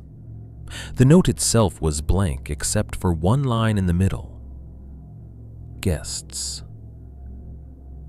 I stared at it until my vision blurred. My thumb moved without conscious thought. Delete. The note vanished. The screen returned to normal like nothing had happened. Only after it was gone did I realize what I'd done. I hadn't deleted it because I was afraid someone would see it. I hadn't deleted it because I wanted to hide proof. I deleted it because the action felt correct. Automatic, like closing a door you don't want open, like lowering your voice when you're being watched. I stood alone in my garage with black sand under my fingernails and the faint smell of wet leaves in the air. And the final truth settled into me, cold and simple. I didn't delete it because I was scared someone would see it. I deleted it because I knew it preferred me quiet.